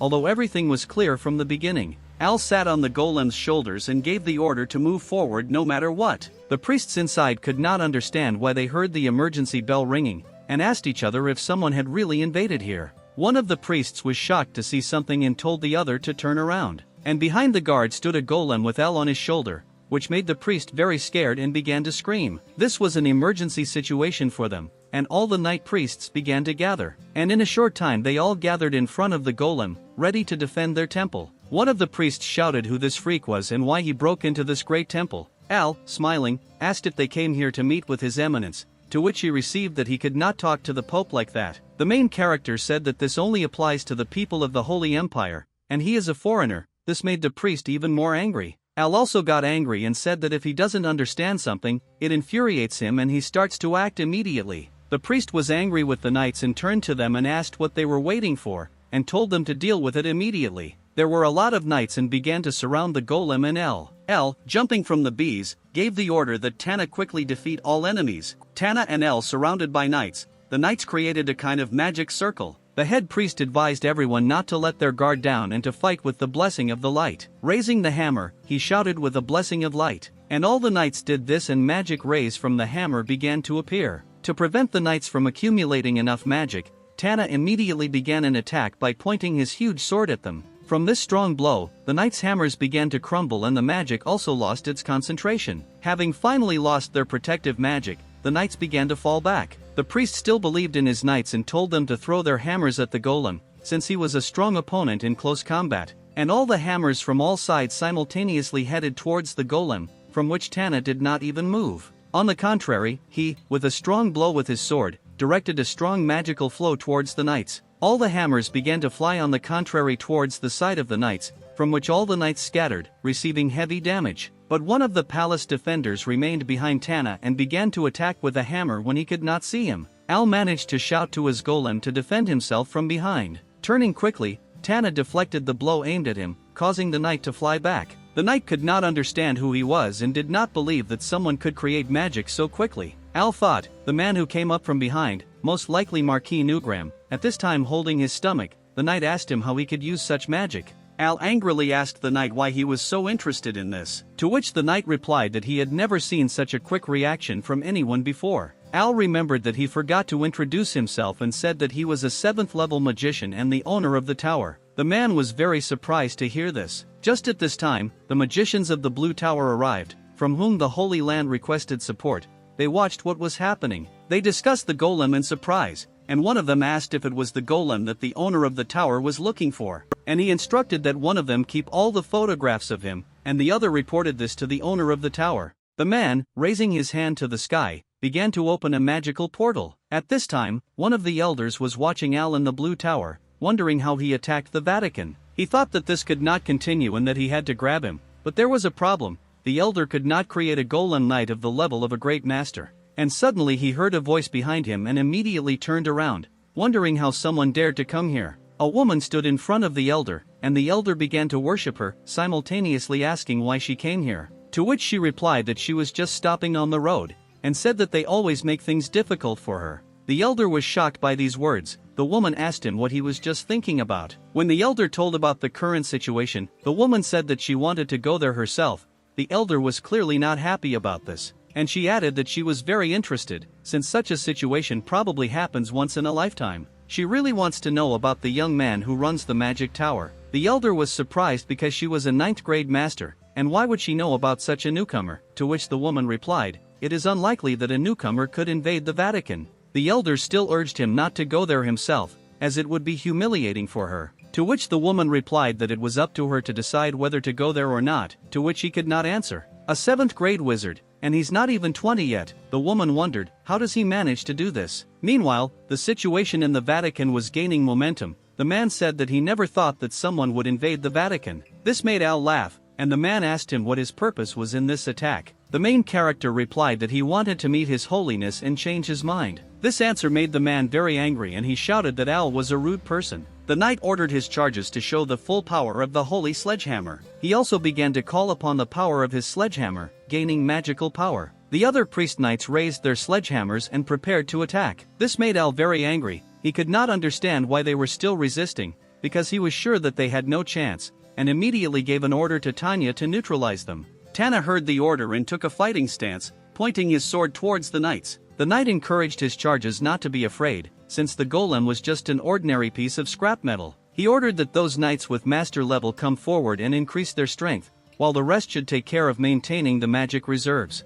The knight only had time to give instructions. The golem immediately began its attack, directing enormous magical power towards the knights. The knights could barely hold back this onslaught. They were unable to show anything in response. They only began to retreat back, defending themselves. Tana turned on all his power, causing the knights to simply crumble and scatter in different directions. The knight was shocked by this. He shouted that he was a monster, and did not understand how to stop him, admitting that their defense was very weak. But still, they should not give up so easily, so they began to take a fighting stance again, heading towards Tanya. He, looking at the golem, shouted that it would pass further only through its corpse, thereby showing his devotion to protecting the palace. At this time, Holiness appeared and instructed everyone to stop. Al looked at him angrily and thought that he was His Holiness. He turned to Al and asked what happened to him that he was making such a noise in the place where the goddess was served, to which Al responded by asking if this was the Pope who was called the Viceroy of the goddess. One of the priests was angry that he could not address him like that, and Holiness stopped him, and replied that he was the Pope of the Holy Empire of Grimus, and asked Al who he was. Al introduced himself and called himself the owner of the Golden Tower, and that he serves the saint that the Holy Empire has been looking for so long. Holiness immediately realized that he was the one who had entered into a fierce battle with the Holy Knights, and asked why he was doing this. He explained to Al that it is the duty of every believer to support the will of the goddess. Al made it known that he was not going to follow her word, because Serena was the love of his life. One day, a blessing suddenly came upon her, but she does not want these responsibilities. Holiness shouted that this was the will of God, to which Al replied that they did not believe in God. He realized that this would lead to nothing, and Al made it clear that he would not back down under any circumstances. Obeying the word of God is what everyone should do, Holiness said, and also made it clear that none of them fear death. Raising both hands to the sky, he shouted that they were the ones who were doing the will of the goddess. And all the night priests began to chant, "Our life belongs only to God." Raising sledgehammers, they prepared to attack. Gathering the entire crowd behind him, Holiness showed Al what their knights were ready for, and said that this was their will, and God's word had been passed down from generation to generation and he could not stop it. Al, thinking that this was a waste of time, said, "Then you won't regret it if I kill everyone." Raising his hand up, he prepared to create a magical attack, and he instantly had 4 golden arrows that were heading towards the enemies. He said they had no chance. With all his might, he aimed the arrows towards the knights, shouting forward. The arrows began to hit the knights one after another, causing them to instantly fall without signs of life. The man was very surprised to see the magic of steel smelting, since no one could resist this. Many priest knights were scattered throughout the hall, and Holiness and his 2 charges stood at a loss as to what to do next. Holiness instructed the others to be careful. He knew he was not dealing with a newbie. Al looked at them and shouted, "Didn't you just say that you could risk your life for the sake of the saint? Now it's too late to regret it," because Al was very serious about dealing with everyone. Al created a huge golden arrow so that they could definitely deal with Holiness, and aimed the arrow in his direction. Noticing this, one of the knights prepared to deflect the arrow with a sledgehammer and swung it. But the arrow was huge and an ordinary knight couldn't hit it with a sledgehammer. Holiness realized that everything was going wrong and instructed everyone to run away from the path of the arrow. But before he had time to say this, one of the arrows hit the knight. The knight immediately died from the blow he received. This alerted everyone else. They did not know what to do next.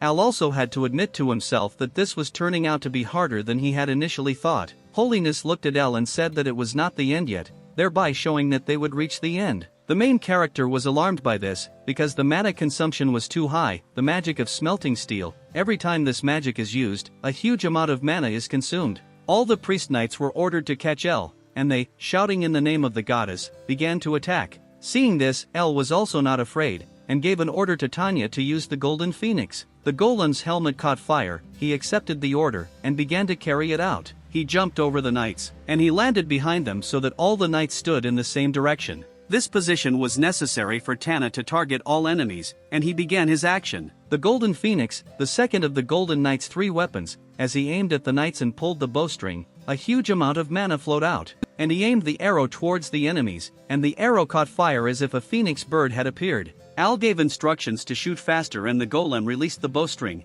The arrow headed towards the enemies. The arrow, like a phoenix bird, scattered through the middle of the knights, and they began to fall in different directions. His power could not even be contained by a knight with the level of a Grand Master and simply fell back. Holiness was ready for this, shouting the protection of Gaia and moved to defense. And the arrow collided with his defense. The surge of magical energy was too great. Al gave the order for Tana to be pushed with all his might to destroy the Holiness defense. And the arrow, like a phoenix bird, pressed the defense of Holiness, from which the defense began to disintegrate. Al and Holiness looked at each other embittered, because they both had their own motives.